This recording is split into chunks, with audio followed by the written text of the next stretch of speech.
injustice as well. As climate warriors, we must not just recognize the past injustice of land exploitation from Native peoples, but demand that this must not happen again. Just as many other vulnerable populations are unequally affected by climate change, Native land must be protected from those who wish to see its value as nothing but the fossil fuels it may sit on. Now we're going to start off the conference with some virtual tabling from some registered student organizations and community groups from around the Mount Pleasant area. In this tabling, these groups and community groups will be discussing what their missions are, how to be involved with them, and how their goals align with climate justice. In just a moment, we'll be playing some pre-recorded videos from various groups before we move on to the next panelist event. Again, thank you so much for coming to the Central Michigan Climate Solutions Summit. You make the difference. All right, 1 second here. And hello, my name is Abby Shepard, and I'm the president of Take Back the Tap.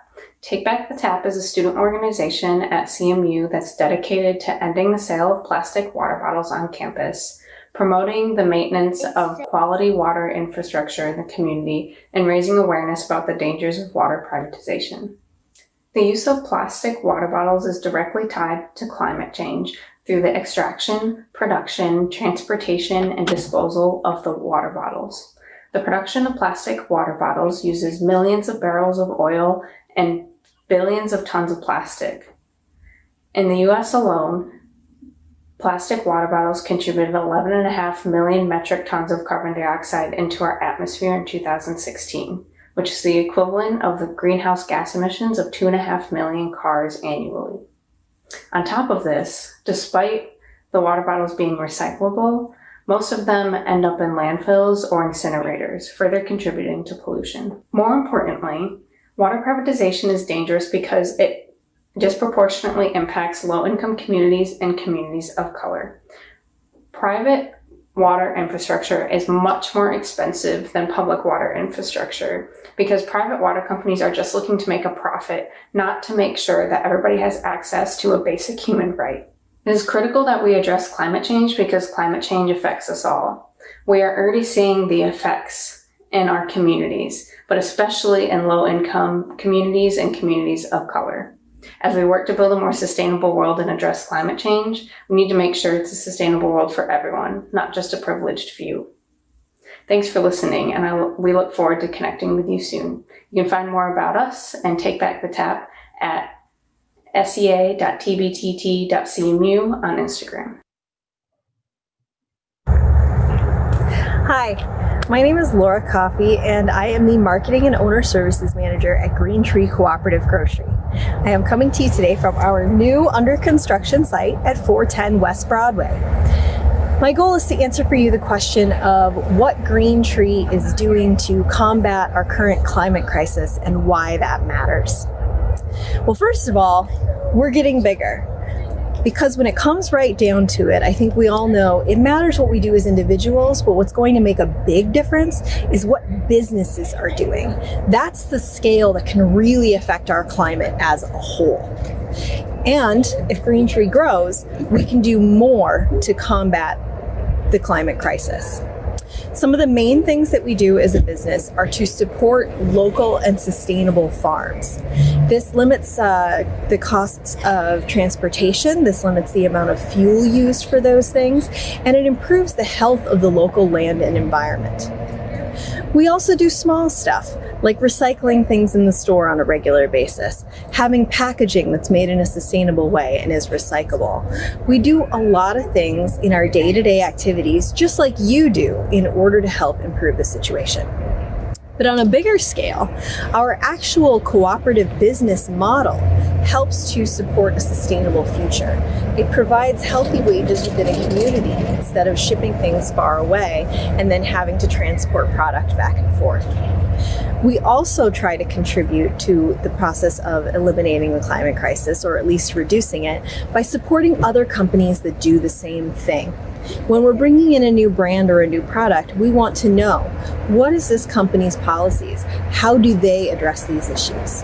So if you want to make that a bigger part of your process, come on down and check out the co-op. Bye, guys. Hi, my name is Ryan Coker, and I'm the president of Central Votes. As an RSO on campus, we are dedicated to the goal of making sure students understand the importance of voting and civic engagement. Understanding climate change is a central part of one of many changes we must strive to accomplish and one of the most critical ways in ensuring our environmental longevity. We at Central Votes are dedicated to the purpose in understanding our collective environmental safety. We believe that it is important that as a society, we understand impactful policy solutions and resources that aim at protecting not only our planet, but our collective well-being.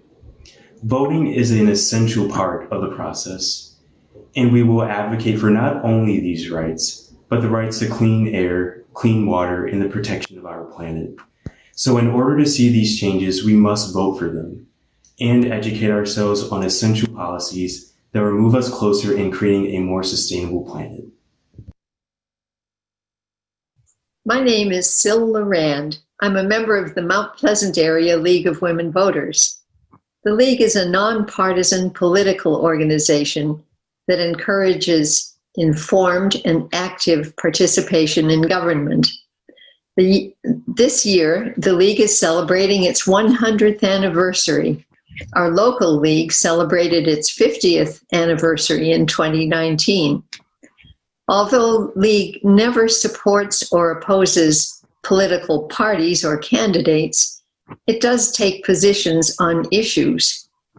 League members conduct a thorough study of an issue and reach consensus before defining a policy position.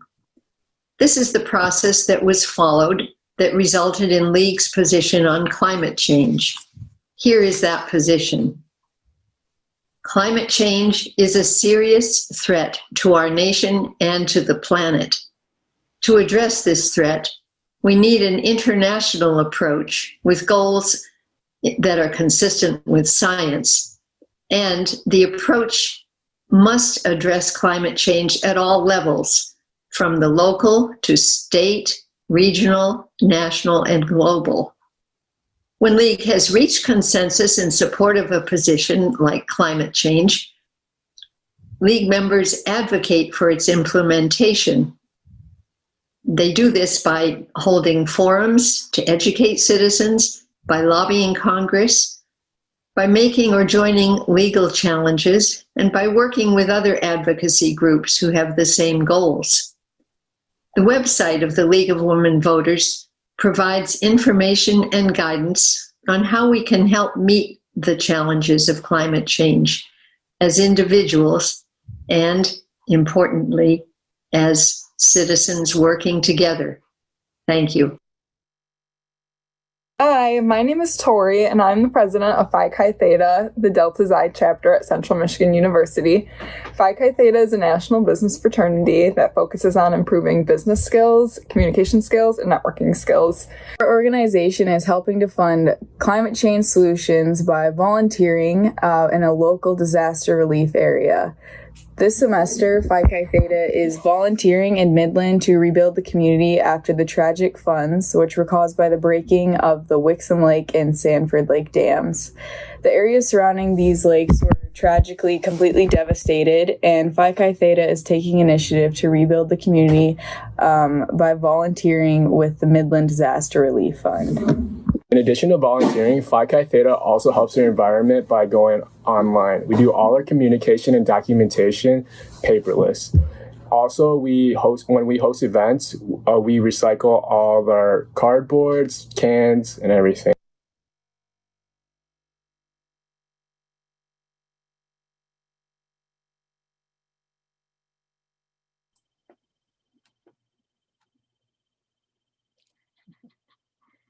Whoops.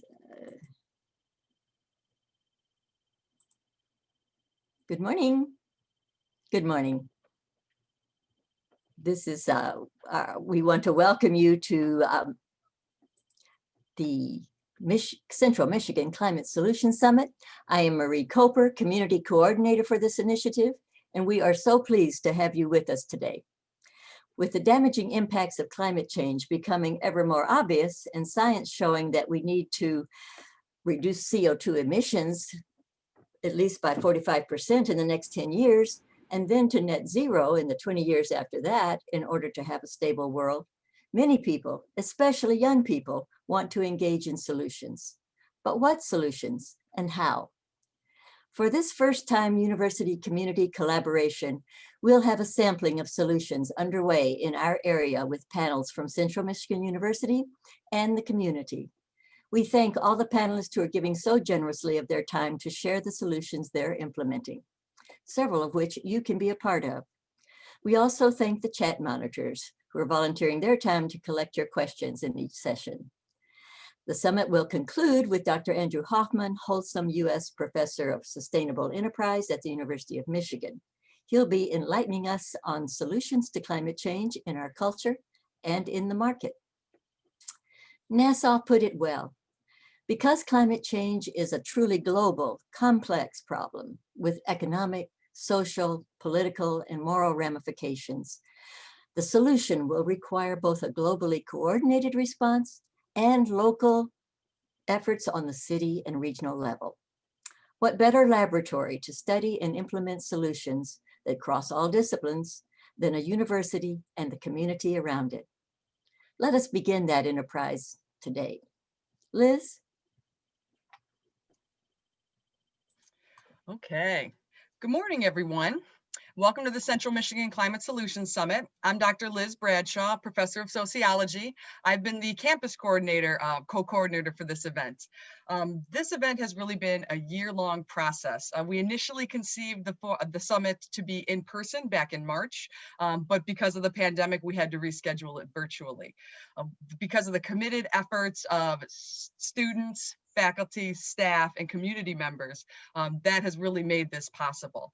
I'd like to particularly recognize a few student leaders. Without their dedication and devotion and their passion, this event wouldn't be possible.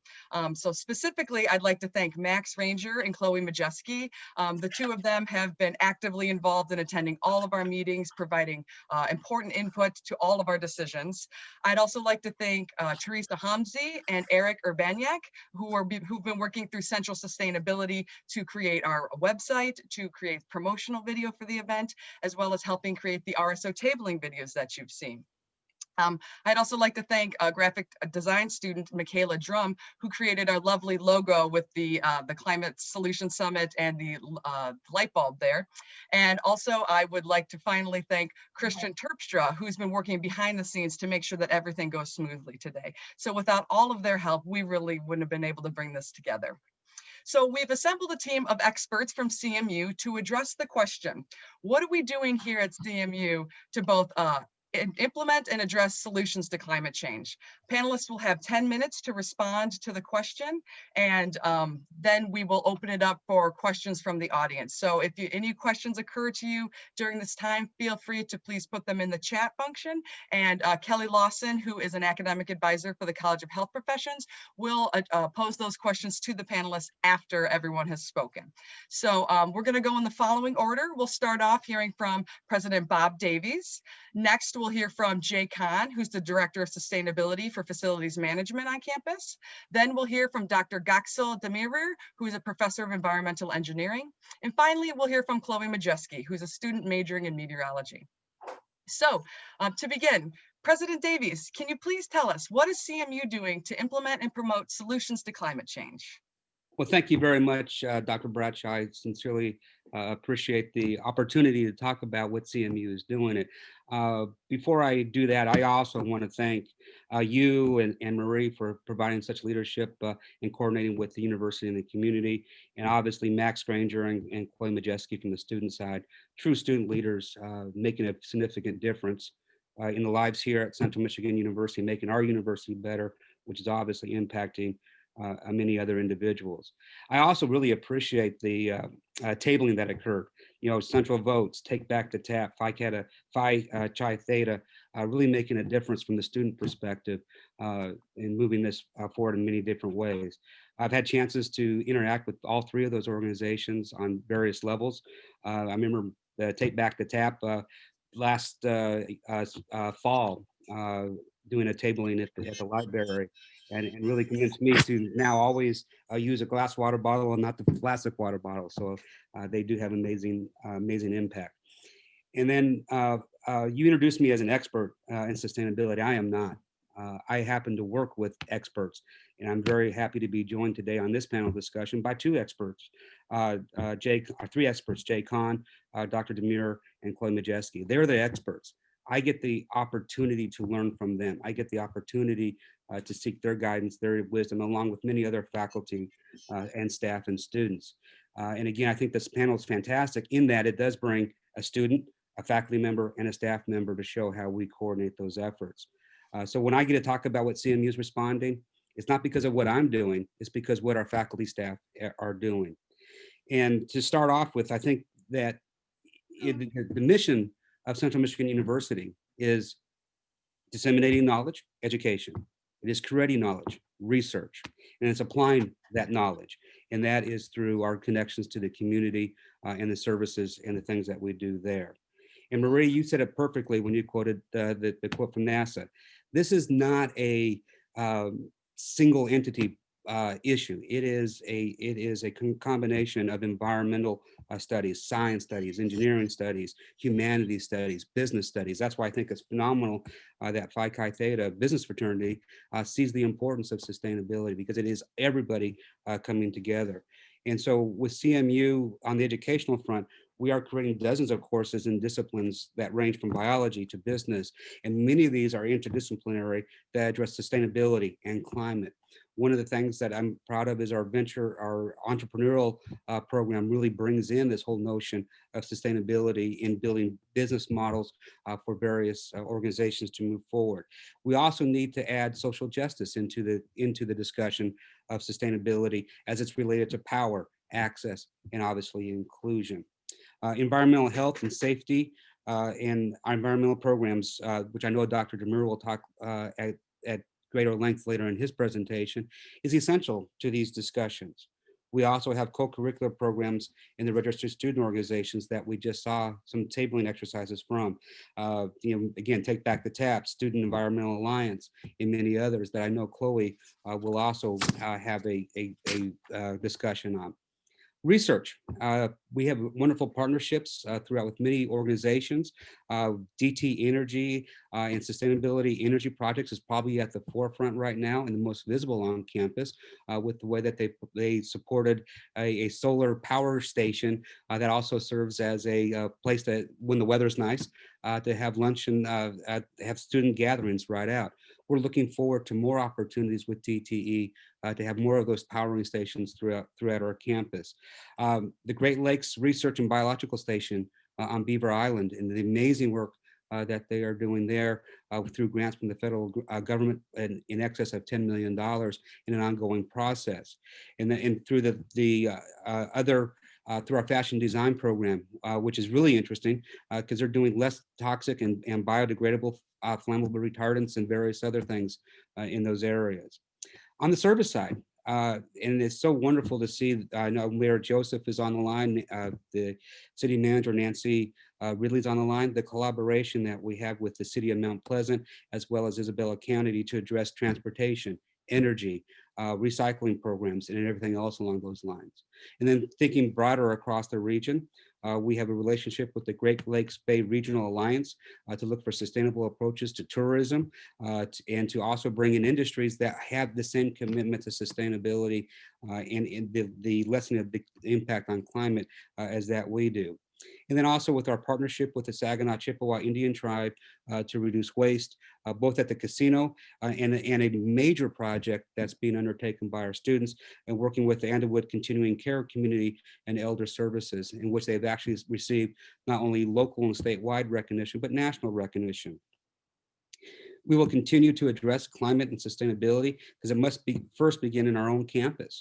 Proud that the leadership is coming from the students, the Mac Rangers, the Chloes of CMU, along with faculty and staff, and also obviously my fellow panelists. The important first step is always be mindful of our own CMU's patterns and behaviors in developing strategies to reduce our carbon footprint while making efficient use of our resources. Water and energy conservation management is at the forefront. Through the work of our students, they pressed the need for the water bottle refilling stations, which I'm really happy because there's one right outside my office. So every day I go out there 4 or 5 times a day to go out there to refill the water. We've also partnered with the city for storm water management throughout the campus and our footprint, and also on the properties that are just adjacent to campus. Again, that partnership with the city is so very, very important. Recycling and waste management is another key issue. The use of biodegradable and reusable packing materials in our residential restaurants is absolutely essential. And again, that was an initiative brought forward by our students, showing us the way to move forward in that area. We also and I just signed it maybe 10 days ago, a new policy for CMU regarding purchasing and putting sustainability of those companies that we contract with and buy services from to have sustainability of their efforts as part of the bidding process. We also are continuing to increase in our own recycling and composting efforts. And again, the expert on that is not me. The expert is that is Jay Kahn, and I know that he will talk a lot about that as in his discussion. Sustainable transportation and reducing our greenhouse gas emissions is another important part that CMU is moving forward on. And through that, we're purchasing environmentally friendly custodial products and Energy Star related appliances, and also managing our motor fleet in a very different way. And also with our own construction, green building and remodeling is essential. We strive to have every new building and every new remodel be LEED certified. And the most prominent one right now is in the bioscience building, the CHP expansion and renovations. All are achieving high levels of LEED certification. And then also we'll be beginning to go through campus and looking at our HVAC systems to make sure that they're more energy efficient and upgrades to those systems as well. Our systems are very, very old, and it's important that we upgrade those. All of these require an investment, and that upfront expense does pay off. We know that sustainability is cost saving. It is requires an investment, but we also know that over the time, over decades, that we will be able to save money through these efforts. Just measuring over the last decade through the cost saving through sustainability, we received over $10 million through sustainable efforts related to energy use, water and sewer management, as well as recycling and composting alone. And that's $10 million that we can specifically identify. As part of those efforts, we're also submitted our STARS report. The STARS stands for the Sustainability Tracking Assessment and Rating System. And we are expecting to achieve a gold level. That is an important aspect of all of our efforts and something that we're very, very committed to and excited about. Some other elements that we're excited about is that we've been recognized as EPA's 2019 WaterWise University Partner of the Year. So again, we are making great strides, but there's also a lot of work to do. We continue to break down the silos. You can imagine a university has many silos, but we're breaking them down between the academic departments and non-academic service units and student organizations. So our efforts are occurring in concert versus isolation to create those synergies and to create the work of making it a university-wide community effort. And also with collaboration that spurs innovation, as we've seen through many works with Jay Kahn and the students and faculty members. And also as we think about the university, it's about creating a culture of sustainability. We pride ourselves in graduating leaders. That's what we say a lot. And to do that, we must be at the forefront of climate change and have a personal social responsibility to ourselves and others. We always remind ourselves of the impacts that we have on others on our community. We continue to educate ourselves about the problems facing our area. I've been a very vocal about being innovative and creative to solve these problems and doing so with integrity, respect, and innovation in our words and behaviors. And that too applies directly to climate change. Continue to be good stewards of our wonderful but limited resources that we enjoy. And finally, we all recognize that we can and should and will be positive agents of change. And that is choosing to lead and to be at the forefront of this type of discussion. Again, to me, that's why we have wonderful experts on our campus that move this agenda forward in many, many and meaningful ways. So with that, I'd like to turn it over to the true experts and allow them to say all the great things that they are doing. And I get to have a joy of watching them achieve the great success that they are. Thank you very much. Thank you very much, President Davies. I really appreciate you sharing all of the, an overview of the initiatives we're taking on here at CMU. Next up, we have Jay Kahn, who is the Director for Sustainability for Facilities Management here on campus. So Jay, can you tell us, what are we doing here at CMU to help address and promote solutions to the climate crisis? Hi, can you hear me?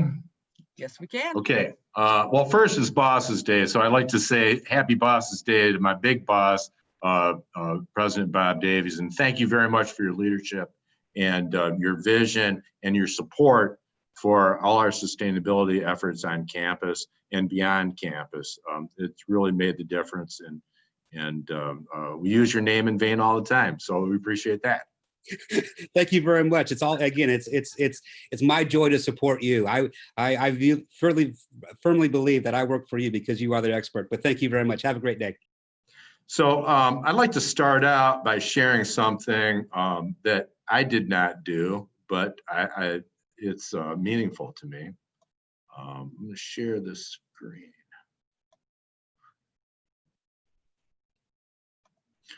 Okay, so this is a medicine wheel that was created around our efforts at Ondawad Elder Care Center by two tribal college students, Alyssa Grossman and Jeannie Snyder. And isn't it beautiful? This was turned into a placemat that was used on trays over at the Elder Care Center. And very clever. So I think most people are used to the phrase reduce, reuse, and recycle, but we were really throwing in some composting challenges over at Ondawad, and we ended up composting 6 tons of food waste. But instead of composting, they're using the word return. So instead of the 3 R's, it's the 4 R's. And this really shows our collaboration off campus with our community partners and really achieving some beautiful, long-lasting results community-wide. And we had a cultural exchange as well. We went to Zebawing Center. We were invited to a dinner over at 7th Generation where we were able to sample some indigenous food. It was really just an amazing experience for our CMU students, and I'm sure our college tribal partners got a lot out of it too. It was just one of the highlights of my year last year. And so I get to do all the fun stuff. So I got to advance this. Okay, so sustainability, we're not new to this. We did a carbon footprint report about 10 years ago and documented all our efforts. Some of the things that we were doing on campus. We've been doing LEAD for a long time, which is leadership in building design. We've been promoting using bikes on campus, which is great because we got a parking problem. We had Campus Grow, where have student plots of land where students are growing their own vegetables. And down there in the corner is an old picture of Mike Walton looking at his solar array with Steve Esch. Okay, so 10 years ago, this is where we were. We were at about a little bit less than a 25% diversion rate. Each one of these columns is an entire year. We roll off 1 month, roll on another. We count everything. We got commercial scales. We weigh trash trucks. We weigh our compost. We weigh everything. It's great. If you're an engineer, this is the business you want to be in. So the brown chunk, that's what goes to the Harrison landfill. That costs us about $90 a ton. So the blue, that is what we recycle, and that costs us about $75 a ton. Up there is the green. Back 10 years ago, that cost us nothing because we were composting on campus. But today, composting costs us about a little bit more, like $42 a ton. So when President Davies says sustainability puts money back in your pocket, it's 100% accurate. Not only are you saving the environment, but you're saving your cash. Important. So this is the beginning of our composting project like 10 years ago. All student-based, student-run, student idea, everything student was about it. And they even collect the food waste from the kitchens. And at the high point of this program, like 2 years later, I think we diverted like 70 tons in 2 years, which is a lot for a lot of handwork. And we had a little compost pile back around the football stadium that helped the campus grow activities as a soil amendment for student gardens. It's pretty cool. And that's Nicole Crossan working our compost pile. I think she graduated, went to Texas, did great things in education over there, and still doing great things. Okay, today we are really kind of our own hauler, our own commercial hauler for compost up to Morgan's Composting up in Sears. It's about 45 minutes northwest. And we compost about 330 at a high around 350 tons a year out of 5 kitchens, commercial kitchens on campus. We're collecting both pre-consumer and post-consumer waste, and we're still doing that in pandemic. Very important. And super important if you're concerned about greenhouse gas issues, because even though you know the numbers might not seem large, the methane that comes off of food waste is somewhere between 30 and I've seen reports is 80 times as powerful as what comes off of your car. So it's a very serious issue is food waste, and the predominance of it in your waste stream, which we do waste audits all the time, and sometimes we're pulling out as high as 60% of the waste that still goes to Harrison landfill is food waste. Usually it's around 40%, but I've seen it as high as 60. So this is where we are today, and we've added a lot more product lines, so to speak, to what we do. So the blue, that's what goes to the Harrison landfill, and that's 1,500 tons. 10 years ago, it was 1,800 tons. So we took those 300 tons, and that's that little green speck over there that says 331. That's all our compost. The red, that's our bottles and cans that we collect in our maroon tanks around campus. And assorted recycling is the purple. No, the purple is mixed paper. Paper is an interesting issue for us. It's a product line. We don't lose any money on paper, but mostly we make money on paper. We have a commercial printing operation on campus, and we bale the waste paper and we sell it to paper brokers. It gets trucked off campus up to the UP over to Menominee and becomes paper again. We make about $10,000 a year selling scrap paper. We also make money selling plastic. So we have our own commercial warehouse, and when things come into campus, they're always palletized. They're palletized with shrink wrap. And we bale that too and sell it for 7 cents a pound. And we sell it to the people that we buy our trash can liners from. So it's kind of a full circle, like our composting program, where we send the food scraps to Morgan's Composting. We buy back the finished compost and we use it as a soil amendment right here on campus. Also, a product line that is in this chart 10 years later that wasn't here 10 years ago is we are capturing the weights that come off of our surplus sale. We do surplus sales monthly, and that's a reuse. It should be counted. This is students at Ondewad Elder Care Center doing a waste audit. That's what we did last year, and it was cold, man. This is students presenting their project to tribal council.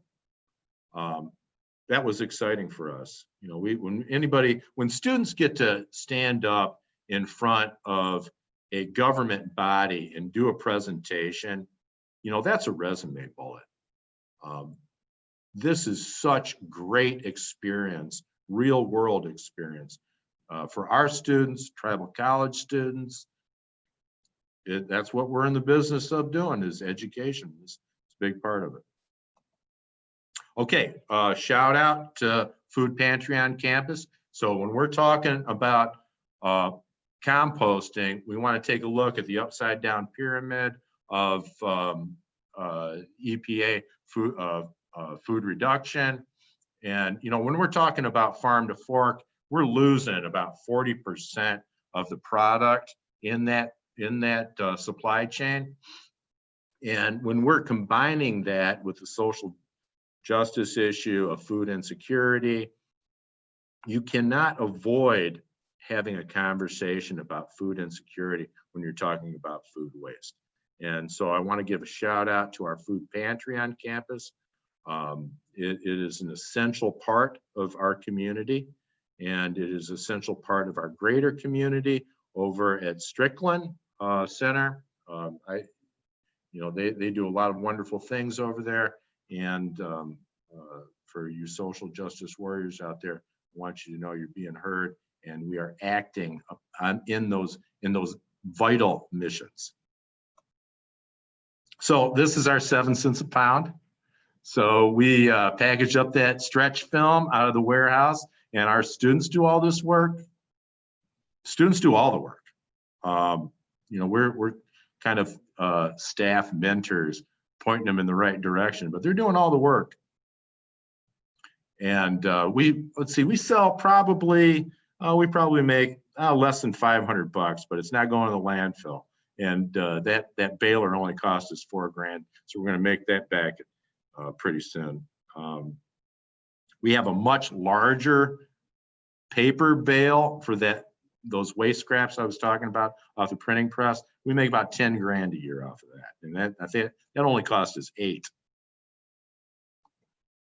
Okay, so here's some of the numbers from one of our business partners, Petoskey Plastics. You can see 30 barrels of oil not consumed. So that's our trash bags that we use, right? So we don't use virgin plastic. We use pre-consumer and post-consumer plastics in kind of a 3-layer plastic fabric that is very stretchable. It's a fantastic trash bag, and it's mostly recycled. So tailgating, we get to have a lot of fun in recycling. We get to go to tailgate games, do our outreach and education. That is my beautiful dog, Teddy Wan. He loves the tailgate. I think he likes the food, but he loves the people. Okay, so I know this looks bad, but it's not that bad. There's a good story behind this.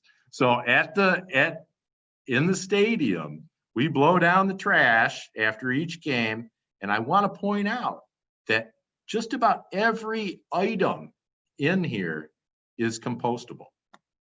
And so we worked with all our supply partners, going right back to what President David is talking about, that sustainable purchasing policy, and our partners work with us so those items can become this. Practically nothing going into the Harrison landfill. All of that went into our compost, which we brought back to campus as a finished soil amendment. And it was also part of Recyclemania, which they just changed their name this year to Campus Race to Zero Waste. Big shout out for that. You'll be hearing a lot more about that in the months to come. After we get back from winter break, we'll be kicking that off hot and heavy. But you know, it's a good story. So more students doing, this is a waste audit, and we do about 4 or 5 of them a year. And students are involved. We have to do it, try to do it in a very public place so people can understand what is going on in their trash. This is Collins Awayjay, who's a grad student I had the pleasure of working with few years ago, more than a few years ago. He was bag man. That was you run around and like a crazy person with this suit of bags. It gets a lot of attention, and then you can tell your story. This is Allie Shemansky. She's a recycling warrior. Great. I have the best job in the world. Chase Delore doing more outreach and education. I think this was ever at the UC. We're doing some tabling. We do a lot of outreach and education. So the thing with outreach and education is we turn over our student population. We matriculate them out. They grab their diploma. They leave. They do great things. They had Audrey Thielen. I think now she's a director over at Eagle. She started off right here at CMU as a president of a Student Environmental Alliance. This is like 10 years ago. And Chase really following in her footsteps along that. So it happens. But you know, the point here is that you graduate them and then you bring in new people. Here's the thing with recycling. It's very different in all parts of Michigan. So it depends on where your county is. Recycling in a metro, very different than recycling in a rural. And so you get them on campus. This is how we recycle at CMU. And this is how it's done. And so a lot of outreach and education all the way through the process. More Bag Monster. I think that's Heather capturing Nicole Crossan, who was just a huge help to this university and getting our programs off the ground. Free stuff. She was always about it.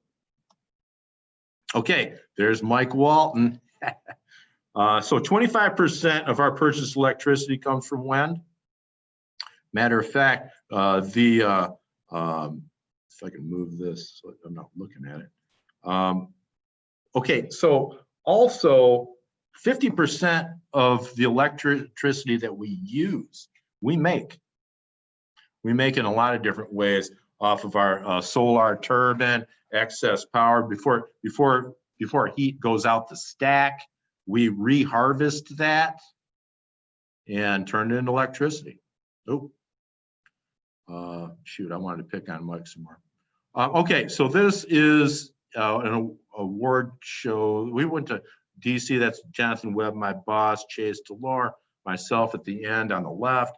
So we went to Washington, DC to pick up a national award for our sustainability efforts. We are nationally known for doing this stuff. It's a big deal. Some of the awards that we've won the Region 5 EPA Food Recovery Challenge. Our business partner, Aramark, has been fantastic in partnering with us. We won that award 14, 15, 16, 17. I don't know what happened in 18, but we were just back-to-back winner. Region 5 is all 6 of the Great Lakes states. We're leading the way. This year, last year in 2019, we won the national award from EPA, only given to one university. We were it. We were partner of the year, and I think President Davies spoke to this a little bit. We're on the stage when people talk nationally about sustainability and universities. You cannot do this by yourself. I have very, very little to do with this stuff. All I do is just kind of cheer people along and kind of point them in the right direction. But these are all the organizations that really, as President Davis is saying, the experts. I really don't consider myself an expert either. I just more of a cheerleader. Government's a big deal. ICMRF, that stands for Isabella County Municipal Recycle Facility, MPPS. I didn't have time to mention it, but we had a fantastic year-long experience with Mount Pleasant Public Schools. In the elementary schools, our students put together a grant called Recycling is Elementary. We went into all 5 elementary schools and made a difference. It was a year-long thing. They loved us. City of Mount Pleasant, of course, big partners. County government in Isabella, big partners. Saginaw Chippewa Indian Tribe, Tribal College, Eagle, US EPA. We play with all these people. Thank you to our corporate partners. You cannot do this without public and private support. Airmark, Morgan's Composting, Lansing Sanitary, KSS, Nichols Waste Management's huge for us. We weigh their trucks every single day. Batteries Plus, Petoskey's Plastics, that's where we buy our trash bags. Betco is we're also known in custodial for our green cleaning awards. We won the National Champion Award 10 years ago for our green cleaning program when most people didn't even know what green cleaning was. Thank you to faculty, staff, athletic department. You know, we're partnering all across campus with all our colleges, all our staff members, all our buildings. There's not anybody on this campus that doesn't know that CMU is big into recycling, sustainability, waste reduction, and climate. Students, you can't do it without the students. I have some special people that I wrote their names in here. They've meant a lot to me throughout the years. And since it's National Bosses Day, I'm certainly mentioning my boss, Jonathan Webb, his boss, Nick Long, and his boss, Dr. Davies. All these people have been nothing but supportive in what we do, and this made my life easy, and it's made this a great place to work. And literally, I was putting this together last night, and there are literally hundreds of CMU students that have been part of this fantastic journey that I have really been, it's really been a privilege of mine to come along. So that's all from me. All right. Thank you very much, Jay. I really appreciate you sharing all the initiatives that are going on here on campus. I don't think that everyone often knows what's going on behind the scenes and all the hard work and effort that you put into this. And I really appreciated you stressing that the staff mentorship that goes on here, because the student initiative and the grassroots movements of students towards sustainability really are so key here on campus. Next, I would like to introduce Dr. Gaksel Demirer, who is a professor of environmental engineering and who really started our program of environmental engineering recently here at CMU. Gaksel, please tell us, what are we doing here at CMU to address and implement solutions to climate change? Thank you, Dr. Bradshaw. Good morning, everybody. That's a privilege. I really appreciate the opportunity of sharing what we have been trying to do in terms of climate change and beyond. To do that, I am going to use a short presentation. Let me share it with you real quick.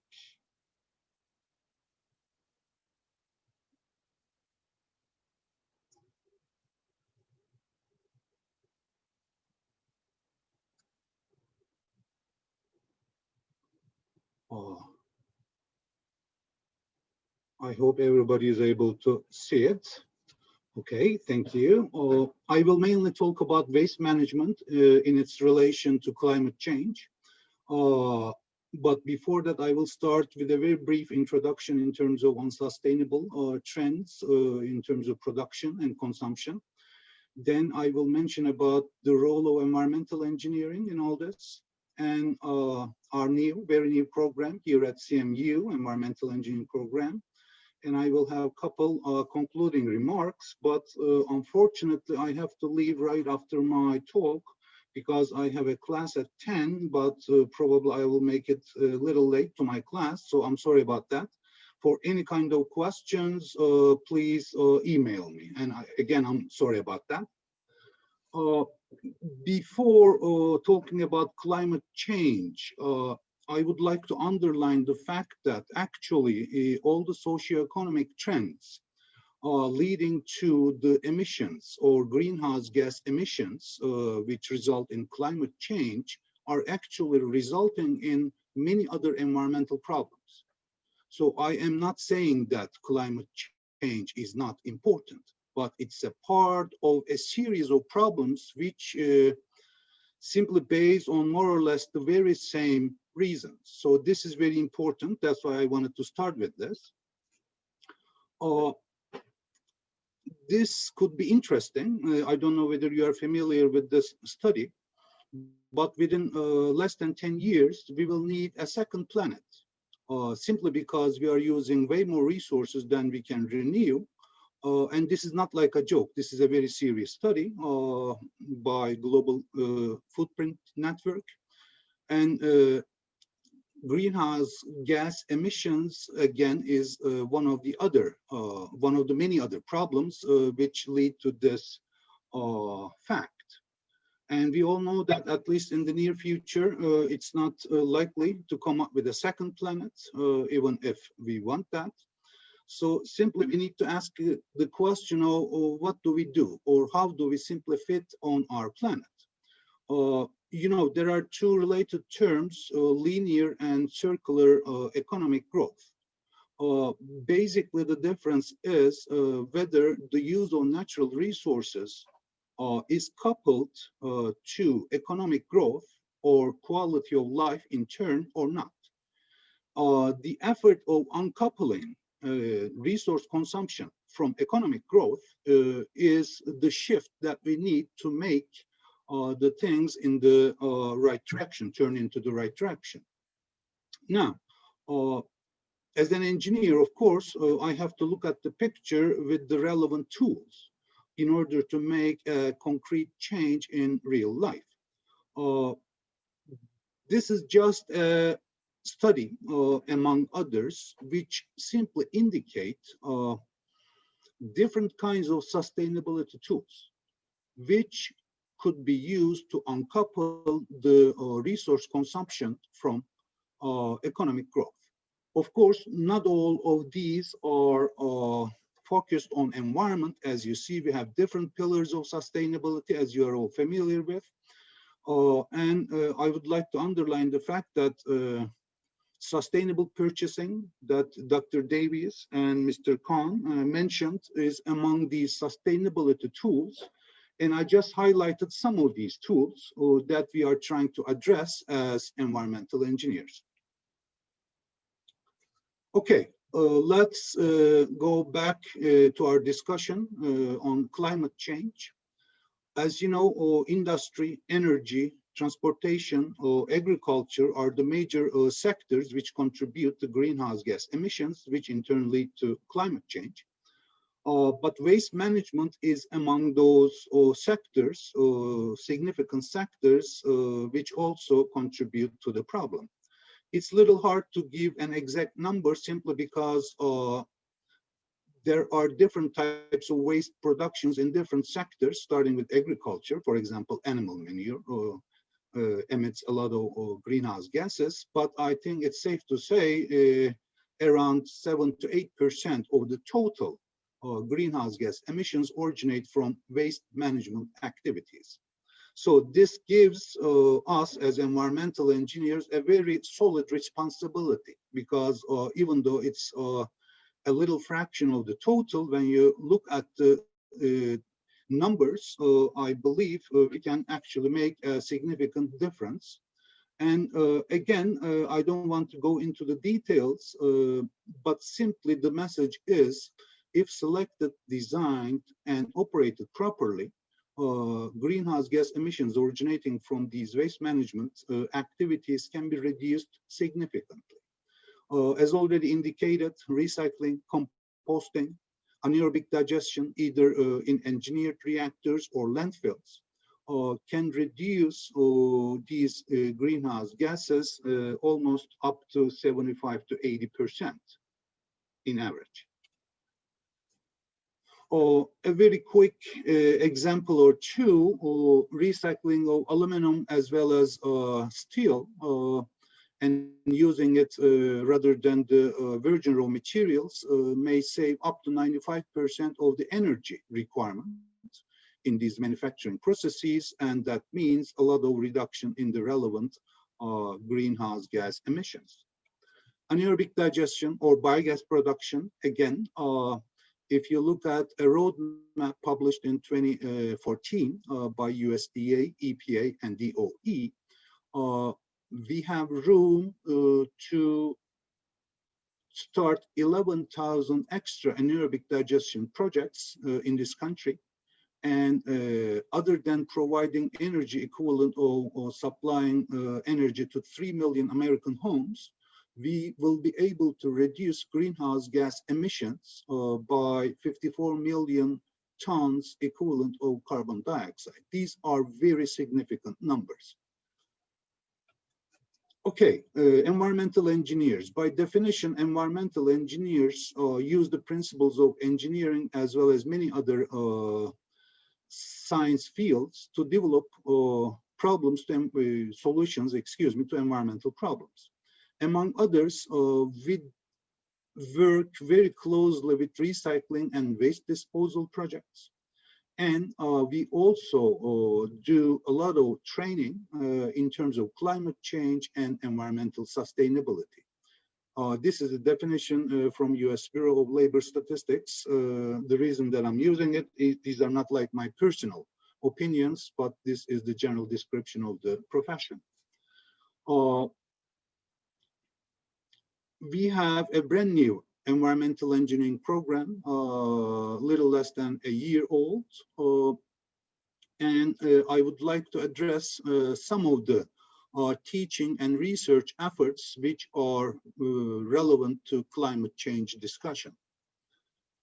I don't want to be using extra time, but simply when you look at some of the courses as listed on this slide, they address very specific fields of climate change, and several well over 10 courses taught by different faculty members actually relate to some of the technical discussions with some tools like Mr. Khan already pointed out. For example, we teach carbon footprint assessment. Or again, green or sustainable purchasing, which was already mentioned, is among the topics that we address in some of these courses. So basically, we do our best from the technical side of the subject in terms of training our students. We also offer some elective courses to other colleges and departments so that we can, spread this information to other colleges as well. When it comes to research, we have very research-intensive faculty members in our program. This is one of the projects that we have been working on. This happens to be me and my graduate students. For the last 2 years, thanks a lot for facilities management, Mr. Khan, again, for providing the food waste samples. Simply, we have been collecting food waste samples with their help from the campus, different locations, different times. And after characterization, we simply subjected all these food waste samples into anaerobic digestion in our laboratory. It's a long study. We were looking at the effects of some additive materials. I'm just skipping those details. But basically, the relevant message to this presentation is the extent of methane specifically, which we achieved in our laboratory-based study that was 545 cubic meters of methane per metric ton of food waste that we collected from our campus. And before the pandemic, the yearly food waste production was 350 tons a year. Probably we don't have this much, but assuming that we will get back to this number, if we assume that we are able to convert all the food waste that we collect from our campus with exactly the same technology that we have been experimenting, that corresponds to not only a very high amount of renewable energy in the form of biogas, which is over 1,800 kilowatt hours per day, plus we will be reducing the carbon dioxide emissions by over 2,600 tons of carbon dioxide equivalents per year. These are just to give you an idea about our research, how they relate to the climate change discussion. Again, this is just a single example, but there are others underway. Okay, just a couple concluding remarks before I complete my talk. Even though I am an environmental engineer, as a citizen, as a concerned citizen, I have been doing my best, or trying at least, in terms of addressing climate change as a, again, citizen, not necessarily as an environmental engineer. So I have to underline the fact that climate change is not an environmental problem only. It has many dimensions. I don't know whether you are able to see some of the pictures on the slide. All kinds of different disciplines and stakeholders need to be involved in all of the joint efforts so that we will be able to address many of the concerns in the initial video, as well as the speakers before myself, probably after myself. So social, economic, health-based, and all other justice-related concerns needs to be all on the table to come up with inclusive solution. The second message is, I'm sure most of you are already familiar with some of these tools, but if you look at relevant project studies, different parts of the world, not necessarily this country only, we have all kinds of tools, methods, case studies already available for climate change mitigation and adaptation efforts, both at campus and community levels. So as long as we are able to decide on how to proceed in terms of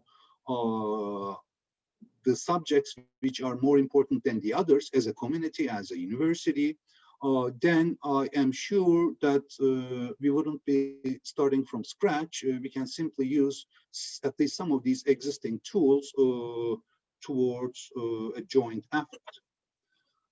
As already shared before myself, CMU has several success stories on food waste reduction, sustainability. Definitely, we should build our future work based on all these efforts, because that's a very solid baseline. We have very knowledgeable experts, students, departments, colleges. So basically the message is we have to include them all to our, again, joint future activities. And finally, as environmental engineers, as concerned citizens, together, we are ready to do our best in terms of our technical expertise, as well as beyond that, to contribute to all joint efforts. I really appreciate your time. Thank you, Dr. Demerer. We really appreciate everything that you've shared. I personally appreciate how you've highlighted that this is not only an environmental problem, but also a problem in other areas of society, a sociological issue, an economic problem, and we really need to come together to help address that. So thank you very much. Next, we have Chloe Majeski, who's a student majoring in meteorology, and she's going to talk to us a little bit about solutions. So Chloe, can you please tell us, what are we doing here from a student's perspective to help address and implement solutions to the climate crisis? Can you guys hear me? Yes, we can. Hi. Thanks, Liz, for the introduction. I'm excited to be here, excited that I was offered this spot as the student panelist for this summit.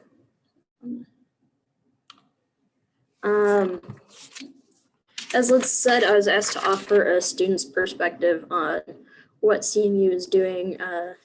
Pretty much my job is just to recap everything that President Davies has said and that Jay Kahn said, and also Dr. Demir said. Both President Davies and Jay Kahn talked at length about the food waste program, which is something that, from speaking to fellow students, I know is something that all students are very proud of the university for doing and know it as one of the biggest undertakings that the university is doing as a solution to climate change mitigation. So that is definitely a big deal. I don't remember the exact numbers, but I know Dr. Demir said we're saving about 350 tons of food by composting it instead of just throwing it off into the landfills. Another thing that I talk to students about is the plastic takeout containers that CMU started this year for the purpose of social distancing and minimizing contact between food service workers and students. But students really see that as another stepping off point for CMU's sustainability because the containers are reusable. And not only is it convenient for students to have these containers. Someone unmuted their mic, please. Thank you. Another big thing is the participating in of this summit this year. This really kicked off last year at the September Climate Solutions March for Climate Justice. That's where I got started involved in this, and I was others as well. 2019 seems so far away, but when CMU did that first Fridays for Future event, which is a event series started by Greta Thunberg, I know that was really a big stepping off point for this event and other events like the Sustainability Conference Summit that have happened on the university. As President Davies and Dr. Demir mentioned, there are classes offered on campus designed to teach students from all majors about sustainability and environmental issues and climate change, etc. Several of which I'm currently enrolled in or will be enrolled in as a meteorology major, and also as an environmental science minor. President Davies also mentioned our collaboration at Beaver Island, which I know is a big thing for student sustainability as well, and environmental research, not just climate change research, but general environmental protection research, wetland protection research, and such.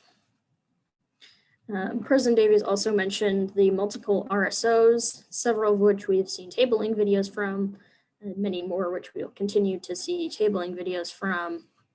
Take Back the Tap, Central Votes, the Central Sustainability Coalition, as well as an organization that I am personally involved in, the student chapter of the American Meteorological Society, which unfortunately we didn't get to make a video for this in time, but as meteorology majors, we are definitely very focused on climate change and climate change sustainability. From a student's perspective, there's also definitely some things that we know that the university could work on. Several people mentioned the university's fleet of vehicles that they use, and just general sustainability with that, because they do go out sometimes quite often and requires gasoline and produces emissions. But on a positive note, I know many people mentioned the CMU's partnership with iRide, which we know public transportation, carpooling, busing is a very good solution to climate change, as it reduces the amount of cars that people are driving on the road and therefore reduces emissions. Definitely, I think personally, one of the things we could do is we've got the only meteorology major for undergraduates in the state of Michigan. Many of us whom go on to research things like climate change, and when I talk to people from other universities, they don't know that the program exists.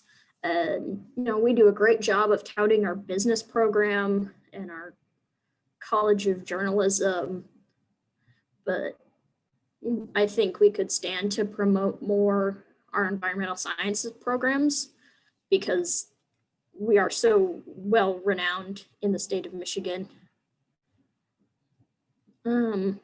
Also, I know President Davies mentioned that there are courses in the works for all majors relating to climate change, but I think those, if they are in the works, need to be streamlined, because I looked at several majors which climate change is an important issue, for example, political science, and there is no political science course directly about climate change policy, neither for business either.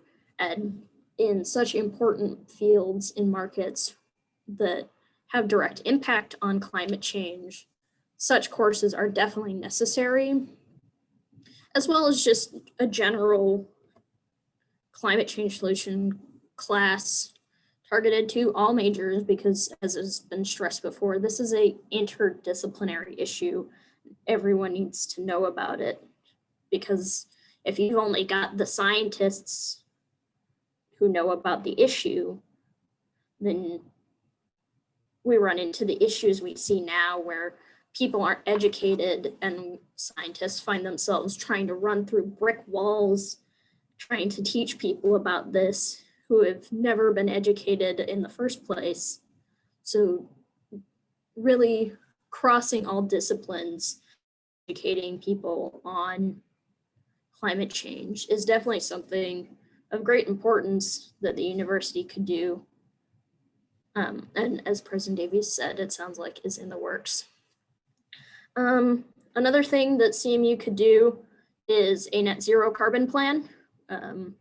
CMU does not have a net zero carbon plan. The sustainability plan that was released in 2012 says that CMU planned to reduce its carbon emissions by 10% by the year 2020, which is this year.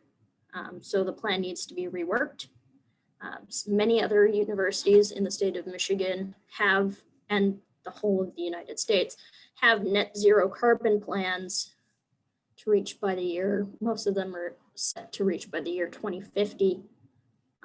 But CMU needs to come up with a plan to reach net zero carbon emissions within the next 3 decades, because that is really the turning point that scientists have come out with, that we have to be doing our best to reach net zero by 2050, or else we will see far worse effects than we already see of climate change. Just as like a closing remark, I saw a post on Facebook that was shared with me by a family member, and it said, we need to stop asking leaders, especially leaders in policy, whether or not they believe in climate change.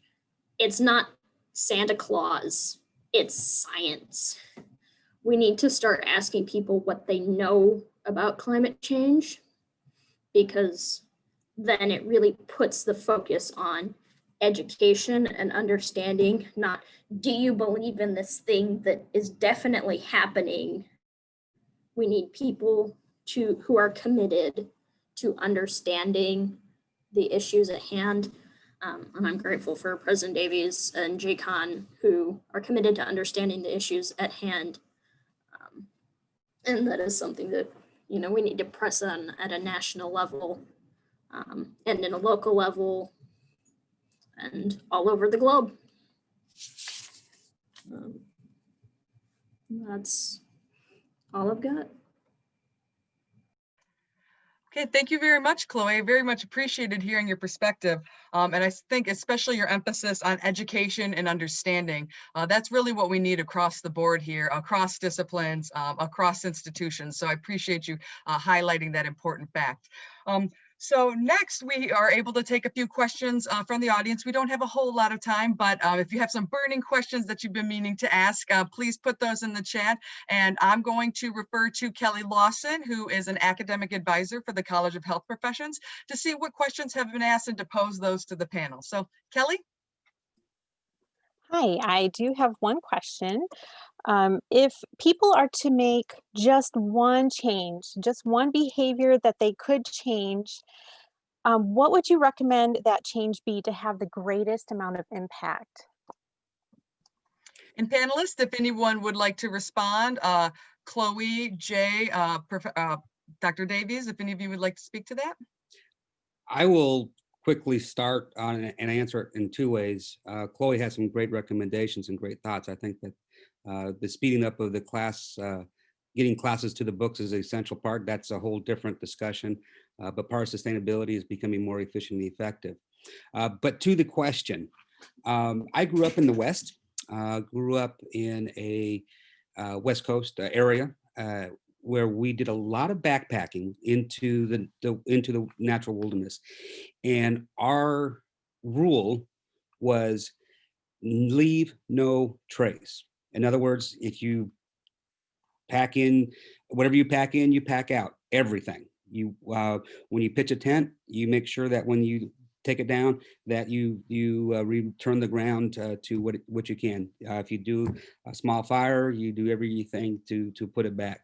And I think the one thing that we as a community can adopt is that same philosophy of backpacking into the wilderness. Leave no trace. Other panelists, anyone like to respond? I would echo that. And education is really a game changer, personally, professionally, culturally, and in society. And so for an individual, I think you can take a look and see what your inputs and your outputs are and educate yourself on what's going on in your own personal life. And what I always tell students is what are you passionate about? I mean, ask that question. And if you follow your passion and combine that with some type of environmental activism, it doesn't have to be huge. Are you gonna make a choice between a plastic water bottle or like President Davies just made? You put down the plastic water bottle and pick up the glass. Those are little things that you can do in your personal life. You need to find your own personal fit and follow your passion, and you will not go wrong. And to add on to that, So like she doesn't want to meet us? Someone is unmuted. Hello. Okay. To add to that, like I mentioned, policy is very important. Voting, especially with the election so soon, is very important. Voting for those leaders that not that you think, that beyond a shadow of a doubt will do their darndest to implement environmental protection policy, carbon emission reduction plans. That is highly important. And again, like I said, especially with the election so very near in the next couple weeks. And like Jay said, you know, whatever your passion is, there's a way to apply environmental issues and climate change issues and justice to whatever your passion may be. My passion is climate change, so that makes it really easy for me. But you know, if your passion is photojournalism, you know, you can go out and take pictures of the effects of climate change. You know, we all see those heartbreaking pictures of polar bears standing on pieces of ice like that thick. You know, there's always a way to cross disciplines, especially with something that is so broad reaching as climate change. Thank you. Kelly, are there any other questions? I think we have time for at least one more. Yes, we have quite a few questions actually that came through. There is one here, just a question for CMU. Do we have plans to convert the campus staff vehicles to hybrid and or running on renewable resources? I know that Nick Long is looking at that. Nick is our new VP of Finance and Administration. We are shrinking our motor pool to begin with. And so as we begin that process, is replacing them with cars that mentioned are hybrids and or other things along those lines.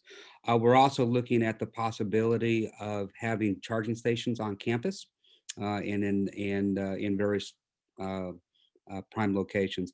I did notice that I think it's over by CHP that there's some prime parking for fuel efficient cars, which I think is very interesting. One more question, Kelly? Regarding the efforts of Take Back the Tap, what is the current status of bottled water sales on campus, and especially with the controversial sales of Ice Mountain water from Nestle, and what is CMU's plan forward? To be honest, I don't know of the controversy with ice water, so I do apologize. There was something I needed to be educating, and I was quickly going on Google to figure out what that was, but I will reach back to Jim Batchelder and discuss that. Cal Sealy is the one that oversees that, and I know that we are pushing the hard container sales over the bottled water. Where that specifically ends, what the shift in sales is, I do not know at this point in time, but I'll follow up with Cal Sealy and get there. Thank you, President Davis. And Kelly, if you want to, I think there's at least I can see one more question. If you'd like to pose that. Yeah, and there was one sent to me privately too. What is CMU doing in regards to sustainability research? I can answer that one. I know several professors who are doing sustainability research. Many of the meteorology staff who I know are watching this are doing sustainability research and climate change research in relation to severe weather. There is also the research station on Beaver Island that CMU has, and that is a big sustainability research and environmental protection research facility. As well as I know students who attend research opportunities over the summer at other institutions who learn from their professors how to enact sustainability changes, and then bring that knowledge back to CMU and implement it here. Yeah, there's a lot. You can spend quite a good bit of time doing your digging on all the research that professors, especially in the environmental science department, are doing in relation to sustainability. I'd say on the operations side of the house, we usually include a faculty member for advice and guidance, as well as the students, bring them along for the educational component. Just about everything that we do over in operations includes a faculty member. Some of our faves are Rebecca Yazarski, Liz Bradshaw, Goxel Dimier. Those are our recent faves. Don up at Beaver, he knows what I'm talking about. And yeah, it's a great partnership that staff have with faculty, and students really is what glues it all together. So very fortunate. So do we have time for the last question? I think if we can keep it within 2 minutes, we have time for one more. Okay, it's specifically for Jay. What's the hardest part or what difficulties did you and the students face when starting the compost on campus? Rodents. Yeah, so we had that pile over by baseball, and it was groundhog heaven. So yeah, you gotta kind of watch. This is, you know, as you do these things, you kind of learn along the way a little bit, and but it certainly wasn't for lack of effort. We had tons of that.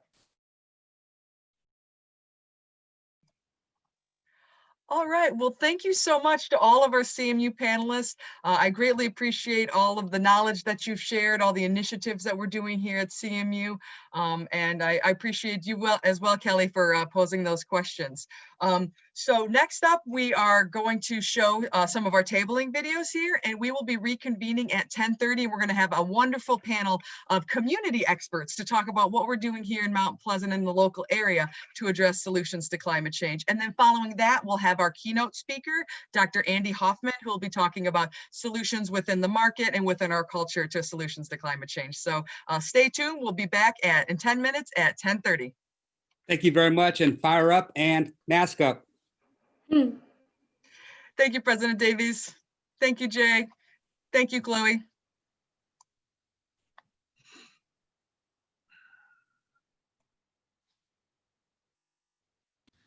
Hi, my name is Emily, and I am the treasurer of CMU's Student Environmental Alliance, SEE for short. The Student Environmental Alliance works in tandem with CMU's Take Back the Tap to raise awareness and educate students about environmental issues. In the past, we have talked about recycling, living low and zero waste, veganism and vegetarianism, ocean plastic, and fast fashion. We have also organized activities. We do annual plant potting events where club members can plant seeds to grow their own herbs, fruits, and vegetables from the comfort of their college living space. Last year, we participated in a climate march around Mount Pleasant. We also helped CMU Facilities Management to clean up the parking lot after football games during tailgating season. We have raised money with plant drives, and we have gone on full moon walks in township parks where our only light was from the illuminated moon. It is important to raise awareness about climate issues and get college students involved. Young people can be an inspirational, dedicated force of change. We provide an environment for people who are interested in learning more about the climate to find community, volunteer, and enjoy nature in the Mount Pleasant area. My name is Harmony Nolan, and I am a Regional Community Affairs Manager for Consumers Energy. I cover Isabella, Gratiot, Montcalm, and Clare counties as my territory. Consumers Energy has a vision for Michigan's future, a future of cleaner, greener energy where you have more choices about how to use energy and how to save it. We are seizing a once-in-a-generation opportunity to define our company and to help reshape Michigan's energy future. We're viewing the world through a wider lens, considering how our decisions impact people, the planet, and our state's prosperity. At a time of unprecedented change in the energy industry, we're uniquely positioned to act as a driving force for good and take the lead on what it means to run a clean and lean energy company. Our Clean Energy Plan is a roadmap for protecting the environment and embracing innovative, affordable energy solutions. We developed our plan by gathering input from a diverse group of key stakeholders to build a deeper understanding of our shared goals and modeling a variety of future scenarios. Our Clean Energy Plan aligns with our triple bottom line of people, planet, and prosperity. By 2040, we plan to achieve net zero carbon emissions, end coal use to generate electricity, and meet 90% of Michigan's energy needs with clean energy resources. But we cannot do it without you. In the coming decades, more than 4,000 megawatts of electric capacity will come off our system due to plant retirements and expiring power purchase contracts. We plan to replace that capacity by reducing demand for power with energy waste reduction tools, demand response opportunities for businesses, as well as generating electricity from cleaner renewable sources such as solar and wind. The incremental nature of the plan allows flexibility to adapt to customer needs in changing conditions. Our plan would add 550 megawatts of wind energy and 6,000 megawatts of solar energy during a ramp up throughout the 2020s. By 2040, approximately 56% of our electric capacity will come from renewable resources such as wind and solar. Hello, my name is Katie Couture. My pronouns are she, her, and hers, and I am the president of the Organization of Women Leaders. The Organization of Women Leaders, or OWLS, is an intersectional feminist organization on Central's campus, and we provide our members an opportunity to become leaders in current events, politics, and activism to lift the voices of others and create change. So we're actually an organization, despite the name, the Organization of Women Leaders. We do accept all individuals regardless of age, race, gender identity, or sexual orientation. So if this is something that you're passionate about and something you're interested in, feel free to reach out. We'd absolutely love to have you. So as for climate change and being sustainable and environmentally conscious, in OWLS, it's something we're very passionate about and something we try to keep in mind always. As, like I said, as an intersectional organization, it's kind of always in the back of our head thinking, what more can we do? How can we help? And to me personally, I think it's just about constantly listening and learning and growing as an activist for environmental sustainability and for human rights. Just speaking up and making those small everyday changes, such as not using a plastic water bottle or recycling or not using plastic silverware, does go a long way despite those being every little day changes. So we believe that climate change is an issue that affects all people. So as an intersectional organization, we feel like we have to care about it, and we do all we can to make these little positive impacts to fight climate change. Hello, my name is Ruth Hellwig, a member of the Mount Pleasant, Michigan chapter of Citizens Climate Lobby. CCL is a nonprofit, nonpartisan grassroots advocacy organization. CCL takes a consistently respectful, nonpartisan approach to climate education. CCL builds on shared values and empowers supporters to work in keeping with the concerns of their local communities. And CCL works toward the adoption of fair, effective, and sustainable climate change solutions, the cornerstone of which is the Energy Innovation and Carbon Dividend Act. The Mount Pleasant chapter was formed in 2013 by a handful of Mount Pleasant residents concerned about the need for effective climate action. We educate the community and political leaders about CCL's proposal for national legislation based on a revenue-neutral carbon fee and dividend. We organize programs and events to inform the community about the effects of climate change on national security, farming, water resources, and all aspects of our planet. We conduct regular meetings to inform members and interested parties about the work of CCL. Our mission is to create the political will for climate solutions by enabling individual breakthroughs in the exercise of personal and political power. This is accomplished through lobbying Congress, engaging with the media, grassroots outreach, connecting with community leaders, and supporting the local chapter. Our members are active in promoting CCL, and you will now hear from two of them. Hi, I'm Ann Kowaleski, and I've been a member of Citizens Climate Lobby for about 5 years. I joined because they have a concrete plan for reducing greenhouse gases. We all know that our planet is warming, and I want to be a force to change that now and for future generations. Thank you. Hi, my name is Bob Lindahl, and I've been active in the local Citizens Climate Lobby since 2013. I volunteer because I'm worried about the state of the environment in our country and in our world. According to NASA researchers, the concentration of carbon dioxide in Earth's atmosphere has increased by almost 50% since the industrial age began. The science of human-caused climate change is definitive, and I believe that we can curb pollution with energy solutions that actually stimulate our economy. Please read about the Energy Innovation and Carbon Dividend Act. Thank you, Bob. What can you do?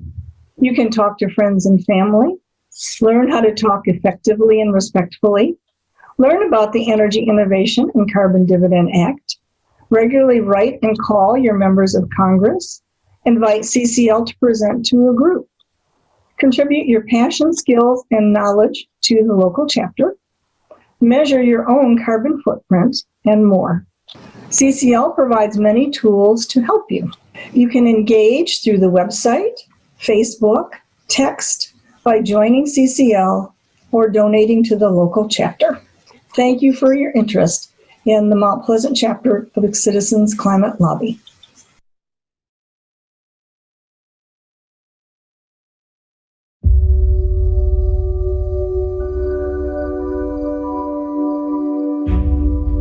DTE believes leaders are defined by doing what's right, not what's easy. So we've taken bold steps to become the clean energy leader in Michigan,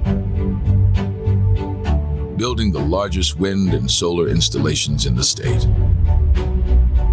and using cleaner natural gas. Now, we're accelerating our efforts, tripling renewables and cutting carbon emissions in half over the next 10 years. Working even harder to create a future where producing affordable, reliable energy doesn't contribute to climate change. Why? Because to lead, we can't just do what's easy. We have to do what's right. DTE.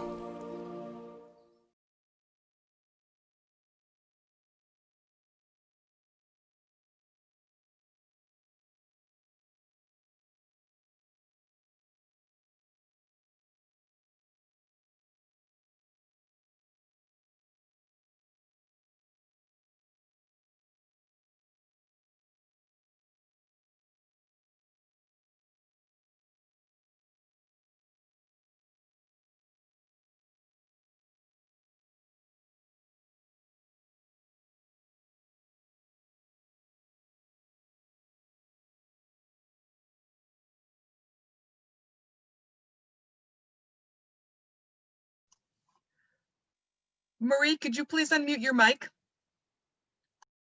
That would help, wouldn't it? Thank you. I'll start that again here.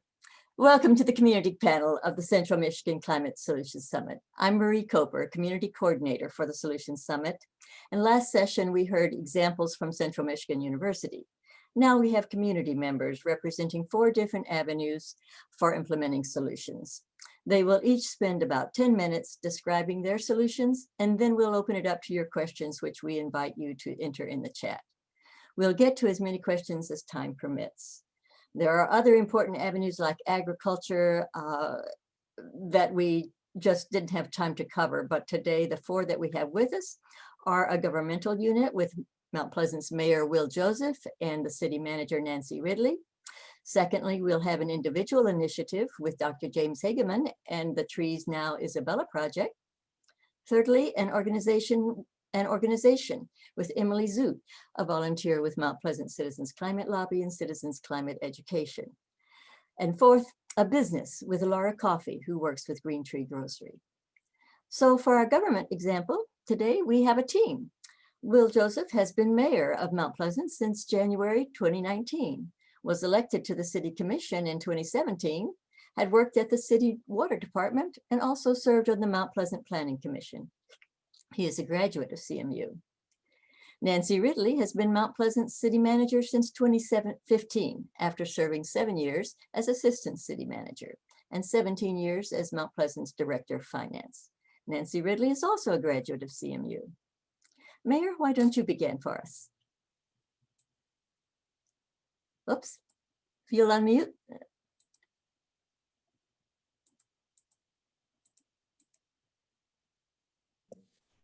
There we go. Can you hear me, Marie? There you are. Loud and All right, clear. thank you. Very good, thanks. Hello, my name is William Joseph, and I am currently serving as the mayor of Mount Pleasant.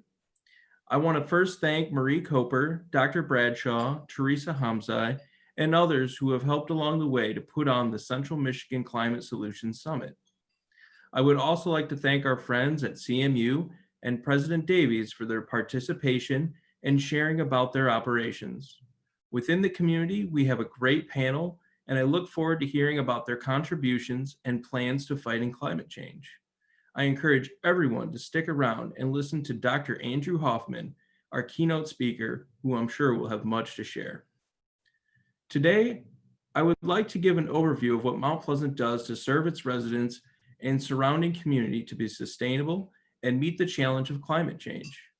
First, it is important to define what do we mean by sustainable. Sustainability can have several different meanings that are not necessarily what we may expect. Do we mean sustainable finances? What does sustainable pertain to, and for how long? For me, I define sustainability to be defined as practices that conserve resources, are mutually beneficial to the consumer and the environment, and can be practiced perpetually. To be intentional about our practices and understand the importance of future solutions, we must first understand the problem. Everyone has heard of rising CO2 levels in our atmosphere and the effect it has on increasing the greenhouse effect. Mount Pleasant plays a major role in the shopping, transportation, education, recreation, and leisure center of mid-Michigan.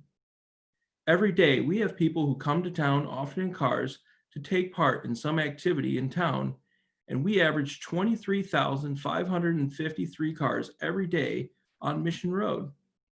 How do we make a difference by lowering our CO2 emissions, while also supporting our local economy that is vital to our residents? The approach Mount Pleasant has taken, like so many other municipalities, is to make our community accessible to non-motorized transportation. While we can't possibly eliminate every car on the road in Mount Pleasant, and neither would we want to yet, we do have in our power to make our residents more incentivized to take part in riding their bike or walking to make that experience enjoyable. Two things must be in place. One, you have to make transportation lines available and design your city to make quick trips to work, school, the park, or the market a reality. Our lines of transportation start with sidewalks. The city currently has over 90 miles of sidewalks and is expanding and replacing every year to make walking routes available and enjoyable. Mount Pleasant is a city roughly 7 square miles. It is easy for an able-bodied adult to walk from one end to the other and across without much time or difficulty. I know because I do it often for leisure, exercise, shopping, or just to blow off some steam. Our sidewalks are important to not only our atypical resident, but especially to the 25% of our residents who, according to census data, lack a vehicle for transportation. And those people often lack financial resources. As many have noted previously, I as a policymaker must pay attention to. The climate crisis and its effects will have the harshest outcomes for those who have low socioeconomic status. Recently, the City Commission has endorsed a plan to keep our sidewalks open even during the snow season. For many years, our public works employees have cleared sidewalks for school routes or roughly 14 miles of sidewalk. The city is now in an effort to increase over the next several years that amount to over 45 miles which will cover over 90% of our residential sidewalks. This will ensure that even when the weather is cold, our community will be as safe, accessible, and walkable during the entire year round. Our transportation lines include bike lanes and routes. Mount Pleasant has invested in striping roads with bike lanes and providing signage to bring awareness to lanes, routes, and safety measures people need to consider while sharing the road. Generally, Mount Pleasant is a flat city, which means bicycling is ideal and highly accessible. With our high traffic volumes and constantly changing community, I am always impressed by the low number of bicycle accidents involving vehicles, but it goes without saying, one is too many. As we move forward, Mount Pleasant will be focused on designing transportation pathways that are safer and more efficient for everyone. The second key part to non-motorized transportation is how you design your city. As we look forward to plan, we are trying to shape our city with the concept akin to the 5-minute neighborhood. This idea is that within a 5-minute walk, someone can find a market, a park, some light shopping, or a restaurant, and potentially be at work. This involves zoning and planning and increasing the flexibility of development. We have prioritized redevelopment in our downtown with the new building 410 West Broadway, which will feature 40-some apartments and an expanded Green Tree Co-op grocery. It is also important to focus on redeveloping our older buildings and restore the lived-in feel to our historic downtown. As millennials and younger generations enter the workforce, downtowns with many amenities will play an important role in attracting employers, young professionals, and as a byproduct, also be energy efficient and reduce our use of resources by multiplying the effect of not having to build out into our communities and use extra resources for infrastructure.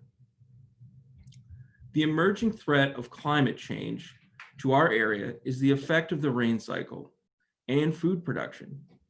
As Mount Pleasant does not have much agricultural land, I will focus on precipitation as it affects our homes. In recent years, and especially this year, we have seen the devastation of flooding in our region. This could be linked to changes in precipitation patterns and land use policy. As a governmental entity, the city has focused our efforts to increase water retention capability for new development. This will help diminish the likelihood that our homes will be flooded by backed up stormwater drains like 2017. This effort obviously is aided by cooperation with Union Township, and this is especially important because rain does not recognize man-drawn boundaries and increases the efficiency of our efforts. Another maybe less recognized problem is the effect of our reflectivity and absorption of light and heat from the sun, otherwise known as the urban heat effect. When reflectivity is high and absorption is low, our ground temperatures can remain at normal levels. Important to this role is reducing paved surfaces and increasing green space and tree coverage. The city of Mount Pleasant offers free tree planting for our residents in the right-of-way and features trees in our downtown. This will help keep our local temperatures from rising due to the local effects of urban heat absorption and reflectivity. Possibly our greatest resource is the Chippewa River. Due to farm practices and lack of regulation of septic systems, the river has seen high levels of E. coli in the summer months. The Saginaw Chippewa tribe regularly tests and reports on the river conditions. Mount Pleasant has entered into joint efforts to bring awareness and to produce environmental testing of our groundwater to protect this crucial resource from pollution. We have also partnered with Nottawa Township to treat their wastewater as they transition to a wastewater sewer system. This will be a large step forward to protect our river from waste. This effort is combined with efforts by Isabella County, who has required testing of septic systems with home sales. As many people know, our trash and recycling is incentivized to increase recycling and reduce waste. While our Our recycling is a flat fee per month. Our trash is cost by how much you use. So if you can use less trash and recycle more, you will pay less at the end of the month. We also allow composting to further this effort. We are recently converting our wastewater treatment to use UV light to reduce the use of chemicals and eliminate the introduction of those chemicals to the river. This upfront cost will pay off in many dividends in becoming a safer and more environmentally friendly wastewater treatment system. As we move forward, I would like to ask our residents and our community members to focus on the master plan, which the City Commission will have a hearing on November 6th. And our future aspiration is to potentially do a sustainability or carbon audit like the City of Traverse City. Those are things that are really important to me. And at this point, I will hand it over to City Manager Nancy Ridley for any comments she'd like to share.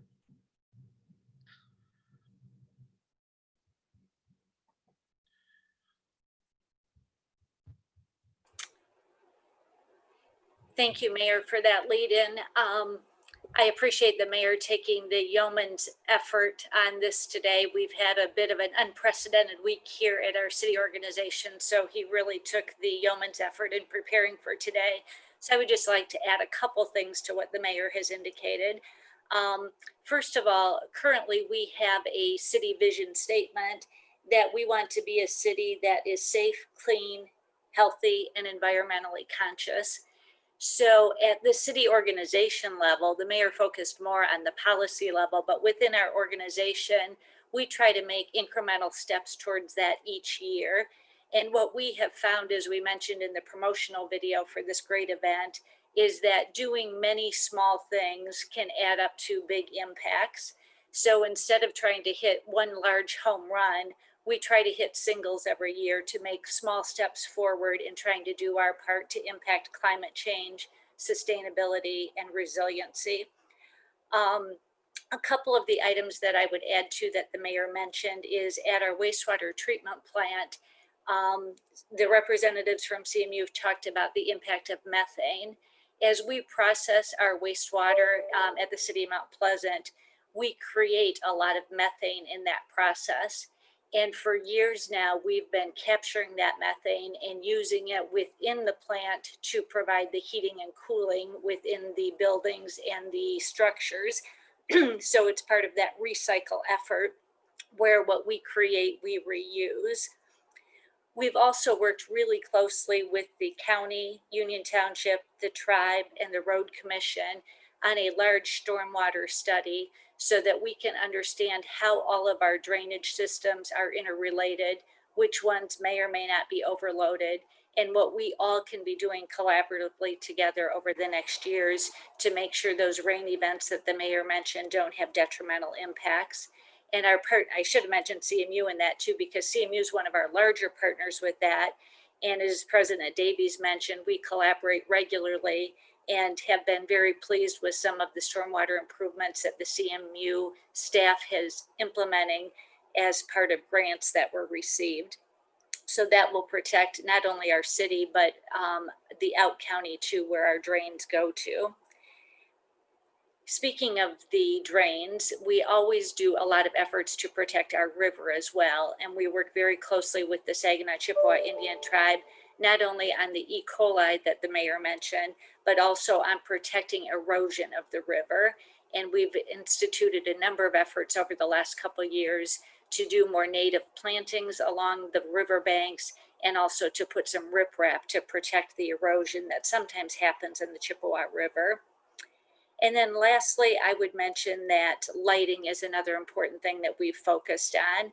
When the mayor talked about non-motorized transportation, part of that is also the increased pedestrian lighting that we've installed throughout the city over the last years to make it so that individuals feel more safe walking when they're out and about.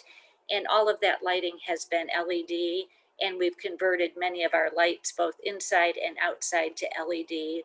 And inside, we also have a number of motion sensors we use. So those are just a few examples of some of the smaller things we've been doing incrementally over time to try to do our part to assist as well. So with that, I would conclude my remarks, and both the mayor and I will stick around for any questions that may come up at the end. So thank you.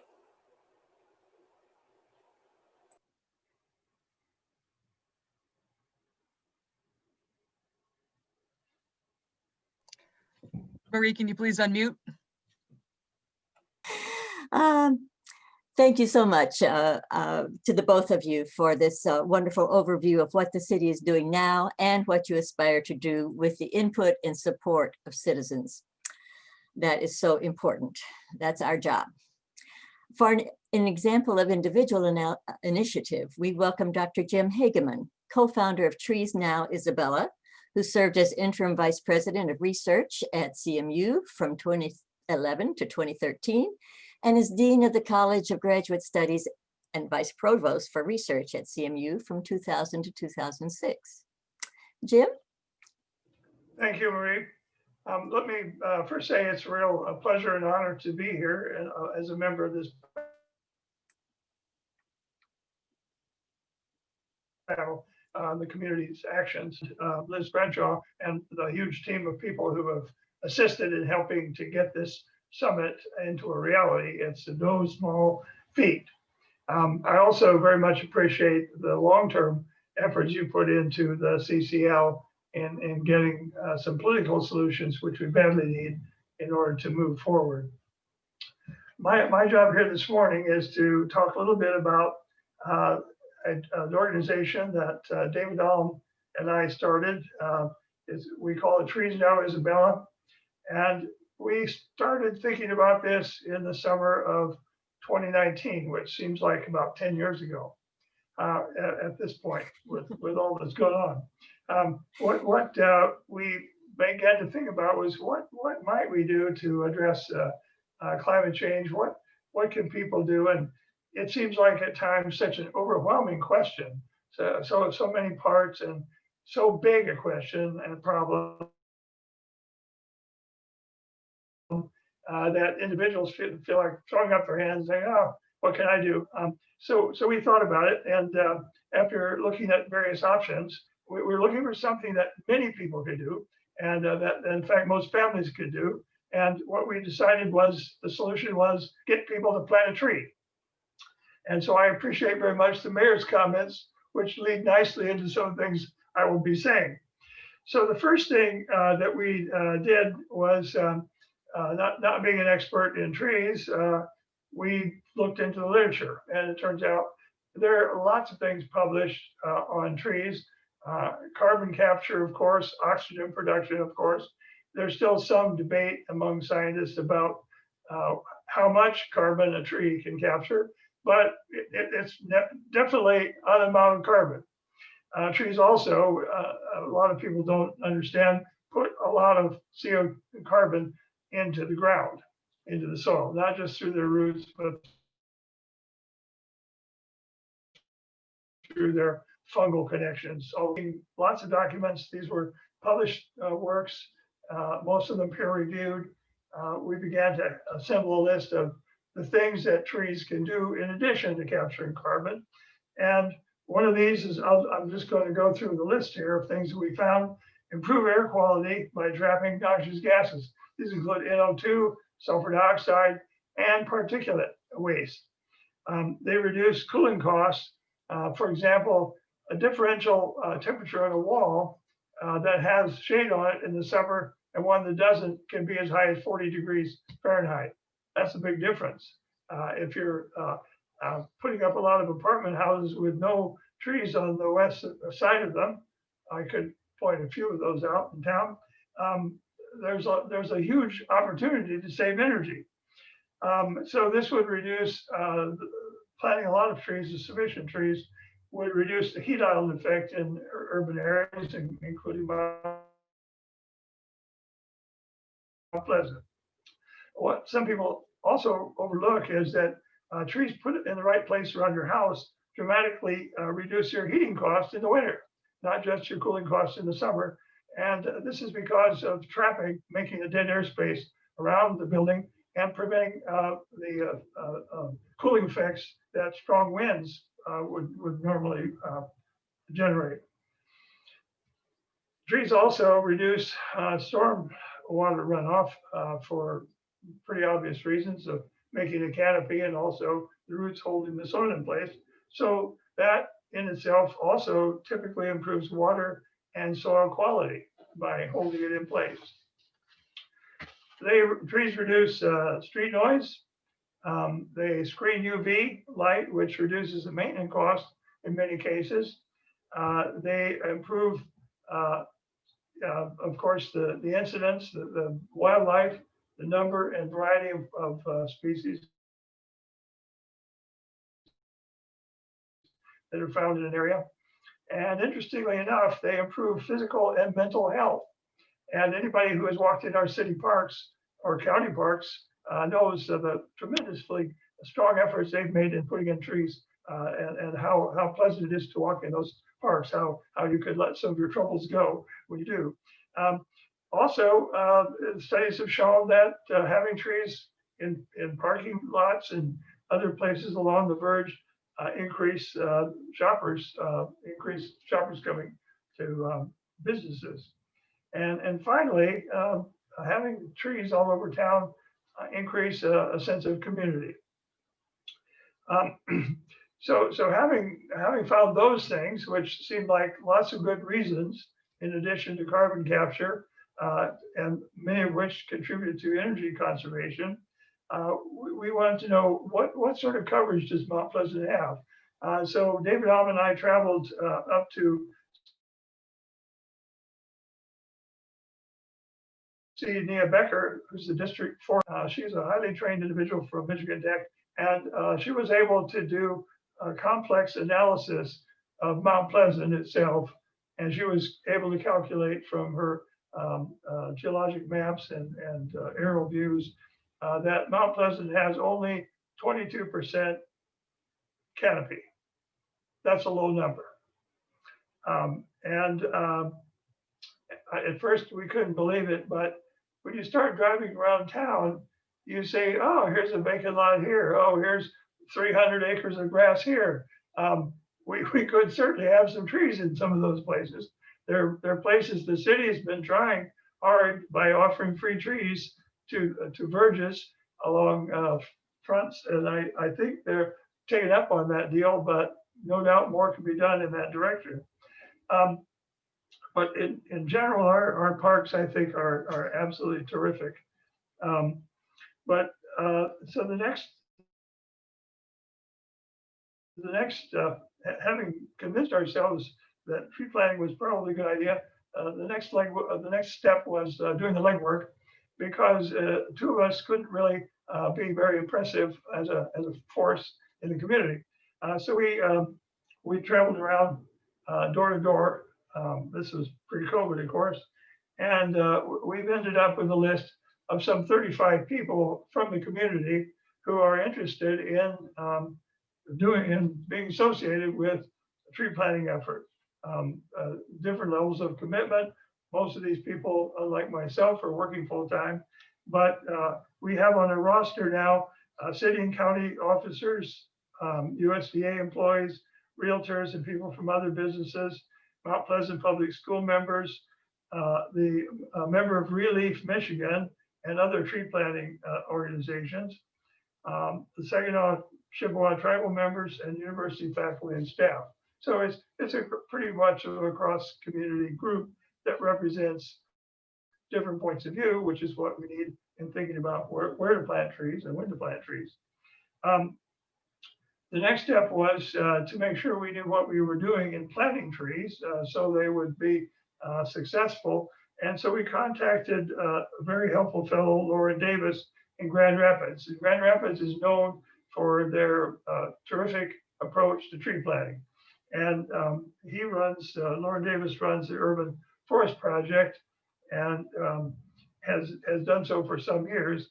He really took us through the nuts and bolts of how they increase their canopy coverage in Grand Rapids. And what we need to do to not just plant a tree and walk away that's never going to be successful. You have 2 years of work to do after you get the tree in the ground. So this was somewhat eye-opening, but something we needed to know before we moved forward.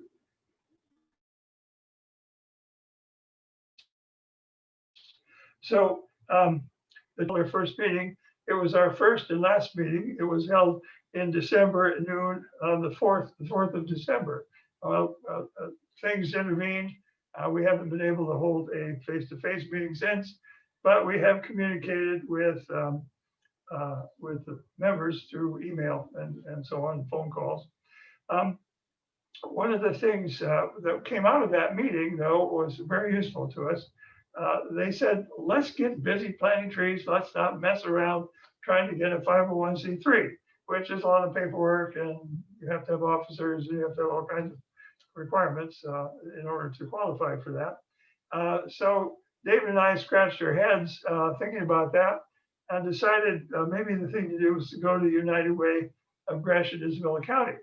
So we went to see Annie Sanders, the executive director of that, and Tina Gillard, who's the financial person.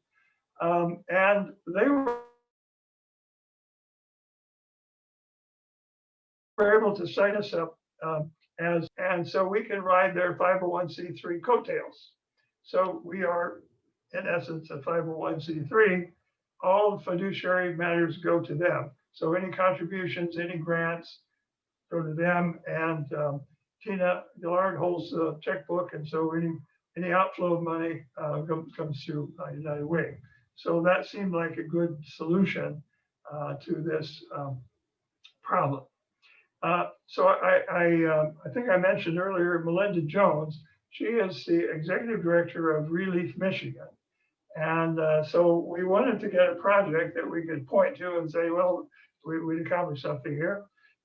And so as it turns out, fortuitously, tomorrow morning at 9 o'clock, we will be planting 15 trees donated by DTE, acquired through Melinda Jones' wonderful efforts.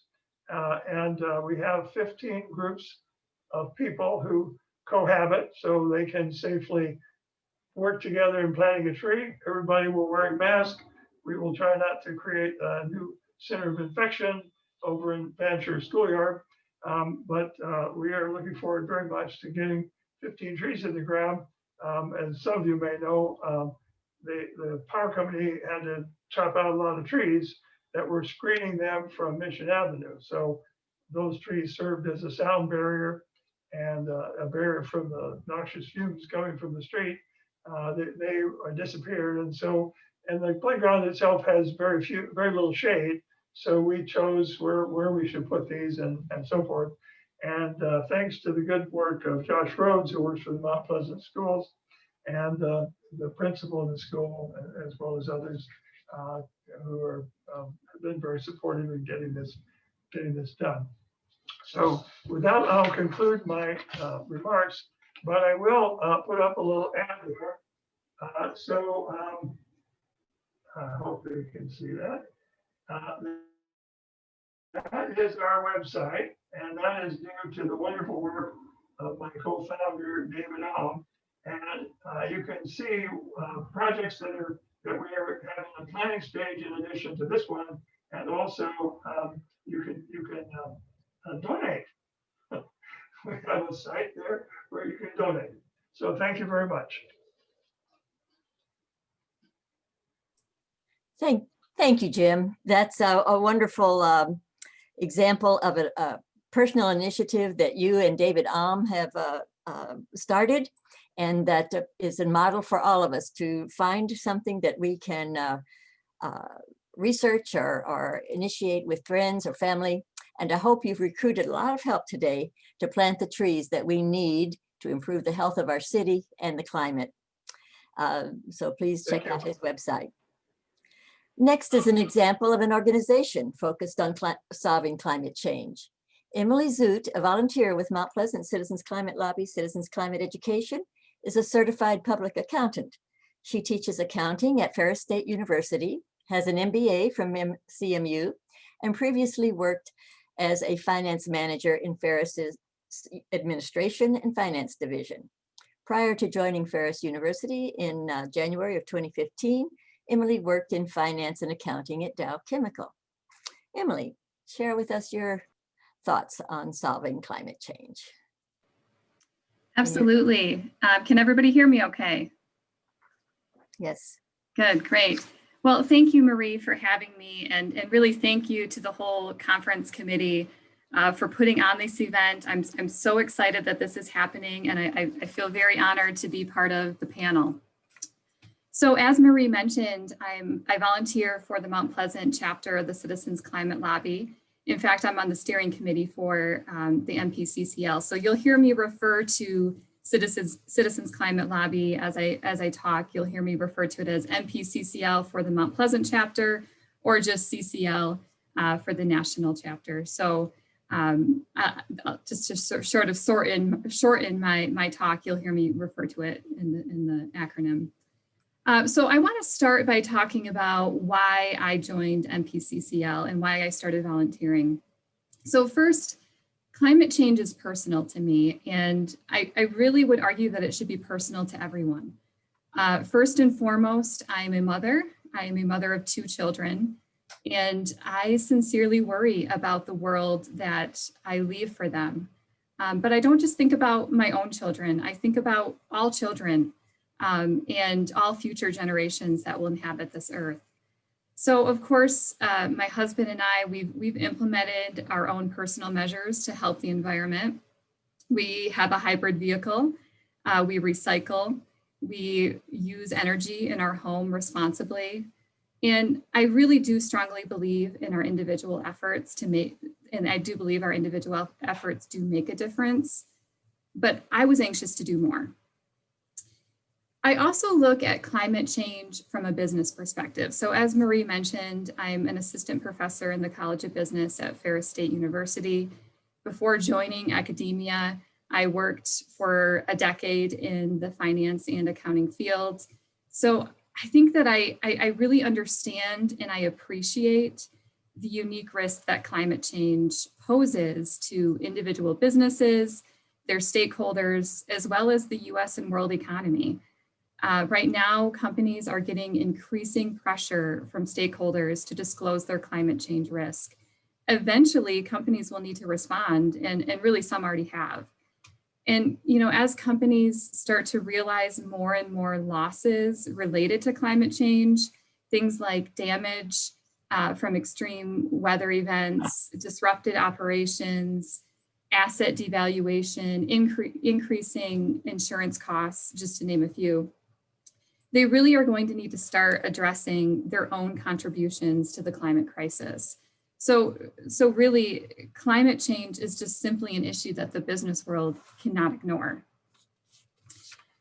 So I joined CCL because I wanted to be part of the climate solution. Citizens Climate Lobby gives me the opportunity to do just that, to be part of a solution. So one of the videos earlier sort of talked a little bit about CCL, but I'll share a few more things. So CCL, or CCE, Citizens Climate Lobby and Citizens Climate Education, is a nonprofit, nonpartisan organization working for effective climate solutions at the national level. So this larger organization includes many local chapters around the country, Mount Pleasant being just one of them. So I'm so honored to be part of this local chapter and to really be connected to this larger group, this larger organization called CCL. Being connected to that larger group gives us at the local level opportunities for training, education, as well as just getting support for the local initiatives that we're doing here in Mount Pleasant and the surrounding community. So I look at my involvement in CCL as sort of 2-tiered. I have opportunities to educate and support my local community, as well as opportunities to advocate for change at the national level. So let's talk a little bit about I'd like to share a little bit about what we're doing at the local level, so the Mount Pleasant chapter of CCL. Right now, we're working on an initiative to provide assistance to local businesses and to promote community interest in energy savings initiatives. So Currently, we're seeking information from local business by way of a survey to sort of gauge their current energy savings practices, as well as to just understand their interest in learning more about energy savings practices. So part of that initiative is we are working on creating a digital, what we're calling a business toolkit. This toolkit will contain a wide range of resources for businesses and organizations, including, how to do a cost-benefit analysis when deciding whether or not to implement an energy saving initiative or practice, some funding sources for those types of initiatives, how to calculate your own carbon footprint, as well as just some general information about climate change and its impact. In line with that initiative is we are also planning to host an energy savings conference next year for businesses. So please stay tuned for that. Later on, I will share our website and at the local level and at the national level, and we'll be posting more information about that conference as it takes shape on our website. So that's kind of what we're doing right now at the local level. Let's talk a little bit about the national level. So on a national scale, Citizens Climate Lobby, Citizens Climate Education is advocating for legislative action. Specifically, we support HR Bill 763, which is the Energy Innovation and Carbon Dividend Act. So this specific bill is a bipartisan solution, which would put a fee on fossil fuels like coal, oil, and gas. So this fee starts low, and then it grows over time, hopefully encouraging energy companies, industries, and consumers to move to cleaner, cheaper options. So the revenue from that fee, the idea would be that it would be distributed equally among citizens, making this a revenue neutral bill. Government does not get bigger. The revenue from the carbon fee would be put back into the pockets of citizens. And the way that this will be distributed is through the Internal Revenue Service, so the IRS, who this organization already has the means to distribute money, as we saw from the stimulus checks from the COVID-19 pandemic. So the IRS is in a position where they can really distribute that revenue back to the people. So part of this policy also protects US manufacturers and jobs with what's called a border adjustment, or a carbon border adjustment. So imported goods will be assessed a border carbon adjustment, and goods exported from the US will receive a refund. And really, there are a lot of different pieces to this specific bill, but the important part is that it is estimated that this policy will reduce America's emissions by at least 40% in the first 12 years. That is big impact. That's the big impact that we need to really make a difference with climate change. So to advocate for this specific bill, HR 763, our local Mount Pleasant chapter has met with our Congress people many times. We meet with them, we call them, we write them, hoping to educate them about HR 763, as well as to encourage them really to consider supporting the bill. So I do believe, as I mentioned, in our individual efforts and the value of our individual efforts to do the right thing for our Earth and our current and future inhabitants. But I truly believe that it will take legislative action at the national level to make a real difference to climate change. And I'm not alone. 3,589 US economists, 4 former chairs of the Federal Reserve, 27 Nobel laureate economists, and 15 former chairs of the Council of Economic Advisors have all signed a public statement supporting a carbon tax and dividend. This is the largest public statement of economists in history. So in addition to that public statement of economists, the Market Risk Advisory Committee of the U.S. Commodity Futures Trading Commission has a subcommittee. The subcommittee is called the Climate-Related Market Risk Subcommittee. This subcommittee recently released a report called Managing Climate Risk in U.S. Financial Systems. A central major finding of this report is that climate change could pose systemic risks to the US financial system. And their number one recommendation in this report is that the US should establish a price on carbon. They call it the single most important step to manage climate risk and to drive the appropriate allocation of capital. Our bill, HR 763, is in line with both of these recommendations. So I guess I just want to close by saying that there's no argument that climate change is real. It's real and it's happening and it's scary. And climate change will affect all of us, and sometimes in surprising ways. You know, we're not just talking about extreme weather events, although we've seen how devastating those can be. We're also talking about financial economic risk related to climate change. A disruption to the US financial system would also be devastating. But there are solutions to this problem. The focus of this conference is the fact that we have solutions. There are things that we can do, and our collective efforts can make a real difference.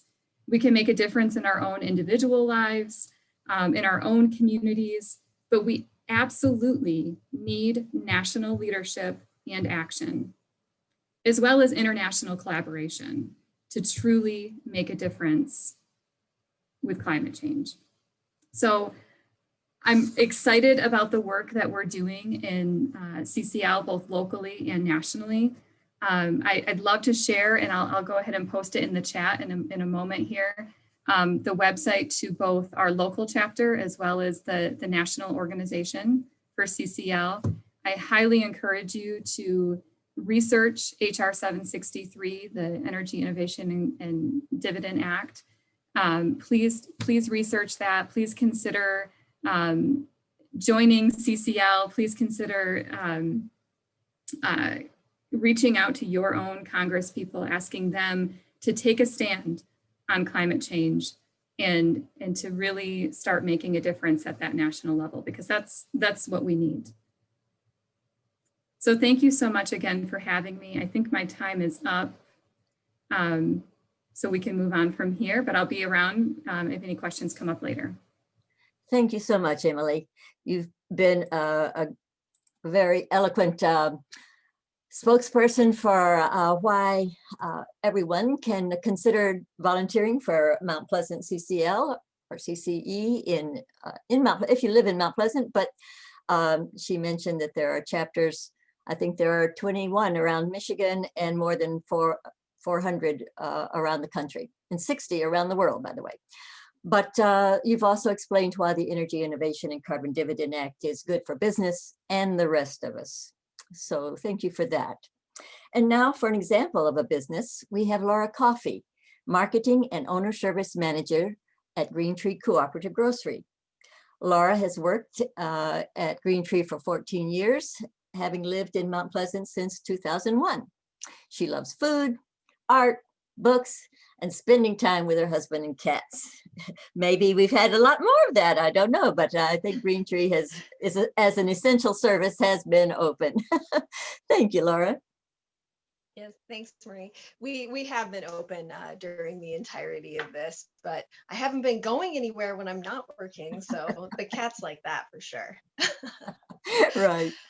So as Marie said, I work at Green Tree Cooperative Grocery in downtown Mount Pleasant.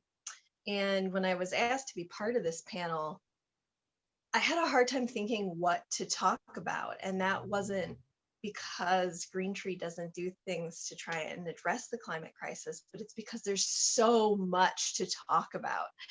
This is something that is incredibly pervasive. This is part of everything that all of us do every day, everywhere. It doesn't, you may not be thinking about it all the time, but literally every choice we make has the potential to affect how all of this eventually turns out. As has been said by several other people so far, the climate crisis is happening. This is not a question. This is something that exists all around us all the time. It affects what we eat, where it comes from, the products that we use, how they move from place to place, just everything. So it was really hard to sort of narrow that down. And I'm going to try and hit on a few different levels where we as a co-op work with these things while still keeping to time. So if you have more questions later, feel free to let me know. So I guess to start, something that you've heard a lot about is the little things that people can do, like reusable water bottles, reusable shopping bags, which we are still allowing, by the way. I know a lot of places aren't currently letting people use their own containers or packaging or bags for food. We will allow that. You just have to bag your own groceries if you bring your own bags. So please keep doing it. We appreciate it. We just need a little extra help on your end if you want to use them. But anyway, all of these little individual choices that you make from day to day, choosing to walk to run an errand, maybe planning everything on one day so you drive around town less, and all of these other reusable solutions are great. And they do make a difference. But as was discussed by Emily, the kind of impact that we need, things that we have to do to really truly affect this stuff on a global scale is company-wide. We need things that are businesses, we need the government, we need organizations, we need cities and states and countries to just be doing these things all together as a group. Because at these organizational level, that affects not only how each individual person interacts with whatever service is being provided, that also affects the infrastructure that provides all of our goods and services. And that infrastructure has probably the biggest single effect on our energy usage. And our energy usage, as many of you know, can be dirty or clean, and we want it to be clean. So Green Tree is a business, obviously. We're not a huge business, but we are a community-centered business, and we are, as was mentioned also earlier, expanding. So we are becoming bigger. We're building a new space that will be 4 times the current size and significantly more energy efficient than where we are right now, because our building is very old. I think you could probably even call it historic. And historic, while wonderful, doesn't generally mean energy efficient. But beyond that level, we're also a cooperative. And a cooperative is a business that is owned by the members of the community where it's located, instead of being owned by an individual person or another company that's far away.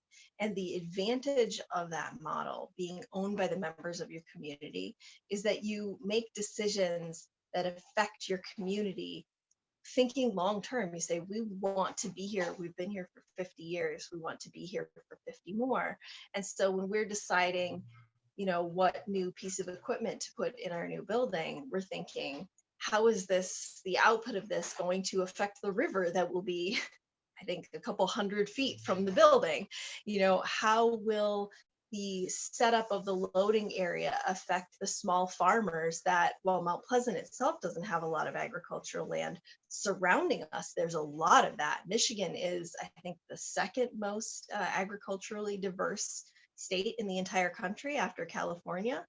And with all of the fires and other issues that they're having out there, like that becomes even more important. So each of these little decisions we're making as a business, because of our cooperative structure, we're saying, how does this affect each of these other little pieces of the community that tie into what we do and who we are?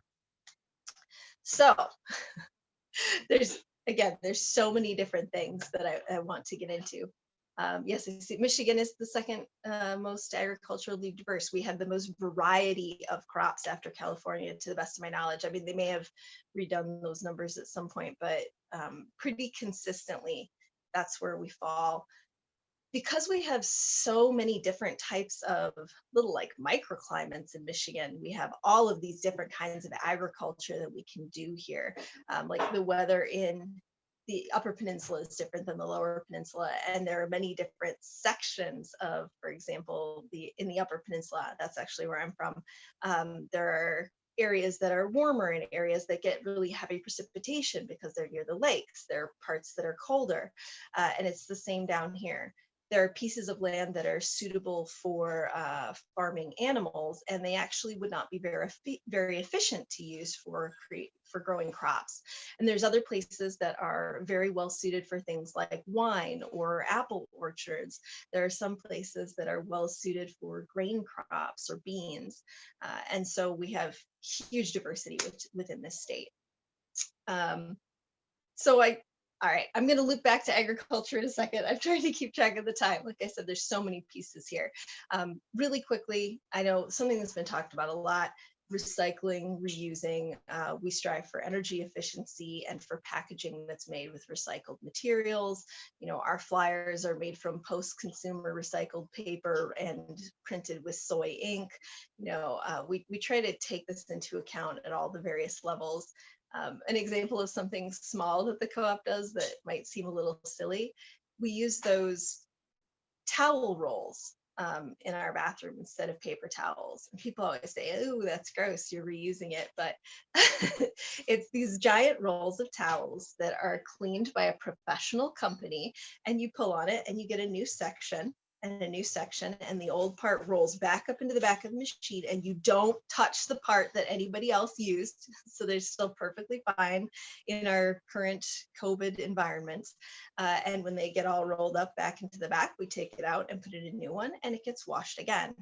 And that saves, I haven't done the exact math, but I mean, easily hundreds, if not thousands of rolls of paper towels every year, just in our one little tiny bathroom. So it's things like that where we're consciously making choices to use green cleaning products.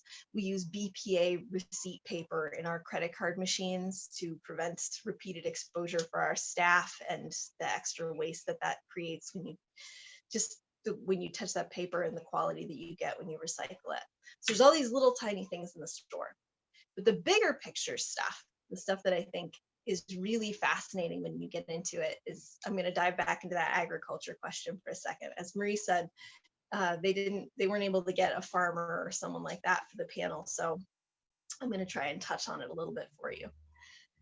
So local farmers, one of the big things that we do is carry and support local farmers products year round, and other types of local producers too. I mean, things like soaps and canned beans and tortilla chips, Michigan roasted coffees. Like we try to focus on and care about those things. But when it comes to farming, so something that we saw recently during the just everybody rushing to the stores and stocking up in an effort not to go out was a lot of empty shelves. And we saw that in many places around town. But I can say, like, we never ran out of toilet paper.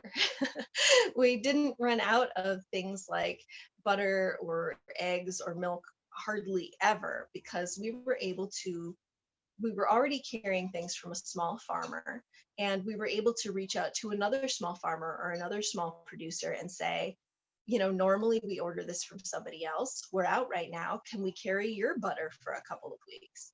And we were, because of our community oriented nature, because we know the farmers and can say, you know what, you're out of eggs today. Does your neighbor have some? Like, who can we talk to? And just have that level of responsiveness because we work with these small farmers and producers. And they also have the advantage if a national chain runs out of their bags that they normally put their tortilla chips in, they're not going to send any out to anybody until they get their standard branded bags. If our local guys that are producing and baking these chips in a very small scale commercial kitchen run out of the bags that they have, we can say, whatever, put it in a different bag and stick a sticker on it with your name, and we're happy to still carry those. And they can do that responsiveness in order to continue providing food to our community. So we're able to support them in things like, we've had farmers purchase more chickens in order to increase their egg capacity just for our little store. People have been able to add deliveries and buy equipment because we commit in February or March to buy all of the carrots that they can grow all summer. So the advantage of this cooperative model is we can talk directly to these people and support them, and then build this sustainability into the environment of our area and contribute to the overall diversity of our food system regionally as well as hyper locally. And that's the kind of impact that you can have by doing something like joining a co-op, or when you go and choose cereal, buy from a company that uses renewable energy, that you can do by saying, I'm going to buy carrots that are grown within 50 miles of my home instead of on the other side of the country where unfortunately everything's on fire right now and we're having to, drive semi trucks thousands of miles in order to get it to you. So when it comes right down to it, well, it matters that you're, bringing your own coffee cup when you go somewhere versus taking the paper one. It matters a lot more that you are choosing to support and buy from people that grow food and companies that think about all levels of this process when they're making the goods and services that you're choosing to utilize. I feel like I'm coming up on time here. But like I said, there's just so many pieces to all of this process. And if I can just say one thing, it's don't forget to look at all the levels of the process and to think about not just, okay, so the company that's shipping this to me has XYZ in terms of labor practices. Think further back down the line than that. Think who had to make this? What kind of box is this in? Was the water that was fed to these animals, taken in a sustainable way? Were these seeds produced in a way that didn't end up spraying chemicals on the people who had to harvest it? And just try and go as far back down the chain as you can when you're making these daily choices, whether you're shopping at Green Tree or going to a big chain or ordering something in, online. It doesn't really matter. Just look at all of those steps and make the best choices that you can. So I'll call it there, or else I'll go on for another 20 minutes. Thank you, Laura. You have certainly explained why Green Tree has become such a valued institution in Mount Pleasant over the years. I'm sure many people are looking forward to Green Tree's new building and your expanded services there. Now we'll open it up for questions from our audience. Sil Lorand is our moderator. I appreciate that. What questions do we have for our panelists? Sil, are you muted? Yeah, she's muted. Yeah. Unmute, Sil. There you go. Oops. There you go. Now there you go. Super. Great. Do you have a question to share from the chat? I don't have a question. Wait a minute. I do have one question. I have mostly appreciation for all of the panelists from various community and university members. Here is one question for everyone. How can people find out about all these levels in the process? Good question. Well, I can take this one if other people want to join in, obviously, but the first thing that you can do is to think about a particular product that you consume, because it's hard to look at the whole thing at first. It's easier sometimes to narrow in on one item.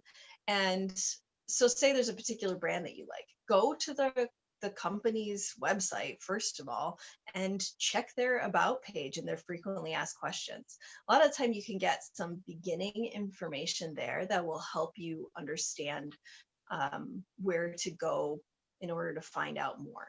So that's if it's a particular product. Another thing you can do is ask the people that work in the place where you're buying it.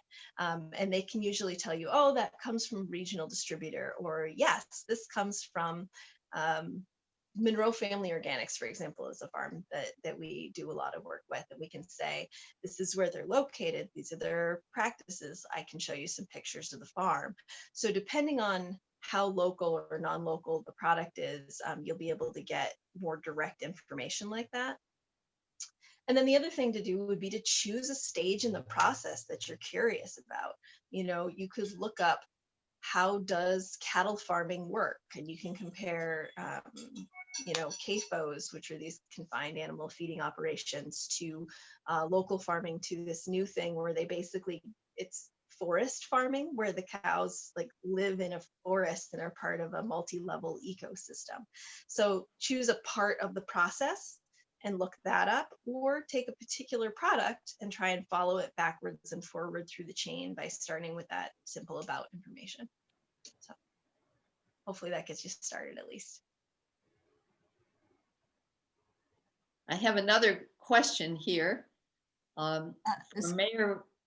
Excuse me, Sil, did anyone else on the panel have any additions to that first question? That's all right. We want to get to as many questions as possible about how you investigate the different levels of process when you're examining a problem.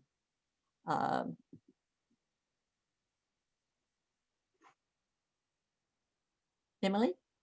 Yeah, I suppose I would just add that it can be challenging. I think Laura did a really good job of kind of giving us an idea of how to get started with that. Unfortunately, in the US, companies, we don't require full disclosure necessarily with companies and everything that they're doing. However, you're finding that more and more companies are voluntarily disclosing these things because their stakeholders, their customers, their various stakeholders want to know. So more and more, as Laura described, this information is available on the internet, on the websites of the different companies. So I would just add that it's not full disclosure necessarily, but more and more we're seeing this information being provided by companies. So it's getting easier and easier to investigate those things. Thank you. Sil, you said you had another question there. Yes, this is for Mayor Will Joseph or for Nancy Ridley. Can you tell us more about what the city is doing to expand or connect bike paths through Mount Pleasant and surrounding areas? Sure. Thank you for the question. If you really look at our master plan and especially our capital improvement plan, we're looking at expanding, if you're familiar with the river walk through the city and connecting that path, which is very bike and walk friendly, to the regional pathway that connects to the path north and south of Mount Pleasant. And some of that is going to be in our new master plan that we're rewriting for the Mount Pleasant 2050 plan. Because of the pandemic, we have put a little bit of a hold on some of our capital improvement projects that are more non-essential, and so I'm not sure if this one specifically is being delayed, but my guess is that it would be just because of some budget constraints. But that is the sort of the general status of that particular project. We're rewriting our master plan, and we're hoping to pass it by the end of the year. And then after that master plan is passed, we're going to relook at our non-motorized transportation plan, and that looks at walking and biking and bike routes and probably reshape that, especially when it comes to the design of our roads. And so I would sort of encourage people to look at the city's website, be familiar with the master plan, and feel free to reach out to me, myself, or the other commissioners. And then if Nancy has anything to add. I do have a couple things to add, if you don't mind. Just in the last couple weeks, the city completed the non-motorized trail at Island Park. So now you can be in Island Park and do a complete 1 mile loop without having to walk or bike in the roadway. So that's one recent improvement we made. Also, this spring, we completed a project in partnership with Central Michigan University and the Charter Township of Union to complete the path through the university smart zone area. so that you can get from the trail that comes all the way up from Alma and Shepherd and goes down Deerfield Road. Now it goes all the way through the smart zone so you can get up to Broomfield Road, and it's paved the whole way. So those are two recent things we've done. And then our park staff regularly has conversations with the Mid-Michigan Pathways Group to talk about what we need to do within the city to provide that connection between the north and south loop that they're, or not loop, the north and south connection that they're doing through this Mid-Michigan area. So we stay in contact with them regularly to make sure that our plans are in concert with what they're trying to do. Thank you, Nancy. Sil? Here's a question for the mayor and city manager. Is it possible that they might use a climate action plan to spur and integrate the choices they are making now?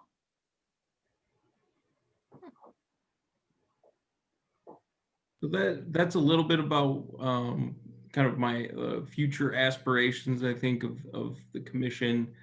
I mentioned the plan that Traverse City has done, and what they did is they sort of did a baseline of their carbon output in terms of their city operations, and it's a really nice plan. If you just look up Traverse City, I think it's CO2 audit. It's like the first or second link, and it talks a lot about how they look at their operations and how they can make them more carbon neutral and obviously environmentally friendly. And that is something that I personally like to pursue.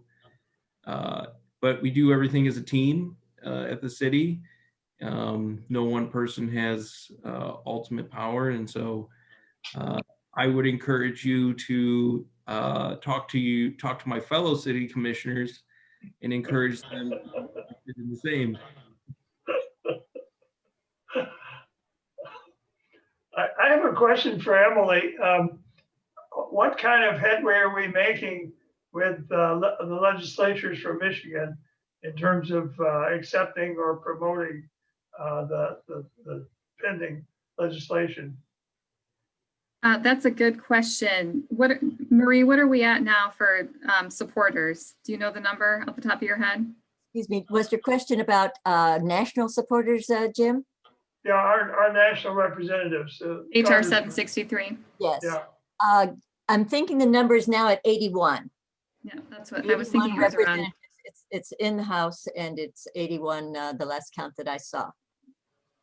Good question. I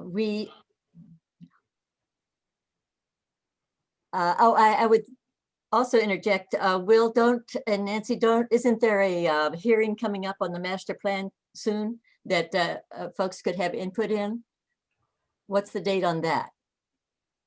The public hearing is on Monday, November 9th. Okay, let's get that on our calendar, and that is a perfect opportunity to get a sense of what's going on and to, is more input available to be entered? I know you've been having hearings previously here, September and October, but I would encourage people who are interested in the master plan to obviously give it a read. There are 5 different sections dealing with different parts of the plan, and we're going to have a work session coming up pretty soon on that. I believe that is our next meeting, which is the 26th of October. And so if you can reach out to your commissioners before then, that's a good time to get your concerns addressed to them. But also we're having the public hearing on November 9th, and you can come to the city commission meeting, which will be held virtually. And so you can find the Zoom link on the city's website, and you can speak at the public hearing.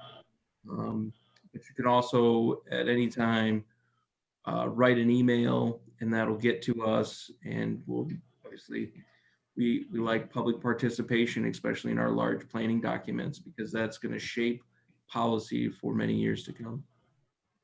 Exactly. And the political will, which means the public will, is what eventually changes policies. And that's what I hear Will saying that is necessary when we want to make changes locally. I did see a reference in the chat to someone noting that in terms of representatives in support of the HR 763, one of them is Representative Kildee, Ann Levin, and Lawrence from Michigan, who are co-sponsoring this bill. And Representative Kildee is also a CMU graduate. So CMU is making its, it's still doing great work in the world on this score, as well as many others. Another question, Syl, we have, let's see, a couple more minutes, so. Okay, this is to everyone. Is it unrealistic to expand curbside recycling for all Mount Pleasant residents?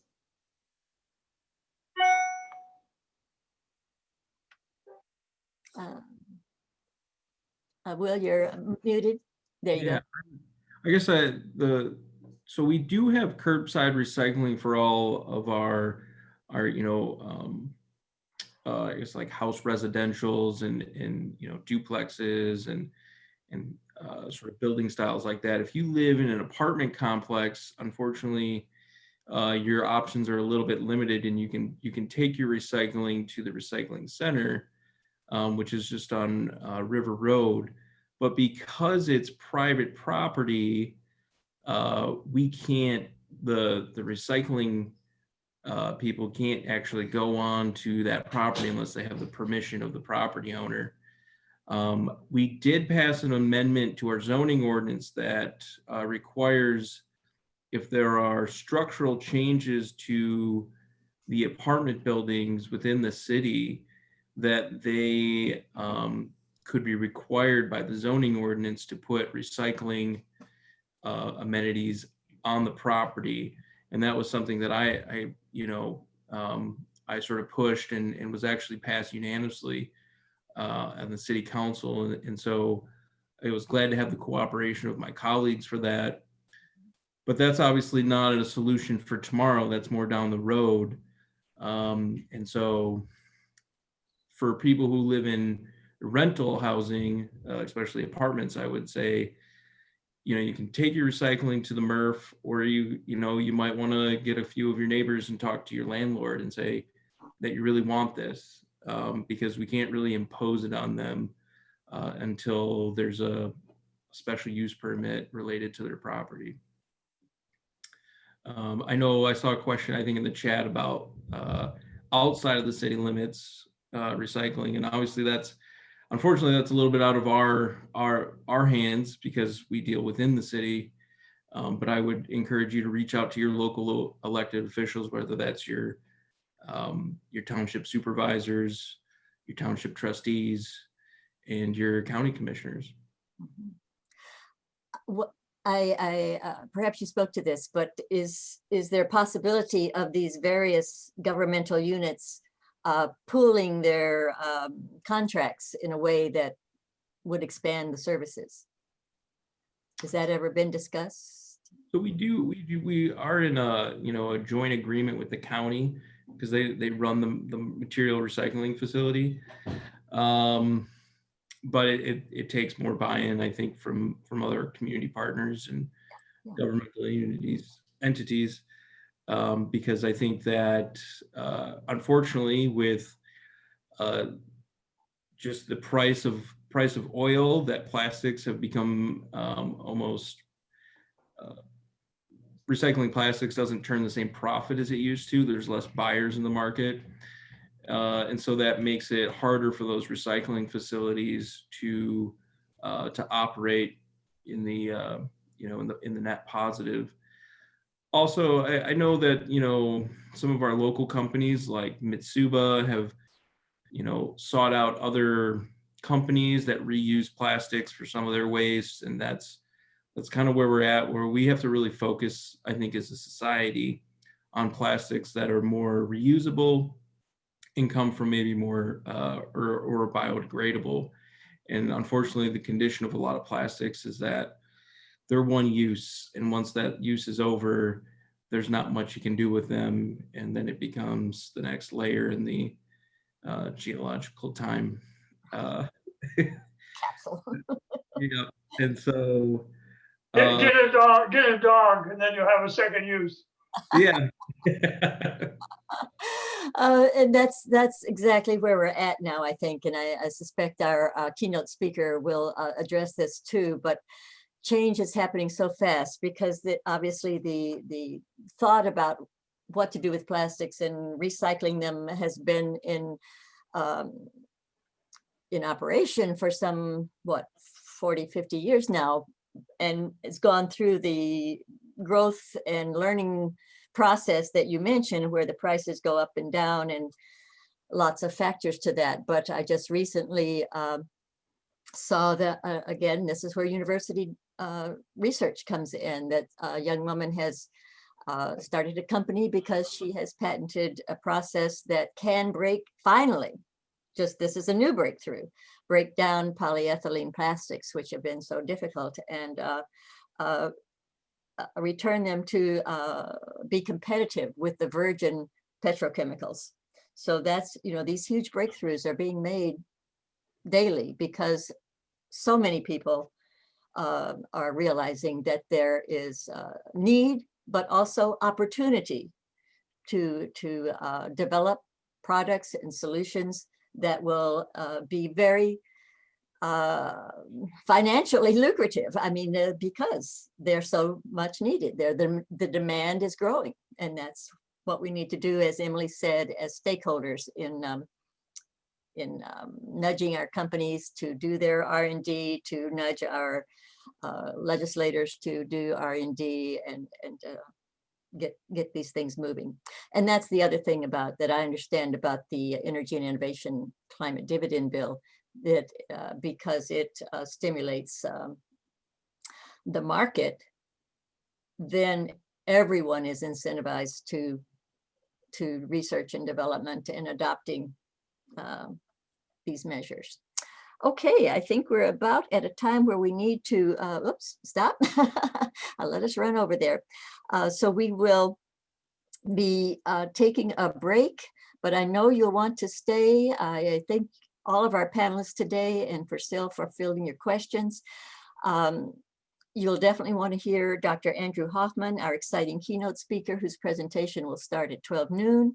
In the meantime, we'll have a 10-minute break in which you can watch short videos from groups that were planning to share their information in person in March, as previously explained.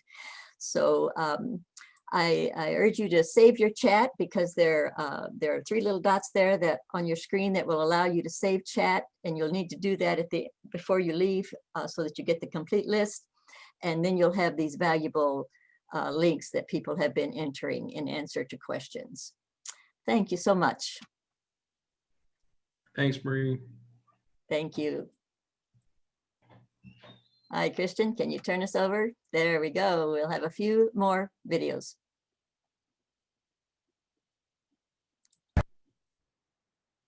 Hi, my name is Ryan Coker, and I'm the president of Central Votes. As an RSO on campus, we are dedicated to the goal of making sure students understand the importance of voting and civic engagement. Understanding climate change is a central part of one of many changes we must strive to accomplish, and one of the most critical ways in ensuring our environmental longevity. We at Central Votes are dedicated to the purpose in understanding our collective environmental safety. We believe that it is important that as a society, we understand impactful policy solutions and resources that aim at protecting not only our planet, but our collective well-being. Voting is an essential part of the process, and we will advocate for not only these rights, but the rights to clean air, clean water, and the protection of our planet. So in order to see these changes, we must vote for them and educate ourselves on essential policies that will move us closer in creating a more sustainable planet. My name is Syl Lorand. I'm a member of the Mount Pleasant Area League of Women Voters. The League is a nonpartisan political organization that encourages informed, and active participation in government. This year, the League is celebrating its 100th anniversary. Our local league celebrated its 50th anniversary in 2019. Although League never supports or opposes political parties or candidates, it does take positions on issues. League members conduct a thorough study of an issue and reach consensus before defining a policy position. This is the process that was followed that resulted in League's position on climate change. Here is that position. Climate change is a serious threat to our nation and to the planet. To address this threat, we need an international approach with goals that are consistent with science. And the approach must address climate change at all levels, from the local to state, regional, national, and global. When League has reached consensus in support of a position like climate change, League members advocate for its implementation. They do this by holding forums to educate citizens, by lobbying Congress, by making or joining legal challenges, and by working with other advocacy groups who have the same goals. The website of the League of Women Voters provides information and guidance on how we can help meet the challenges of climate change as individuals and, importantly, as citizens working together. Thank you. Hi, my name is Tori, and I'm the president of Phi Chi Theta, the Delta Xi chapter at Central Michigan University. Phi Chi Theta is a national business fraternity that focuses on improving business skills, communication skills, and networking skills. Our organization is helping to fund climate change solutions by volunteering in a local disaster relief area.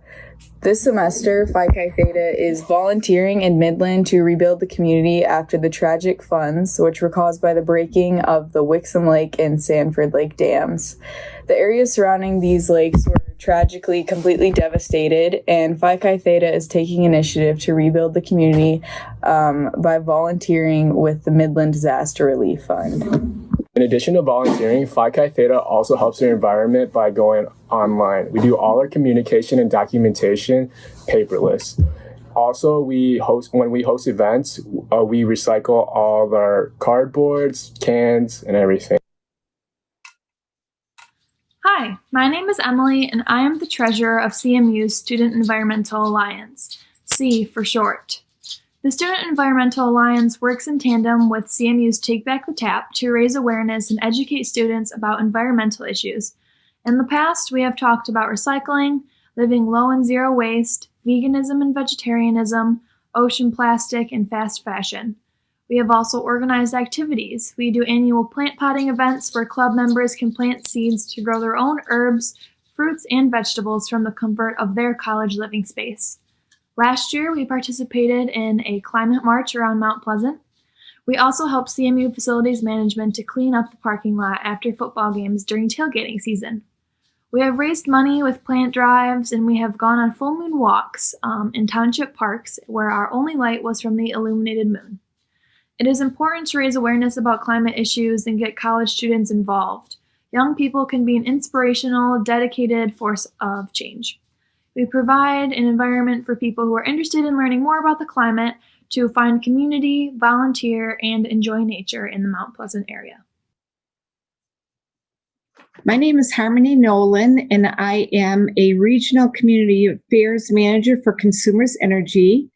I cover Isabella, Gratiot, Montcalm, and Clare counties as my territory. Consumers Energy has a vision for Michigan's future. A future of cleaner, greener energy where you have more choices about how to use energy and how to save it. We are seizing a once-in-a-generation opportunity to define our company and to help reshape Michigan's energy future. We're viewing the world through a wider lens, considering how our decisions impact people, the planet, and our state's prosperity. At a time of unprecedented change in the energy industry, we're uniquely positioned to act as a driving force for good and take the lead on what it means to run a clean and lean energy company.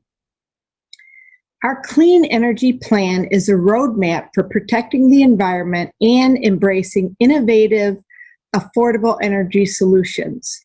We developed our plan by gathering input from a diverse group of key stakeholders to build a deeper understanding of our shared goals and modeling a variety of future scenarios. Our Clean Energy Plan aligns with our triple bottom line of people, planet, and prosperity. By 2040, we plan to achieve net zero carbon emissions, end coal use to generate electricity, and meet 90% of Michigan's energy needs with clean energy resources. But we cannot do it without you. In the coming decades, more than 4,000 megawatts of electric capacity will come off our system due to plant retirements and expiring power purchase contracts. We plan to replace that capacity by reducing demand for power with energy waste reduction tools, demand response opportunities for businesses, as well as generating electricity from cleaner renewable sources such as solar and wind. The incremental nature of the plan allows flexibility to adapt to customer needs in changing conditions.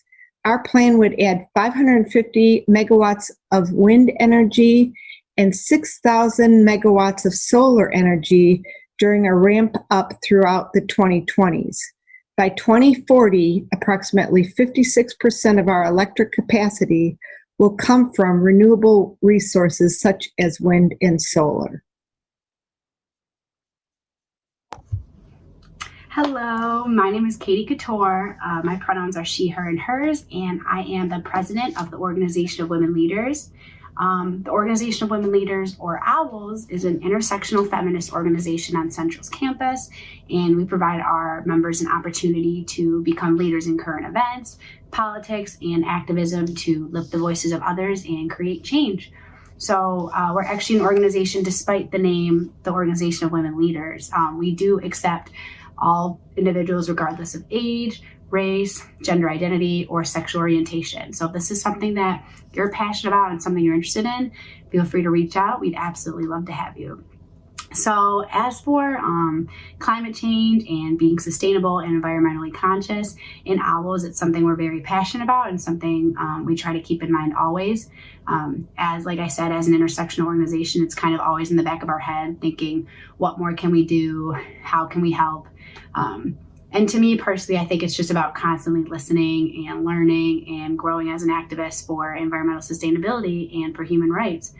Just speaking up and making those small everyday changes, such as not using a plastic water bottle or recycling or not using plastic silverware, does go a long way despite those being every little day changes.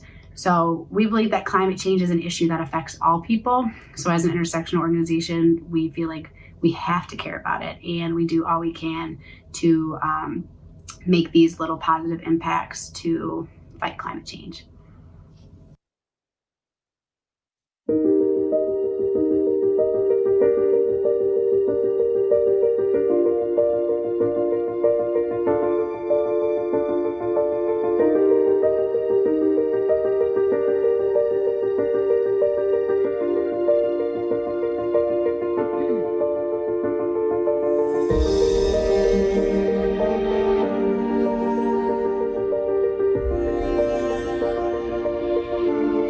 We can now pay for community services. We have adequately funded road patrols. We are able to have what I would consider a normalized budgetary situation.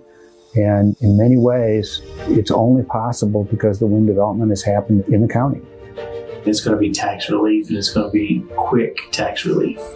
The county has been strapped for money also, not just our county, all the rural counties. They have trouble with revenues.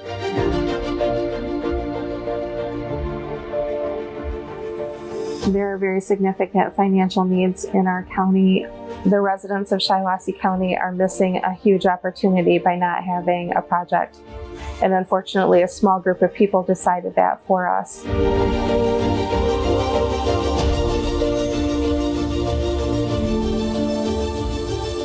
Between the substation and the 86 wind turbines, it's going to amount to right at $299,485,460 value. From the township's perspective, budget-wise, we used to run about a $100,000 budget, live paycheck to paycheck, and now we have about a $300,000 budget.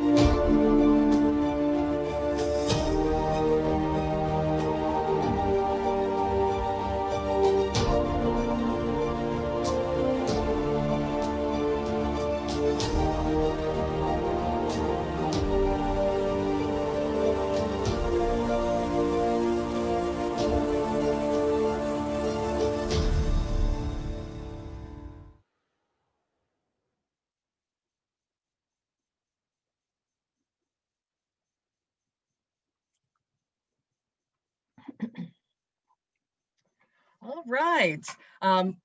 Good afternoon, everybody. Welcome back to the Central Michigan Climate Solutions Summit. I'm Dr. Liz Bradshaw. If you're just tuning in, we've had a wonderful panel highlighting leaders from CMU and what we're doing here at CMU in terms of climate solutions. And we just had an excellent panel of leaders from the community to talk about what we're doing in Mount Pleasant and the local surrounding area to address climate solutions. Next, I'd like to introduce Dr. David Weindorf, who is the Vice President for Research and Innovation here at CMU, and he is going to introduce our keynote speaker, Dr. Andy Hoffman. Dr. Weindorf? Thank you so much. It is my distinguished honor this afternoon to introduce Dr. Andrew J. Hoffman. Dr. Hoffman holds the Holsom Chair of Sustainable Enterprise in the Stephen M. Ross School of Business and the School for Environment and Sustainability at the University of Michigan. Professor Hoffman holds a Bachelor of Science degree in Chemical Engineering from the University of Massachusetts at Amherst, a Master of Science degree in Civil and Environmental Engineering from the Massachusetts Institute of Technology, and a PhD in Management and Civil and Environmental Engineering also from MIT. Prior to his current appointment at the University of Michigan, he served as a postdoctoral fellow at Northwestern University, Associate Director of the Erb Institute for Global Sustainable Enterprise, and Education Director at the Graham Sustainability Institute. Professor Hoffman's international reputation as a celebrated scholar includes 7 National Academy of Science projects, 39 published academic papers, 17 published books, and 27 book chapters. Professor Hoffman's honors and awards include his selection as an Aldo Leopold Leadership Fellow at Stanford University and an Aspen Environment Forum Scholar from the Aspen Institute, among many, many others. It is with deep gratitude that we warmly welcome Dr. Hoffman to the Central Michigan Climate Solutions Summit. Ladies and gentlemen, Professor Hoffman. Well, thank you, David. Thank you, Liz. I recently had a guest in my class, and I realized that when students clap, the guest can't hear it. So I actually found an online tape of a roaring crowd. If the sports teams can do it, why not us? So that's just the way I started. But thank you, Liz and David. It's a pleasure to be here. And hello, everybody. I'm going to go ahead and share my screen now. There we go. And so I hope you can see that. Let me go to the full screen. And what I'm going to talk about today, the title is Business Culture and the Climate Change Challenge. And I'm going to try and cover a lot of ground. You can see in my title, I'm at the Ross School of Business and the School for Environment and Sustainability, which is a rather odd combination. A lot of people look and say, what does that mean? And I try and explain to them about the implications of business for sustainability issues, the implications for sustainability for business. And the two are really intricately intertwined. And the challenge of living in those two communities, living in those two schools, is both problematic and an opportunity. It's problematic because I go to the business school and people see me as a tree hugger. And then I go to the School for Environment and Sustainability and people see me as a capitalist sellout.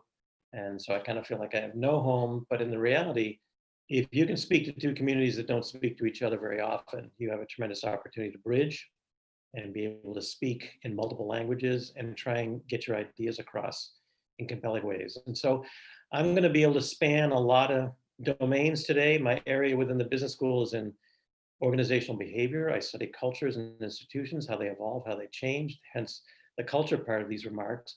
But I also specifically focus on business, hence the business part of these remarks. So I'll bring them together in a way that I hope you find compelling and thought-provoking. I think my challenge is to go till 1 o'clock and then open it up for Q&A. So that's, if I'm incorrect in that, someone please check that, but I believe that's the plan. I'm going to begin here. I'm going to begin with the reality that the past century has witnessed unprecedented economic growth and human prosperity, and they go together. The world population has increased, the economy has increased faster, such that global per capita income has tripled, and life expectancy has gone up by almost 2/3. If we were back in 1900, I might not be here right now. The average life expectancy was 47, today it is 77. And we owe that to the economy. We owe that to the fact that I am sitting in a climate controlled space that protects me from the environment. So I eat healthy food. We have a wonderful medical system. We have modes of transportation. We're enjoying this mode of communication right now. It all comes through the market. And so the market has done amazing things for our lives, but there are some problems, and they're starting to become clear just in the past couple of years. I highlight 2 of them here.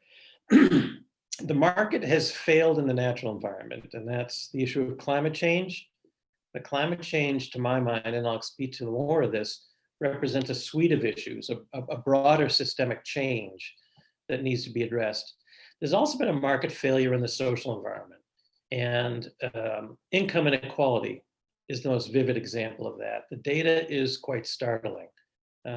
Just last year, the federal government came out with a statistic that 40% of Americans could not put together $400 in an emergency. And we're in that emergency right now. Income inequality in this country has reached levels not seen since before the Great Depression. And that is also a systemic failure. It's a failure in how we've devised the market, how we devise policy to regulate the market, and it requires a systemic solution. So both of these create systemic problems within the market that are causing a lot of people some concern, not just those outside the market, but many within the market. Joseph Stiglitz, a Nobel laureate in economics, says capitalism is in need of being saved from itself. Paul Pullman, the former CEO of Unilever, calls capitalism a damaged ideology that needs to be reinvented for the 21st century. I can go through all these quotes. I just want to highlight that these are not people outside the market. These people are inside the market, recognizing that there's a serious problem. Darren Walker at the Ford Foundation says income inequality and climate change threaten our democratic values, discourse, and institutions. And Ray Dalio, the founder of Bridgewater Associates, the world's biggest hedge fund, says capitalism is broken, and if we don't fix it, we could face increased populism, conflict, and revolution of one sort or another.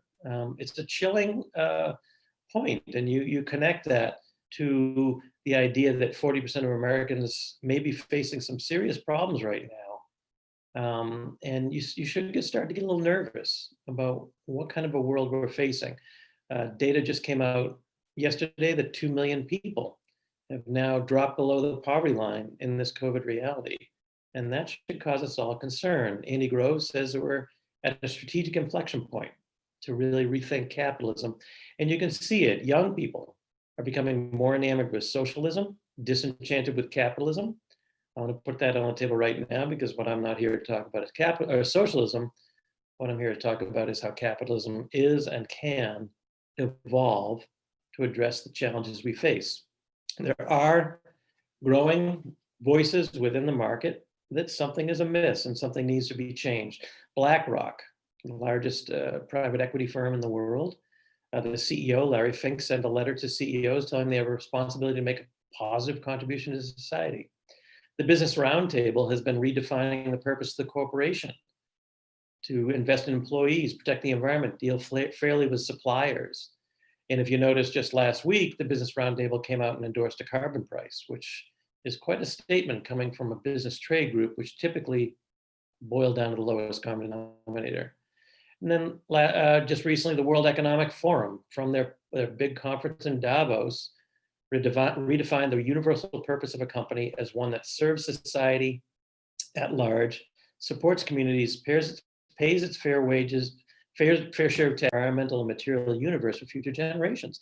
These are very interesting statements. Now, whenever there's statements, you always look, don't trust us, track us. And there have been criticisms that a lot of these companies that have signed on to these statements haven't been living up to them, but they're less than a year old. And so it takes a lot of work to start to steer the corporation, but it has raised a very interesting conversation over redefining how the market works, what it does, and how it can deal with these two systemic failures of climate change and income inequality. I think the challenges before us have been accelerated by the coronavirus, certainly around income inequality. Coronavirus has highlighted and exacerbated those problems. And the corporate world is starting to step up and say, we've got a problem. We've got to do something about it. I've seen a lot of very positive statements by CEOs doing a lot of soul searching, saying, what are we doing as a corporation? Where are we in society? And that's healthy. I also look at coronavirus and our response to it as a challenge of our institutions. And what we've found is that some of those institutions have been left wanting, and some have done well. Those that have been left wanting, it's time to make a correction, time to fix those institutions so that they work going forward as the challenges, particularly of climate change, start to become more real. Certainly the wildfires in California have started to change the conversation in terms of what is climate change, what does it mean for us? It's made it personal. And are our institutions prepared to deal with those challenges? And so this coronavirus is a trial run, and the bigger challenge is waiting. I'm sure you've all seen that cartoon where one wave is coming at us called coronavirus. Right behind it is a bigger wave called climate change. And in a way, this is an opportunity for us to adjust our institutions and try and fix them. So there's sort of my long preamble of where I'm coming from here.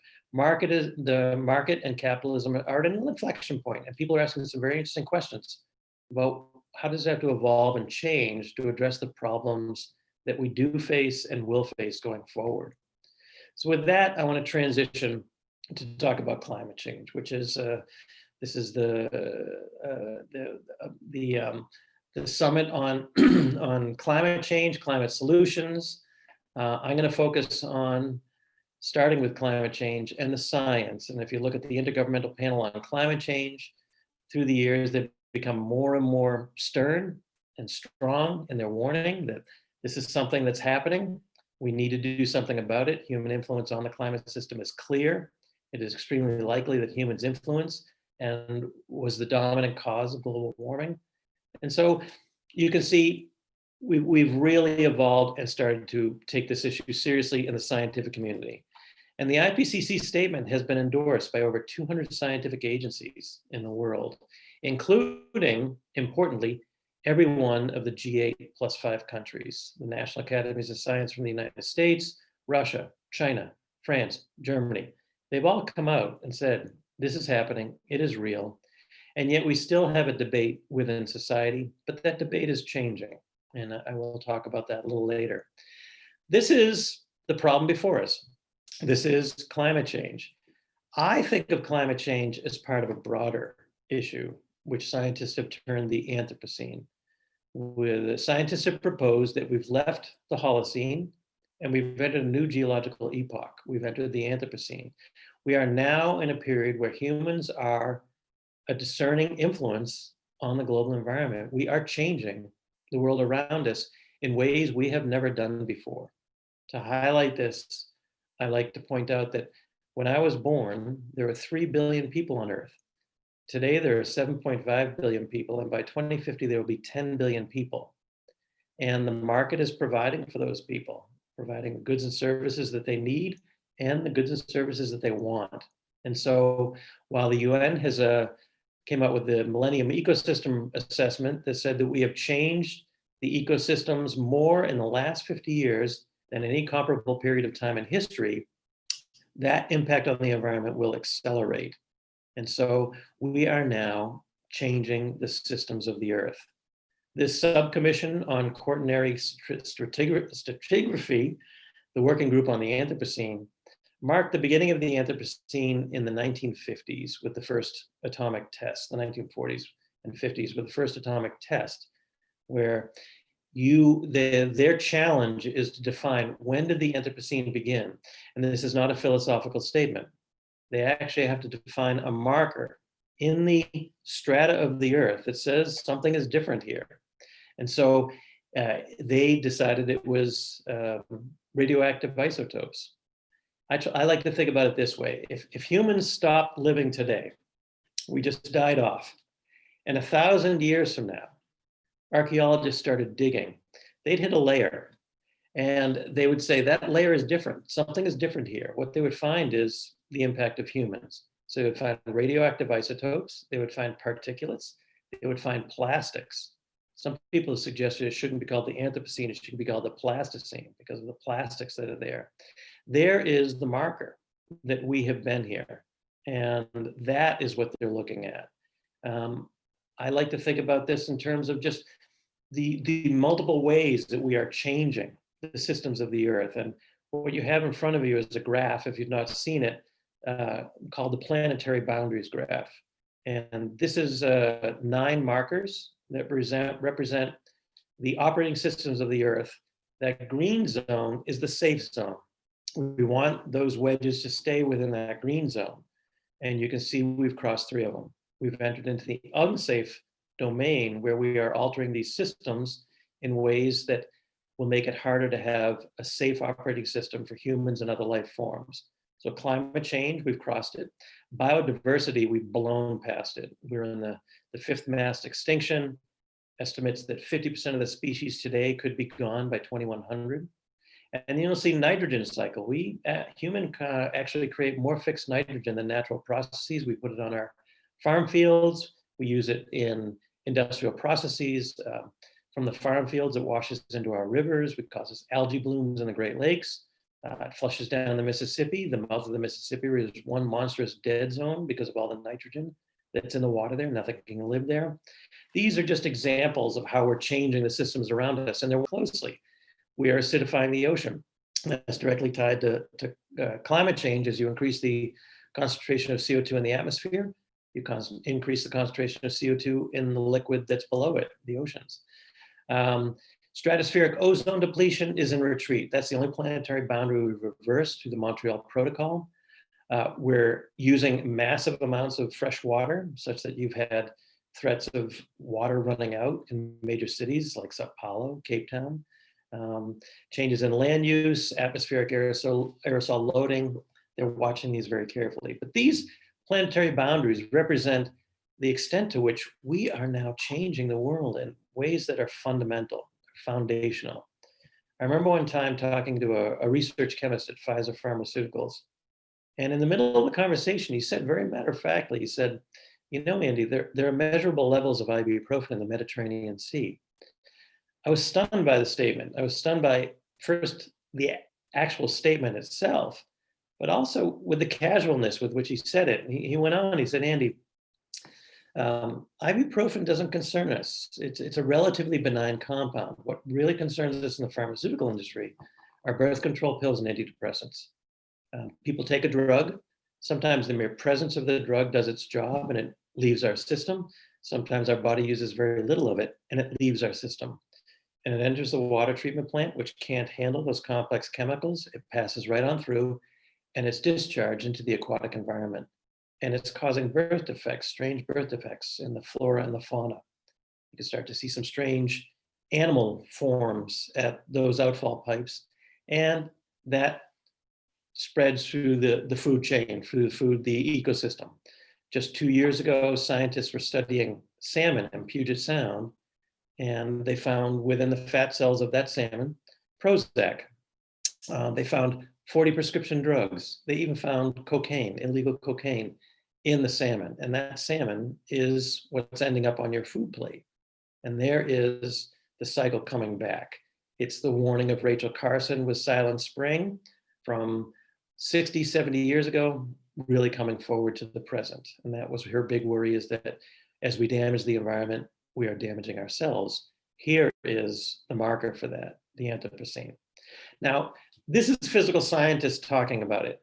I look at it as a cultural question. And Stephen Jay Gould, the famous late anthropologist at Harvard University, had a wonderful quote that I think captures it. He says, "We have become, by the power of a glorious evolutionary accident called intelligence, the stewards of life's continuity on Earth. We did not ask for this role, but we cannot abjure it. We may not be suited to it, but here we are." And I really like that because it does represent, to my mind, the cultural challenge here. We have stumbled into this role. We didn't do it on purpose. We don't know what we're doing, and we better figure it out. And that really comes down to a cultural question, not just a technological question. The Tesla's a great car, but the answer is not another car. The question is reevaluating mobility. That is, to my mind, the real cultural challenge. And so in a lot of the work that I've done, I've looked at this as a cultural question with the recognition that we have multiple futures ahead of us. What will Anthropocene society look like? There's the question I've been asking. And we can go to a dystopian future. We can have continued disagreement and conflict like we have over climate change, like we have over COVID. We'll have no clear authority that comes forward as someone that we respect and trust. Science will be relegated to the position of mere opinion, which many have done. There will be pressures to maintain the status quo by those who benefit from it, those who perhaps make money from it, and there will be little significant response. And I and my colleague Deb Jennings have called this collapsing systems. If you want to read a really interesting report that represents this dystopian future, the RAND Corporation came out with a study last year or 2 years ago. It's called Truth Decay. And they looked at the poor quality of public discourse, particularly over scientific issues. And they found 4 conclusions. We're debating facts. We are mixing fact and opinion in ways that people aren't recognizing. Think about that the next time you see a news story. How much of it is fact? How much of them telling you how to think about the fact? And different news sources do that to greater or lesser degrees. 3, we distrust previously trusted sources of information, universities, scientific bodies. And 4, we've never seen anything like this. And they lay the blame around social media, around the ability to get any facts you want of varying quality, and active distortion of science by sources that have a political interest. That is a future ahead of us. We can choose that future. Or we can move more towards a utopian future, when there's agreement and consensus. We have collaborative engagement. Science is respected and elevated.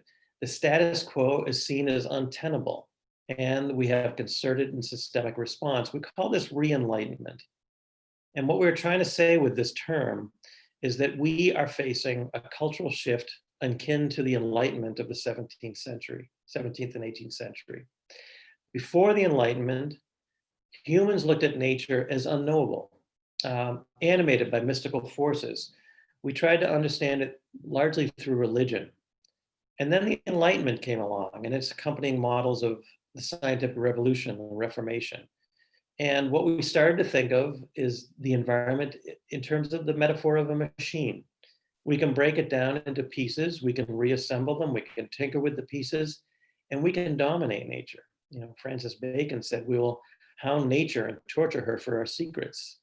So out of the Enlightenment came an idea that we will dominate nature.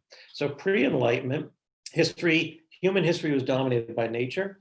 After the Enlightenment, natural history is dominated by humans.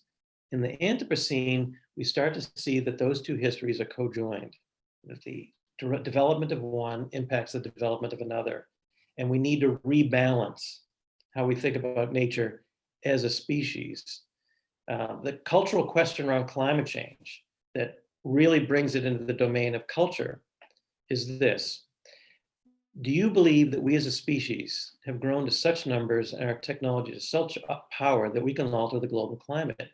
If you answer yes to that question, you have talked about, you have affirmed a fundamental redefinition of our culture, of how we think about the world around us, how we think about our responsibilities with each other.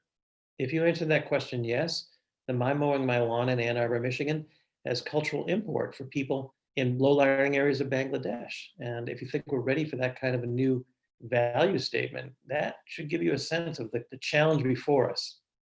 The important point also is that the Enlightenment took 100 years. This challenge is a marathon. It's not a sprint. It will take us a long time to realize the culture change that's before us and come to terms with what it means. I'll return to that at the end. Now, an interesting question when you think about Anthropocene society is, what is the role of business? You know, the Enlightenment didn't have business as an animating force. The Anthropocene does.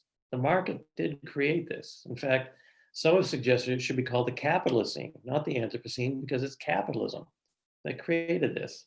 Now, I don't dispute that fact, but I would argue, and contrary to what some have been pointing out, if we're going to solve this problem, business has to solve it. There's just no other way. The market is the most powerful institution on earth. Business is the most powerful entity within it. You may lament that fact, but it is a fact. And so if we're going to address climate change, if we're going to address the Anthropocene, we need to have business, the power of business, the force of business, the force of the market, addressing the problem, challenging it, changing it.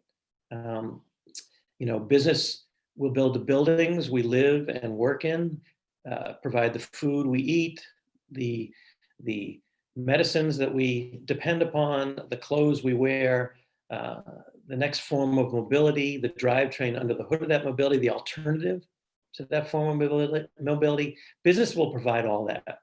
And so we really need to steer business towards solving these problems. That's why I sit between these two schools. That is what I'm trying to focus on.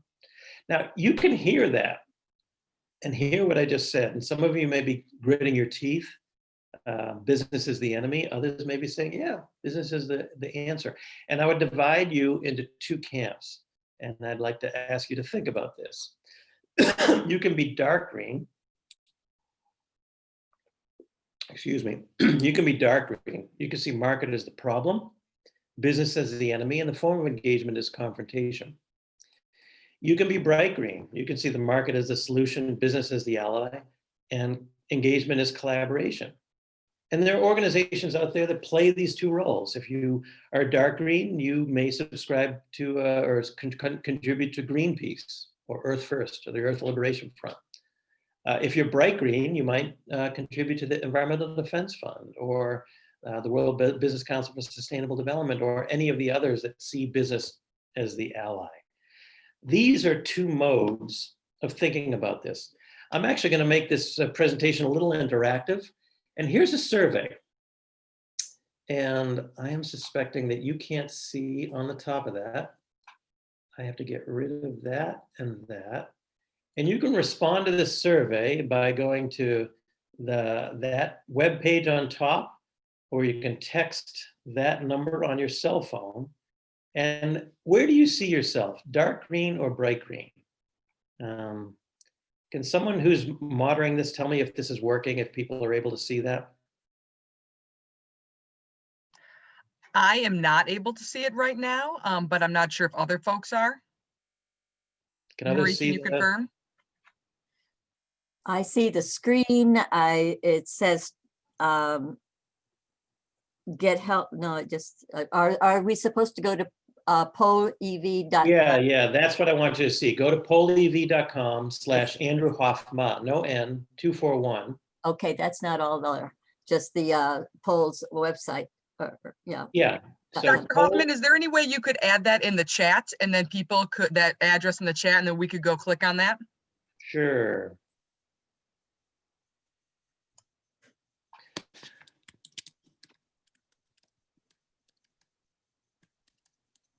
Let's see.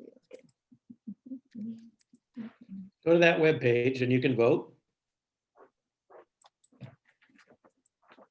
Okay. Or text. Or text. 241. Someone says they're not seeing it in the chat. Oh, because that went to private. Oh boy. Okay, hold on one second. You know, it's such an experience learning the new realities.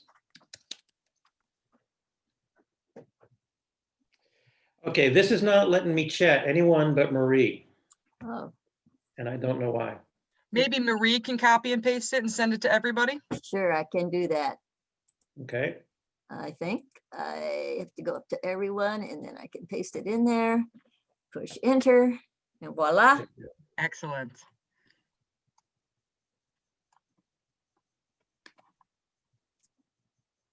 Okay. And you should text, drop in the ability to text it if people want to use their cell phone. Okay, to the same, or that's usually a number, isn't it? Yeah, I gave it to you. Okay, I didn't see that. Sorry, I don't see that in the previous text.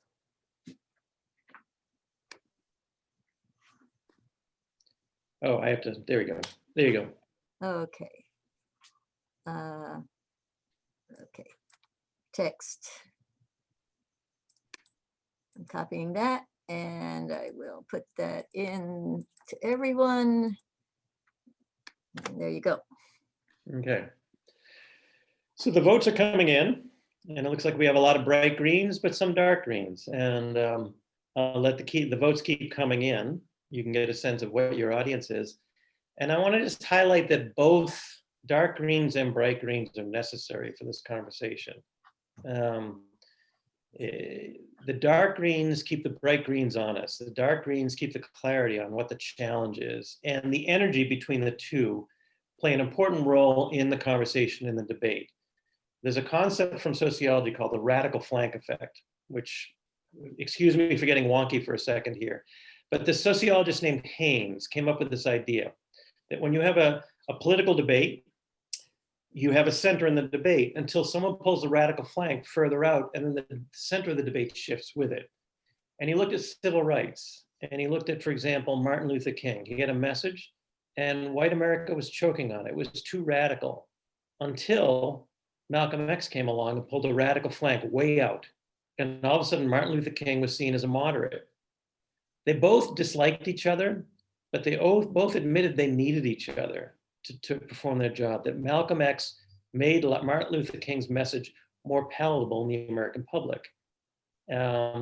So on climate change, people saying that we have to destroy capitalism, Naomi Klein, it serves a useful function in the debate by pulling the radical flank further out. The dark greens need to do that.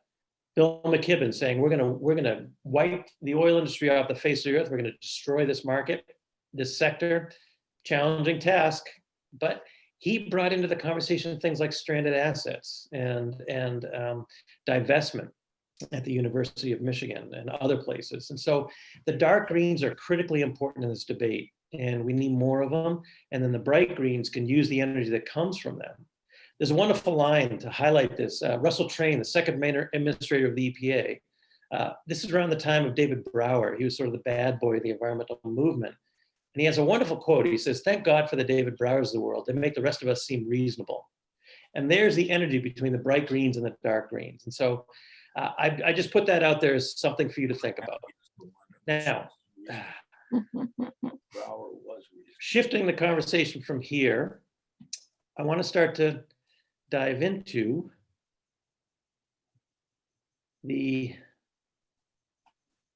part I want to talk about in business's role in driving this. And I'm going to ask you to follow this quote here. Brother. Okay, this is so clumsy. The test of a first-rate intelligence is the ability to hold two opposing ideas in mind at the same time and still retain the ability to function. I'm going to give you two ways of thinking about how business can address these kinds of issues. One I call enterprise integration, one I call market transformation. And this is strange. I have this box right in front of me that I cannot get rid of. Oh well, I will keep on going. Enterprise integration is how I teach business sustainability. I'll talk about that in a second. Market transformation is how the next phase of how business sustainability will be addressed. In enterprise integration, we think about sustainability or climate change as a market shift. In a market shift, is any one of them here shifting from typewriters to a computer, a Walkman to an iPad, from landlines to cellular? These are all shifts that companies know how to address, know how to handle, and you put it into business language and they know how to handle it. In the face of any market shift, there are three questions that become critically important. Who's driving it externally? What department will handle it internally? And what frame best explains the business imperative? When you think about who's driving it externally, there can be any number of forces out there, from shareholders and investors to the courts, to trade associations and competitors, to consumers, all the way down the list. And this is how you put it into the language of business. You get them to focus on the driver that matters the most to them. If you remember back a number of years ago, there was something called the What Would Jesus Drive movement. They were arguing that Jesus would not drive an SUV, he'd drive a hybrid and electric. I don't know where you stand on that. The interesting thing was they got an audience with the CEOs of the big three automakers. Now you might ask, how did that happen? How did they get that? And that is because those business executives were trying to see if they were going to affect consumers for their products. That is how you get business attention. If you're talking to Procter & Gamble, they're driven by consumers, better connected to consumers. If you are talking to Walmart, they're all about their suppliers and buyers. Amazon as well, connected to buyers and suppliers. This is how you bring it into the language of business. Second question, what department will handle it internally? Always look at a company and see, where does their chief sustainability officer sit? Or where does their environmental health and safety officer sit? Is it in the H&S? Is it in community affairs, marketing? Is it in operations or finance? There you've got something. If it's at the strategic core of a company, they're going to take it in a very different direction than it's in a more outward-facing department. Because at the end of the day, the most important question, what frame best explains the business imperative? And if you talk to any company that's trying to integrate sustainability or climate change into their operations, they'll put it into the language of business. They'll put it into one of these frames. I gave a talk one time to the Michigan Manufacturers Association on climate change, and they weren't terribly excited to hear what I had to say. And in the middle, just before my remarks began, there was a gentleman who sat in the front row, and he slapped a book on the table, and he did it for effect, and it was called The Climate Hoax. And I kind of knew where his questions were going to go. In the middle of my talk, he interrupted me and said, this is all nonsense because climate change is a hoax. And I said, I don't care. You can be agnostic about the science of climate change. It's still seen as a business issue because your consumers care about it. Your operations are going to be affected by it. Regulation is going to change your markets. Your cost of capital is going to be shifted by this.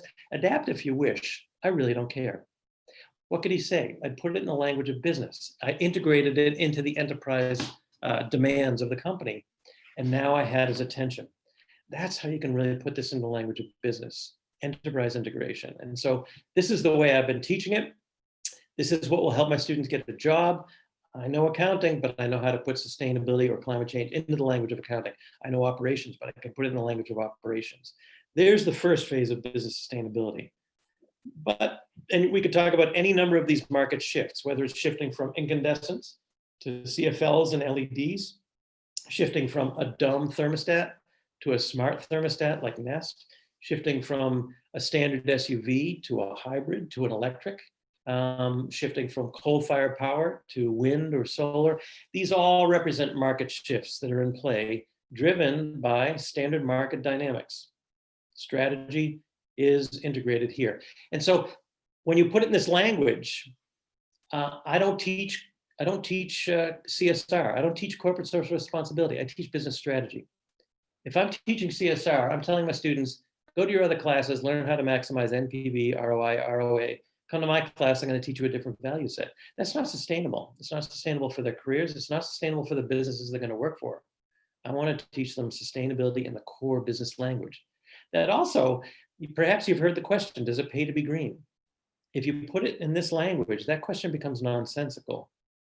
Does it pay to be green is the exact same thing as saying, does it pay to innovate? Well, everyone knows. The question is who does it, when they do it, how they do it. And that's hard.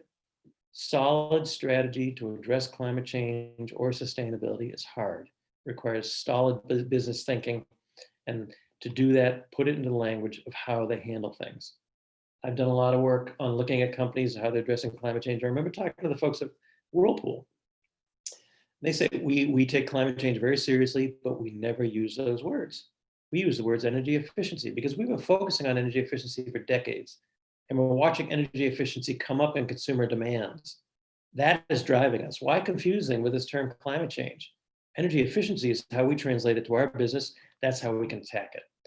And so there's the first phase of business sustainability.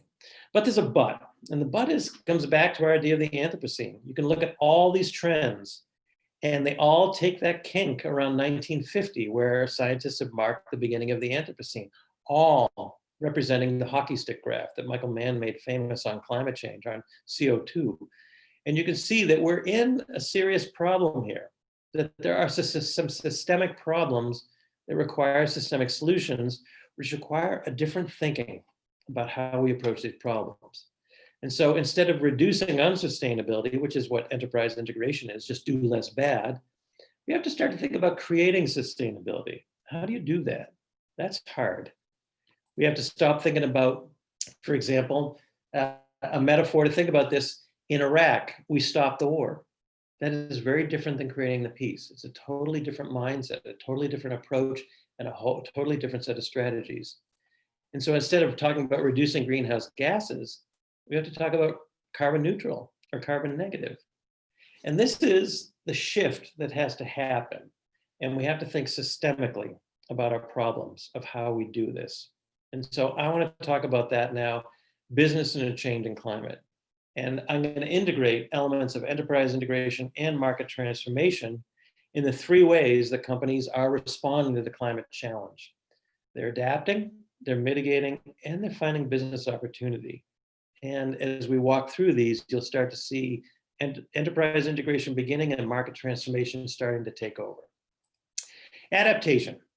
Let's just turn climate change into standard risks, whether they're resource, weather, operational, legal, financial, or geographic risks that companies know how to handle. And they've been focusing on these and addressing these and attending to these. Any industry that relies on the natural environment is being impacted by climate change in ways that are measurable, quantifiable, and hit their bottom line. Whether it's tourism in certain areas becoming either less or more attractive, construction. I always marvel when I go to Phoenix in the summer, temperatures 110, 115, productivity must drop really precipitously. Materials, concrete must harden much more quickly. They have to do a lot of work at night. How do they handle that? The beverage industry, the availability of water, fisheries, agriculture, forestry, livestock. All these industries are impacted by climate change in ways that are material.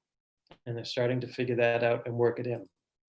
Two industries that I think are critically important. The first is insurance.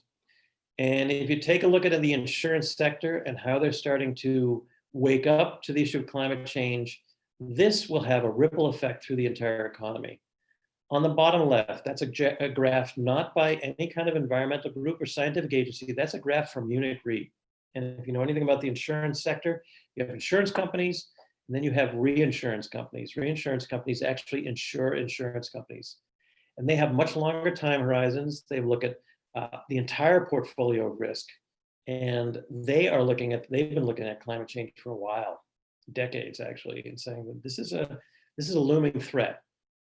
These are different kinds of companies than you buy your house or your car insurance from, where you might buy your insurance from Liberty Mutual, Farmers, State Farm, Swiss Re, Munich Re. These are the kind of reinsurance companies that are out there. And this graph from Munich Re shows you a steady upward trend in natural disasters. I use this a lot with skeptics who don't want to believe any scientific agency. Look at this. This comes from an insurance group. They have no political dog in this fight. They're just looking at the numbers and they're trying to monetize this risk. The graph to the next of it, that is the one that really concerns them. Take a look at it. You can see a general upward trend, but more importantly, you see it's really spiky. And this makes insurance companies really uncomfortable. If you have a straight linear upward trend, I can monetize that. I can use actuarial data and figure this out. But when it's erratic, that becomes very hard to price your instruments and calculate your risk and price it accordingly. And so insurance companies are looking at those kinds of risks and getting quite uncomfortable. And you can see global insured losses from wildfires. That shows 2010 to 2018. I'm waiting for 2020 to just blow the records off the charts from the California wildfires. In the upper left, there was a survey by the National Society of Actuaries, and climate change in 2019 popped to the top of the list. It's the first time it's done that. And that's really important because if you remember, or if you read this 2 years ago, Warren Buffett caused a lot of stir because he said, our insurance companies can adapt on a 1-year time horizon. We rewrite our policies on a 1-year time horizon. So we can adapt to this pretty quickly. And now they're saying, no, you can't. That you can have an event that can happen in less than a 1-year time horizon. And you can get caught in a serious financial problem if you haven't priced your instruments properly.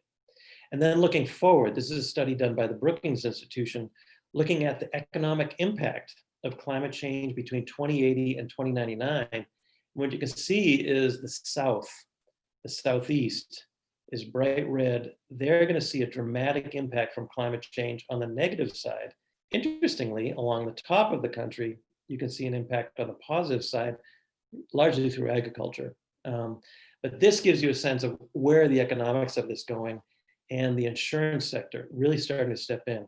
If you want to buy insurance in California now after the wildfires of 2018, it got challenging. Could you find it? If you did, it probably cost more if you could find it at all, and the coverage was less.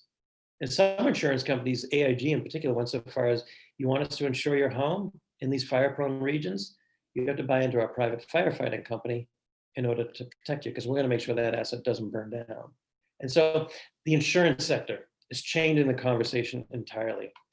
And then the finance sector is starting to change it as well. You can start to see, for example, divestment starting to spread through, and Norway's wealth fund divesting from oil and gas exploration.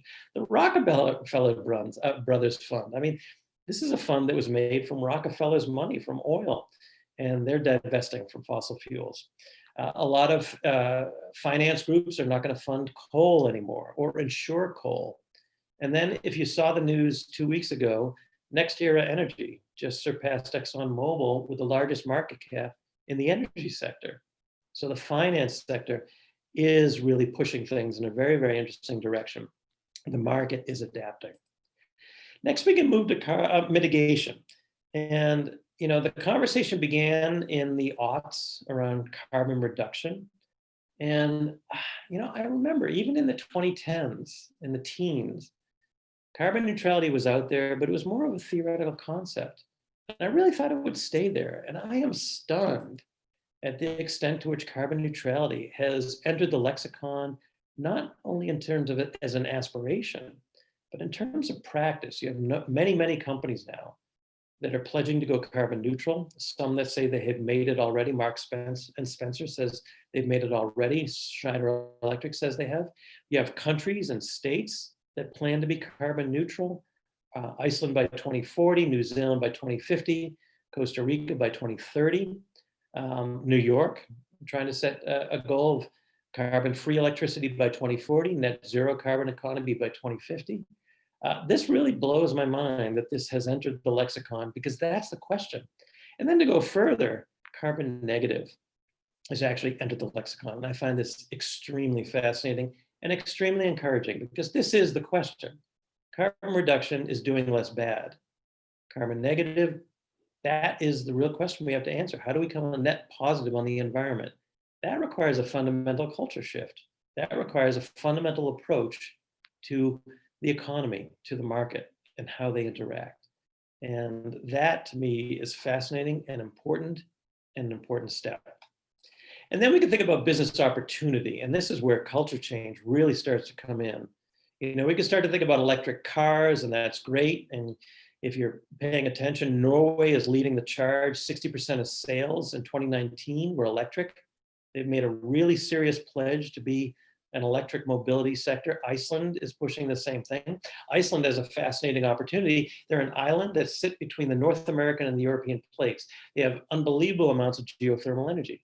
They can produce all the electricity. They do produce electricity through hydro and through geothermal. The oil they import is for cars. Could they wean themselves off of that? Absolutely. They could create an entirely electric fleet. They could make a hydrogen economy. They could use that geothermal to make hydrogen and a hydrogen fleet. And there was a time when they were thinking about doing that. So electric cars are starting to come in, but then driverless mobility is right behind it. And I can tell you, my students are not afraid of driverless cars. They like this idea. I'll tell my students I love cars. They look at me like I've got three heads. They have no idea why anyone would find any kind of pleasure in owning a car. They look at a car as a utilitarian object, gets you from point A to point B, and it's a headache. You have to park it, you have to insure it, you have to maintain it. Why do I want that? I just want a car, call a car on my cell phone, get in it and go. That is a fundamental change in our culture. If you think about it, we go to autonomous mobility. How many cars do we need on the road? Right now, 95% of the car fleet is sitting idle. Do we need all those cars? No. How many do we need? We need peak demand. What is that number? We're not sure, but it's less than we have now. If we have less cars on the road, do we need as many roads? Do we need as many parking garages? How do we start to redesign cities that aren't car habitat? This is another element of COVID that's going to be very interesting. What's going to stick from this? There have been numerous cities that have turned streets into pedestrian malls. Ann Arbor has done it. Main Street has become, certain sections of it, the restaurants are moving out into the street. Cars can't go through. New York has closed a lot of streets. Milan, London, other cities have done this. When this pandemic clears, do people really want to go back to car habitat? I think they're going to get used to having a walkable city, and they're going to like it.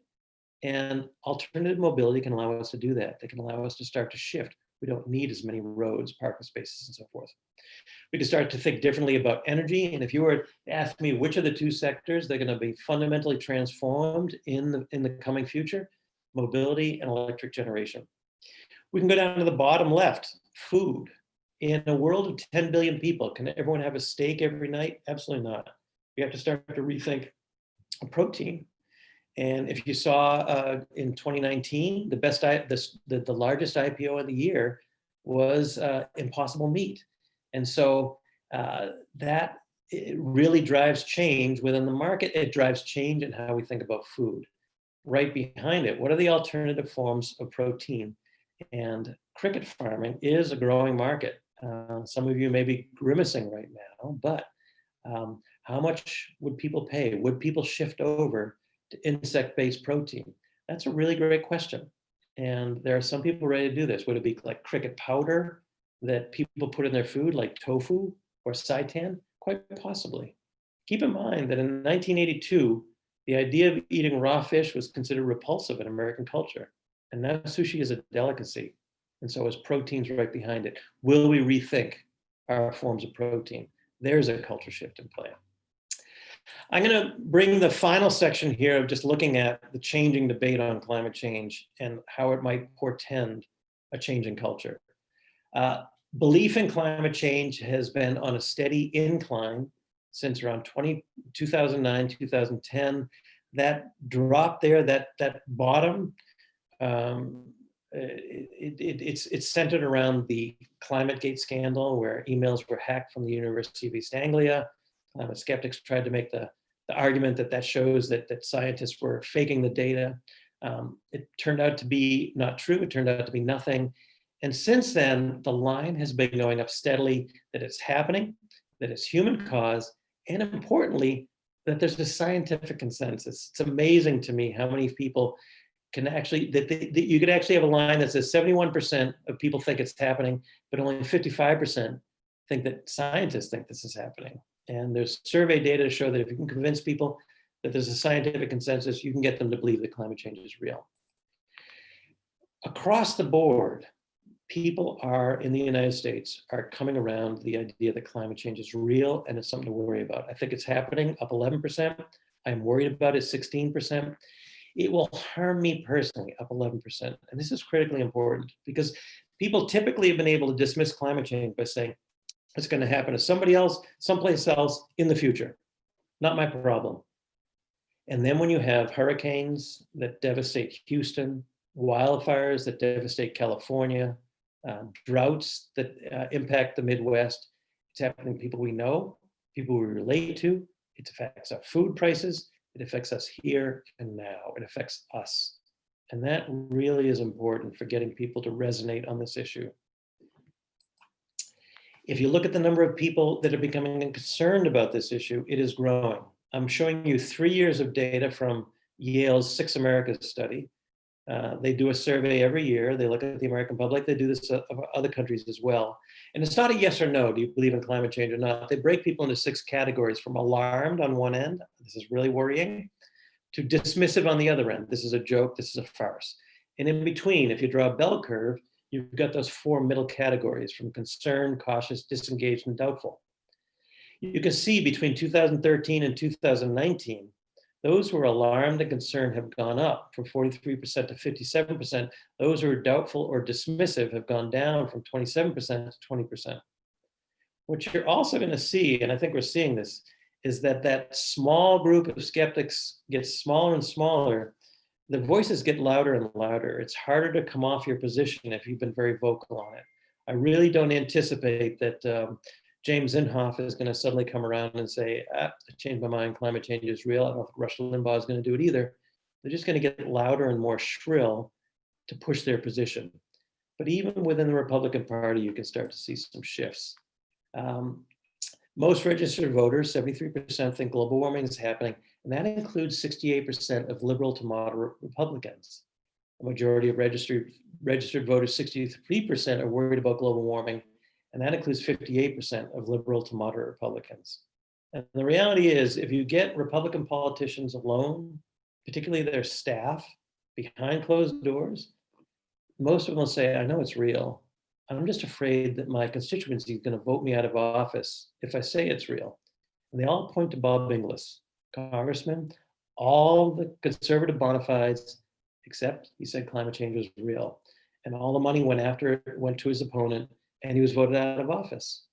And I would wonder, I think that calculus has changed. I think that if Republicans start to come forward and say, and they are starting to come forward and say, you know what, I'm starting to believe this is real. Voters, a lot of them are going to sigh and say, finally, we're going to get some sanity in this position and we're going to move on. And so that's really encouraging. And interestingly, in the political debate, you can see that climate change and environmental protection are growing as top priorities for the presidential and congressional elections, even starting to displace jobs and approaching economic growth, which to my mind is also quite fascinating. It represents a fundamental shift in how people thinking about these issues. What is driving it? Number one, it's the extreme weather. You ask people, why do you change your mind on climate change? And they say it's the weird weather we're having. Whether it's the hurricanes, the increased intensity of hurricanes, the economic impact of those hurricanes, whether it's the wildfires in California, extreme weather events are getting people to change their ideas or their beliefs. And then the arguments supporting the existence of climate change is right behind it. And I find that very important because it says, keep speaking out on this, keep pointing out that this is real. I'll get to that in a second. I also think something very interesting is happening in the debate.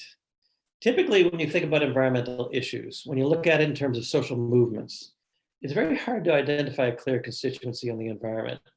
On issues around labor, we have labor groups, we have gender equity, we have women, racial equity, we have minority groups. But on the environment, everyone's a beneficiary. It has no clear constituency. It's indeterminate until young people started to step forward on the issue of climate change. Said, we are an aggrieved party. It's our future that you're going to damage. And Greta Thunberg has been really pushing this, but young people are starting to step forward. I watched the videos before the break of young people at Central Michigan saying we need to educate our peers on climate change. Young people are much more alert to this issue. And in typical academic fashion, we never believe anything and we do a study of it. And so there was actually a paper that came out in 2019 in Nature Climate Change that just showed that parents love their children and care about what they think about, will listen to them and actually care about their future. And what they found was that the children actually change their parents, their grandparents, their aunts and uncles' positions on this. So the power of young people to start to push forward. And I am very curious to watch the voter participation rate among young people in this coming election. I feel like they've been woken up. I've seen protests on campus that has been fairly quiet in the years I've been an academic. And it's encouraging to me because if you don't have activism, if you don't have hope and optimism, if you don't have agitation on college campuses for a different world, where is it going to come from? It really has to come from young people. I would also add that employers are watching this. Amazon and Microsoft and others said, those are our future employees. And so they're starting to get behind the youth movement that's trying to push this. And then a very important survey point that I always watch in the Yale study. Do you talk about climate change with family or friends? And for the entire decade of the 2010s, it stayed flat, around 25%. People were afraid to bring it up. Now people aren't. It jumped up in 2018 to 40%, and more people are speaking out on climate change. So I think that's encouraging, because in the words of Tip O'Neill, all politics is local. And you will have a tremendous influence on people if they articulate, climate change is a hoax. Where in the past you say, well, I'm going to keep quiet on this because I don't want to destroy the harmony of the kitchen table or the Thanksgiving dinner. People are saying, no, I'm not going to let you get away with that. And that is starting to change attitudes. In the interest of time, I'm going to skip that survey and keep on going. And just bring you to a close, and we can open to Q&A and sort of highlight what I see going on here. If I'm going to show you my grandparents here, and in particular my grandmother sitting there in the seat. She was born in 1899. She died in 1995. And when she died, I thought about it, the change she saw in her life. She saw the advent of indoor plumbing, indoor electrification. She saw the first car, first flight, man land on the moon. She even saw the first computer. She saw all that and more. And if I showed her the world when she was the age of my students and said, this is the world you would die in, she would say, you're out of your mind. You're crazy. That's never going to happen. If I could show my students the world they would die in, they would say the same thing. You're crazy. That's never going to happen. That's how much will change. And in fact, I think more will change because the pace of change is so much more quickly. And so I challenge my students, I challenge those listening here. Think back to my slide of a dystopian future or a utopian future.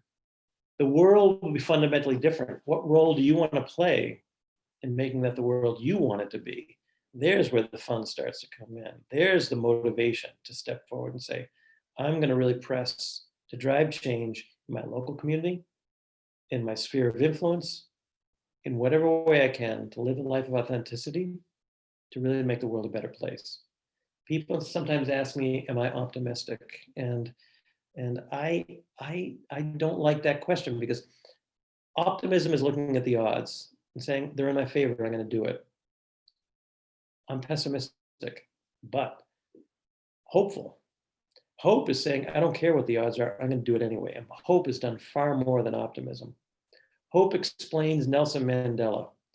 Hope explains how Abraham Lincoln continued with the Civil War, even though the odds were against him. Hope says, I don't care what the odds are, I'm going to do it. David Orr says, hope is a verb with its sleeves rolled up. I'm hopeful. Young people make me hopeful. So I hope I've given you some thoughts to think about. From there, I will open it up to your questions. And very hard talking alone in a room to a computer screen that doesn't give me any kind of feedback. I hope it was okay. And I will turn it over to Liz and to Marie. Thank you so much, Dr. Hoffman. That was amazing, as we knew it would. And please call me Andy. Please call me Andy. All right. Thank you, Andy. Great. Dr. Hoffman, I have a question before Ruth gives us one from the audience. After we invited you to speak on solutions in the culture and the market, we learned that you're serving on the U of M President's Commission on Carbon Neutrality. Excuse me. Can you describe that work for us, and any suggestions you might have for our university community collaboration going forward? Put you on the spot here, but I know. Not at all. So the president approached the question, should we go carbon neutral, in the mode of a scientist, which he is, and a thoughtful administrator, which he also is. And so he formed a commission, and we were broken into 8 independent teams to analyze different aspects of the question. And then there's a commission that will aggregate all those reports and give a recommendation. Should we go carbon neutral? What kind of a target date should we use to do this? And so those reports have been completed. The commission is working on its final report and will give it to the president, and he will make a decision. I suspect COVID has slowed this down, but that's what he's doing. So I led the team on community engagement, and it's critically important. I mean, the University of Michigan has 3 campuses, Ann Arbor, Flint, Dearborn, intimately tied with its local community, whether it's the workers or the impact on roads or sourcing, emissions in so many ways, and a strong environmental justice component to whatever we do. Will it impact people of lower economic means?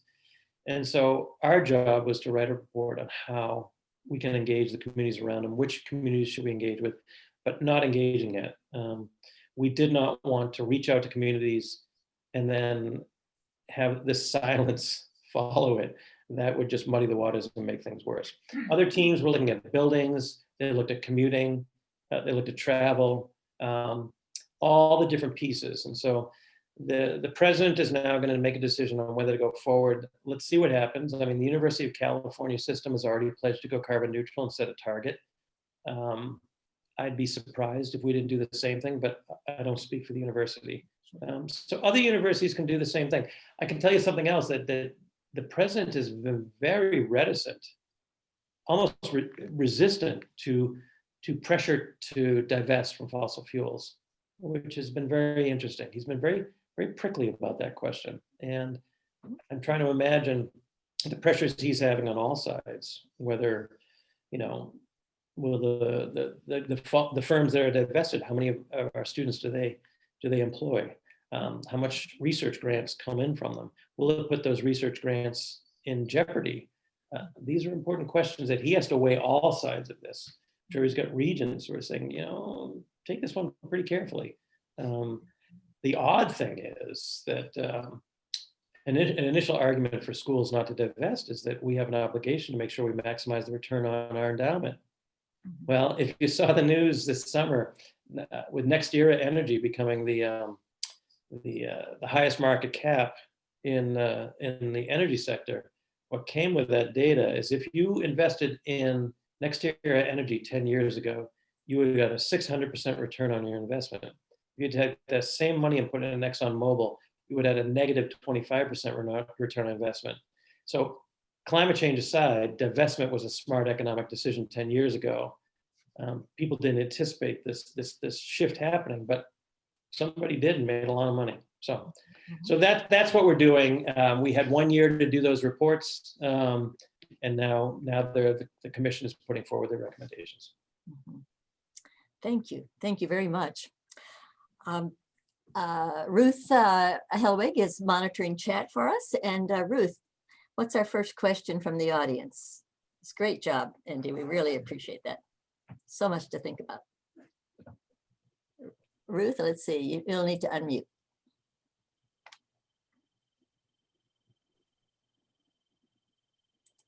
There you are. Okay, and unmute too, please.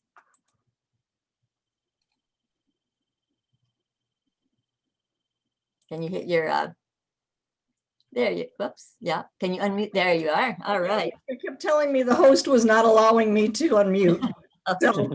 So now I'm unmuted. Okay. All right, thank you so much. Okay. Host and Ruth, yes, go. All right. So the first question that we have is, what can we do to decrease carbon emissions in our own lives? That's a great question, and I can tackle it in a number of different directions. I would begin by focusing on the motivations.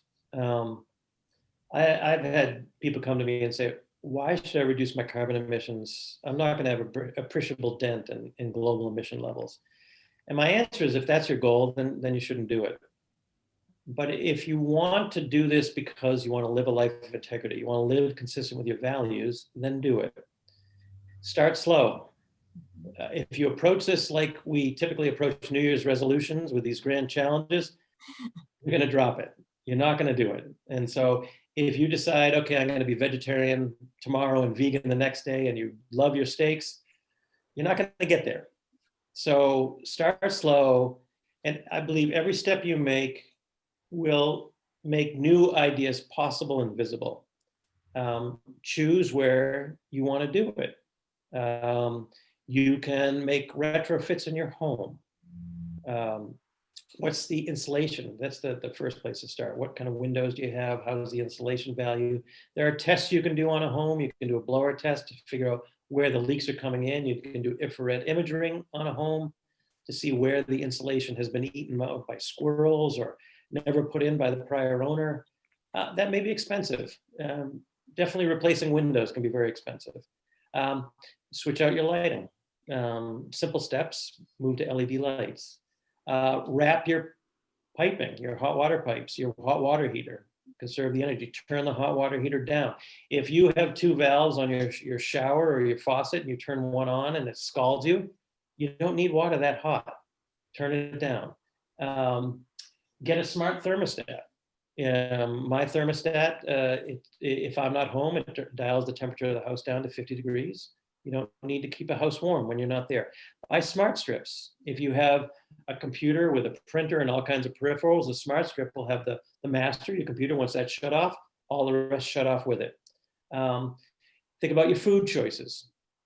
Start to become aware. There's a concept in marketing called LOHAS, Lifestyles of Health and Sustainability. It's a market segment that actually reads labels, that cares about intangibles, like where did my food come from? Can you buy local? That will have a much lower carbon footprint and often will be healthier and will support the local economy. Local economy is something that I take very, very seriously. I can go out and buy, I can go to the movies. I could go to the movies and I could go to Lowe's or I could go to the Michigan Theater. Same movie, same price, seemingly the same decision. It's not. The money of the Michigan Theater stays in the community. The money at Lowe's goes to headquarters. And so start to become aware. And every step you take, go further. I would also add, don't get self-righteous about this. Nothing turns people off more than being lectured at by self-righteous people. And that's the reputation of environmentalists. I do believe, though, that if you start to live that life of integrity, people will see it, they will admire it, they will emulate it, and your impact will start to ripple. I do believe that's true. The Pope wrote about that in his encyclical letter on climate change, Laudato Si. And so do it quietly, do it slowly, figure out your domains. You can buy an electric car if that works, ride your bike, take public transportation, figure out what works for you and go from there. That's just a boom, okay, for what it's worth. Great, great. Okay. The next person starts out by saying, great job. And then the question is, how do we approach friends who deny human-caused climate change? Since we can't use the language of business, which you said is effective to that audience? Very good question.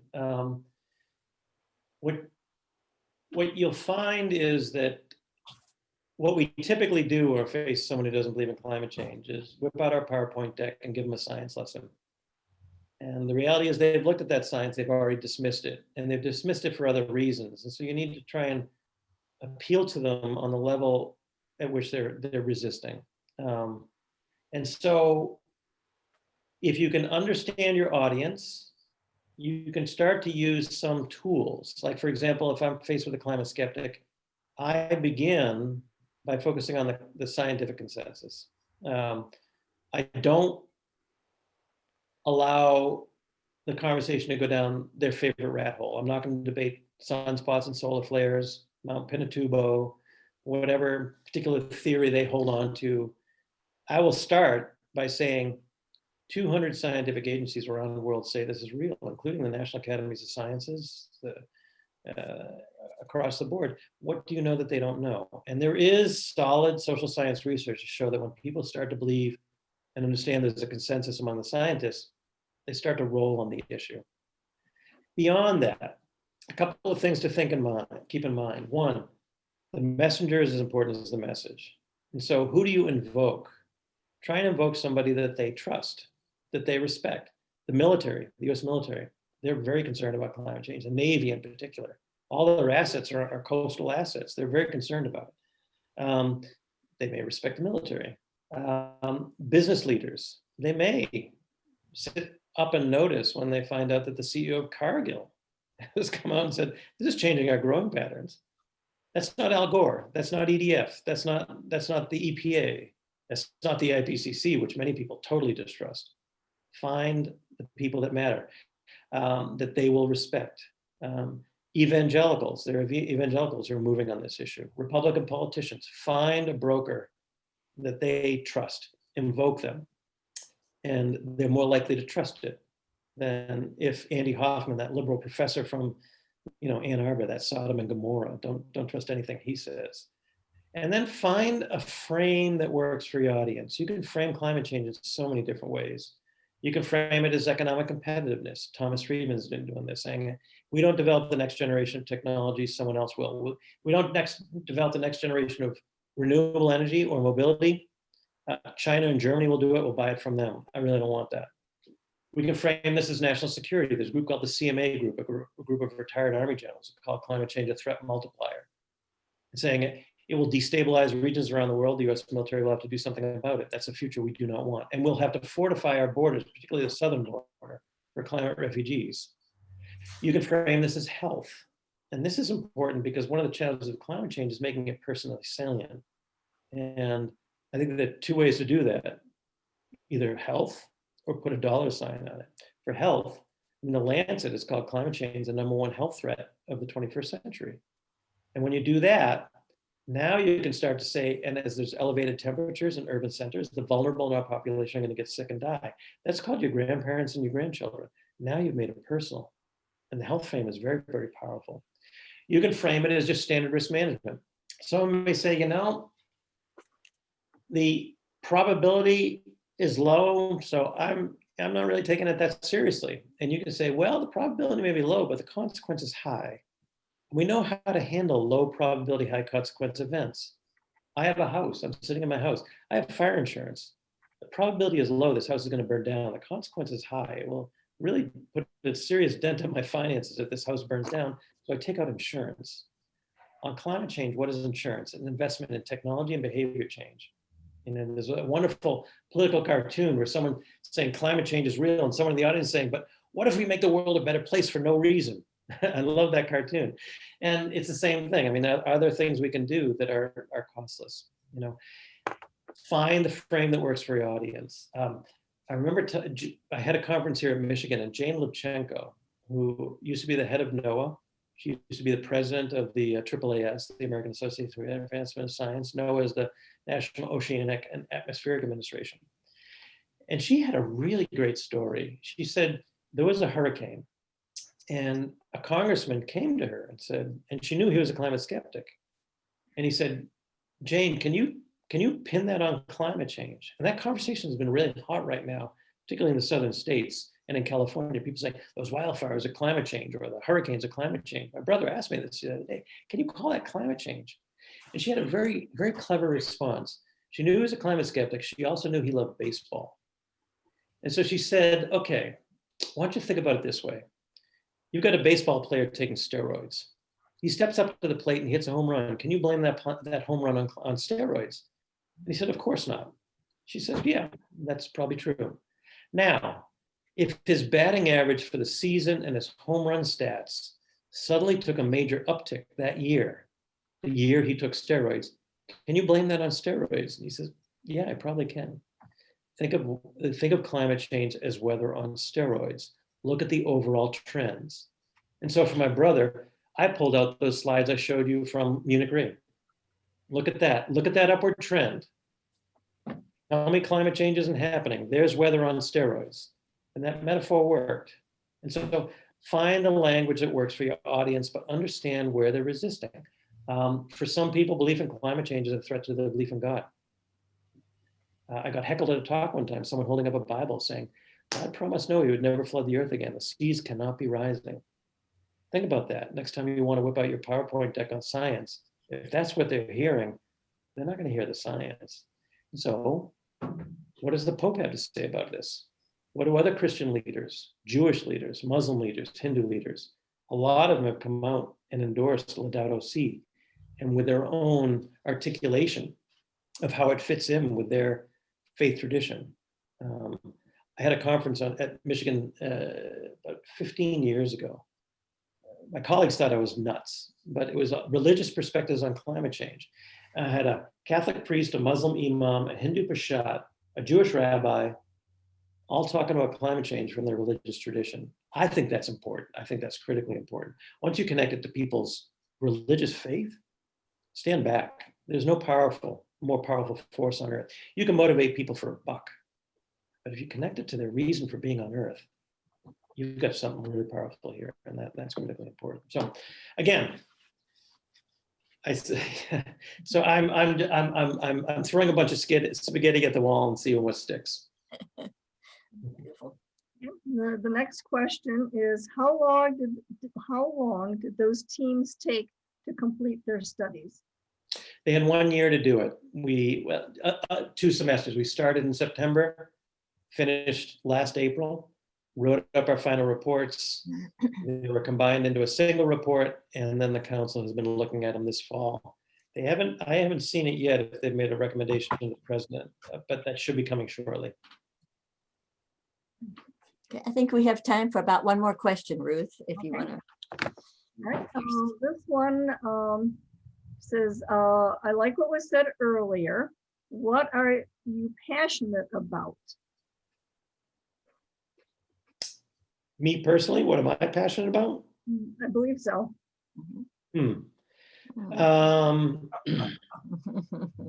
Actually looking in what are those friends passionate about? Address climate change crises and will be affecting what they're passionate about. You know, you got to, if you're going to communicate these kinds of issues, this is where scientists have failed abysmally. They try and only appeal to your head. And you have to appeal to people's hearts. You have to appeal to what they care about, what they love, what they're passionate about. I think that's critically important, which to my mind opens the door for literature, for the arts, for humanity, for religion. These are the domains through which we're going to compel people to say that climate change is real. We need to do something about it.